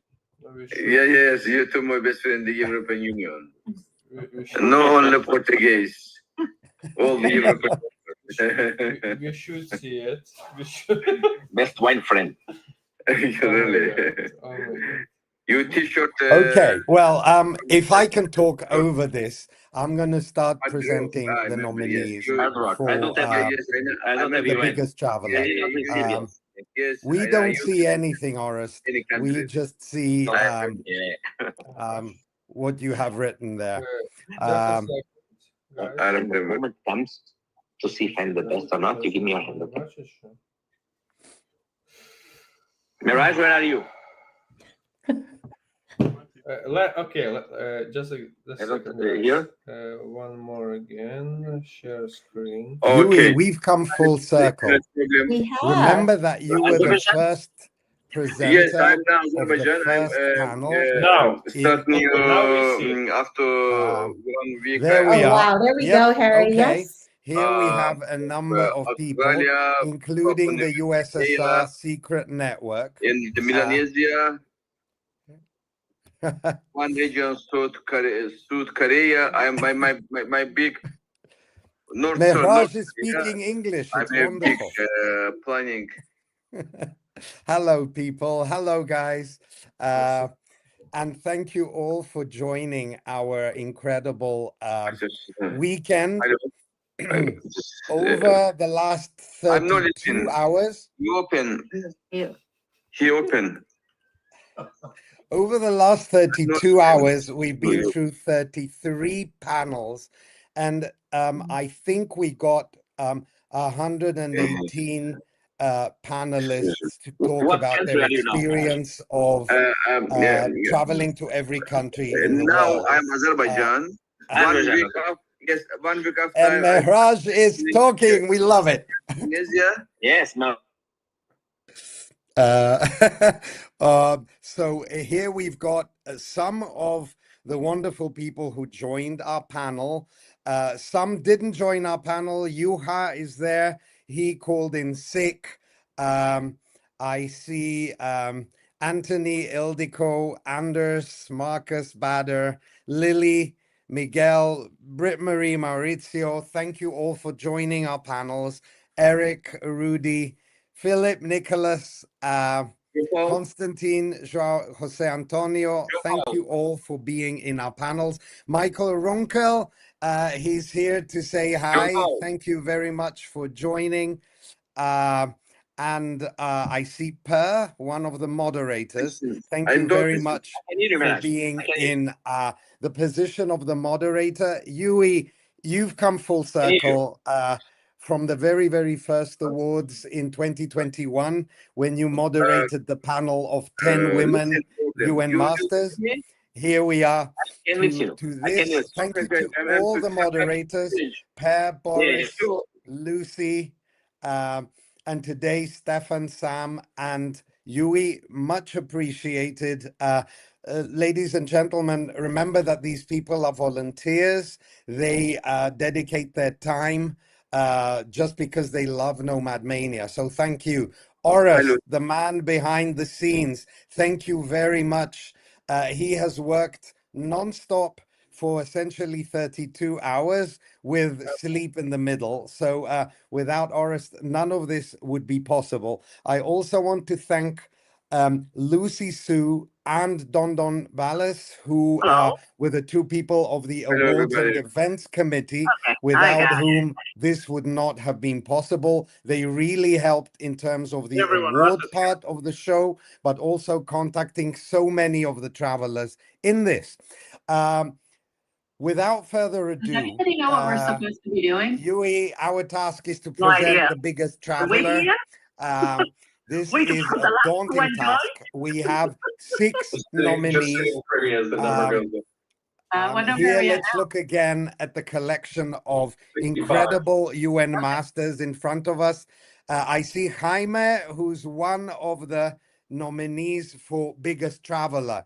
Jaime Aleman from Panama, the only man we know who has been to every country, to space, and to the North and South Pole. So he is one of the nominees for biggest traveler. Then the second nominee is Wendy Albite. Hi, Wendy. I see you there. Wendy completed 193 earlier this year in North Korea. So well done, Wendy, for the nomination. I don't know if Angela and Michael Ballard are here. They are the only nominees who are not UN Masters. Congratulations. Michael has this year visited 192 NomadMania regions so far. He's probably going to make 200 by the end of the year, which will be a new record. So those are 3 of the nominees. The 4th nominee is Sasha Grabov, a travel legend who's done 193 quite a few years ago and never stopped traveling. He's still on the road, still going around, still roaming the planet on his own terms. Then we have Joao Paulo Peixoto. The legendary Joao Paulo, who you know, did 193 in 2011. He's on his way to doing every country twice, and he is now tied in #1 place for NomadMania regions. And the last nominee for biggest traveler is Carla Zanellini from Italy, from southern Italy, and she has broken the mold. She has, you know, instead of conforming to the norms of Italy, a long time ago, she decided to spread her wings, and off she went. So we have 6 incredible nominees for biggest traveler. Can we see the Zoom again? Let's see these people before we have the drum roll. Yui, did you vote or didn't you vote? I did vote. Yes, I did vote. You did vote. Here are the nominees: Jaime, Wendy, Michael and Angela, Sasha, Joao Paulo, and Carla. Well done to all. Congratulations. Very inspiring travelers here, travel legends, I may say. Okay, can we see the Zoom again or not? I'm kind of tempted to announce the winner in the Zoom, where I'm not in. But Yui and I, it's good that we're here. I am in Zoom. Guys, Sorry, I've this got two year the computers, so vote I'm in was Zoom. strange. Hey, Michael, it's probably supposed to. I'm going to see you. Okay. Guys, can you hear me there? I hope you can. I don't know if the Zoom people can actually see or hear me. This year's vote was very strange.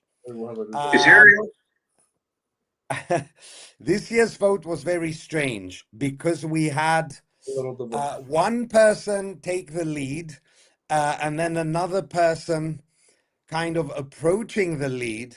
And ladies and gentlemen, the result is that the vote for biggest traveler is a tie. Oh. Two people got the same number of votes. So we honor this tie. I don't know if you can hear me. Sultan, if you can hear me, can you please Are we nod having your a group head? picture or what? Yui can hear me, but can the Zoom people hear me? Lucy, can you hear me? Harry, the Zoom people, I can only hear you because it's playing on something else. So no, we cannot hear you on the Zoom. Okay, well, let me try to enter Zoom myself then. Let's see how that'll work. So, Harry, you have to enter Zoom. You have to be on both sides. Yeah. And if people in the Zoom now hear me, then it will work well. Okay. So I will try to enter Zoom now. Can people on Zoom hear me? Because I'm in on order both. to I'm on announce two the computers. biggest Hi guys, traveler can you hear me on Zoom? award. Did people in Zoom hear Orest? Tell us, please. Can Zoom hear Orest? They are trying. No, many people. Hi guys, can you hear me on Zoom? Orest? Yes, hello, how are you? Okay, let's see. I'm trying to get in. Hi, we can hear you. Okay, can you hear me? I see Meta. Hi Meta, you're the first face I see. Can you hear me, everybody? Now you can hear me. Yeah. Okay, so guys, We are all nervous because of you. so I have presented the six nominee, or seven actually, nominees for biggest traveler. Once again, they are Jaime Aleman, Wendy Arbeit, Angela and Michael Ballard, Sasha Grabov, João Paulo Peixoto, I see you, JP, and Carla Zanellini. Learn to say my name correctly. João Paulo Peixoto. João. Okay. Two people are tied. We have the same number of votes for the leaders in the scoreboard for biggest traveler.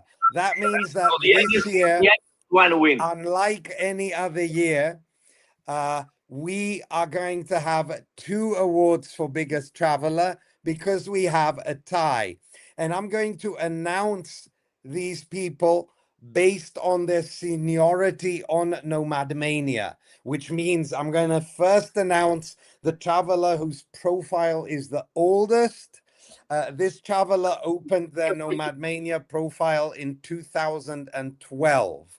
So the first recipient of the biggest traveler award 2025 is Sasha Grabov. Okay, Sasha Grabov wins the biggest traveler award. Sasha is from Germany. I don't know if he's with us. Congratulations, Sasha. If you're in the crowd, wave, scream. Sasha keeps on traveling and he's on a Caribbean voyage now. So he had trouble joining our panels earlier in the day. Apparently, there's 69 of us now in Zoom. That's a symbolic great number. Let's see if we'll make it 70. The second recipient, the winner of the popular vote, along with Sasha, with the same amount of votes. Congratulations to none other than João Paulo Peixoto. Also wins Biggest Traveler 2025. So, congratulations to both winners. Both Sasha and João Paulo, you are amazing travelers. The public obviously appreciates both of you equally.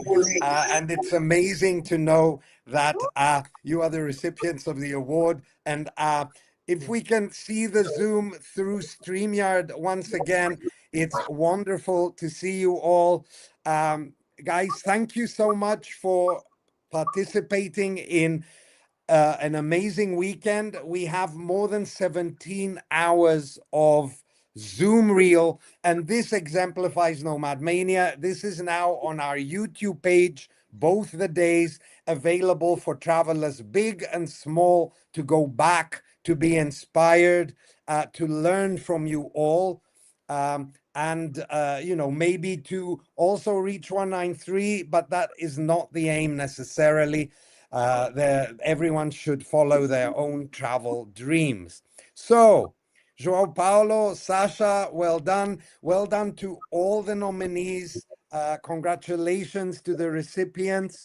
And hopefully we'll see you again next year, okay, in the NomadMania Awards that I believe will be held at ETF in Bangkok like we did last year.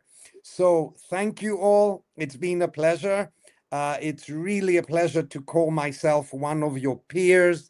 It would be great to get everyone to talk, but that's a bit of a calling now. So why don't we all just wave if you want? Can I just say something very quick? I vote for James Alleman. I vote for James Alleman. I think he's the best.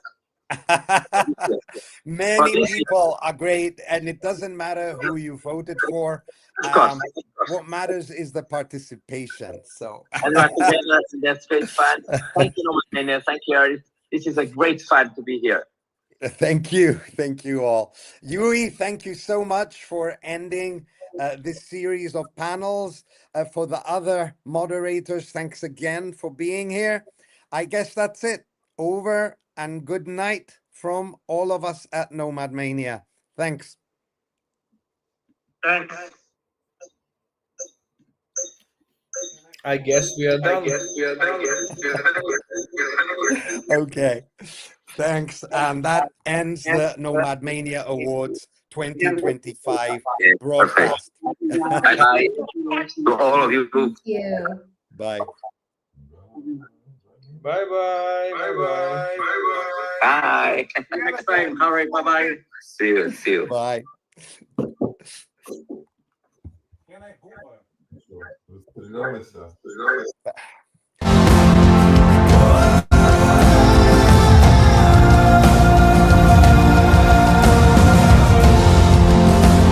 Hi guys, I am here.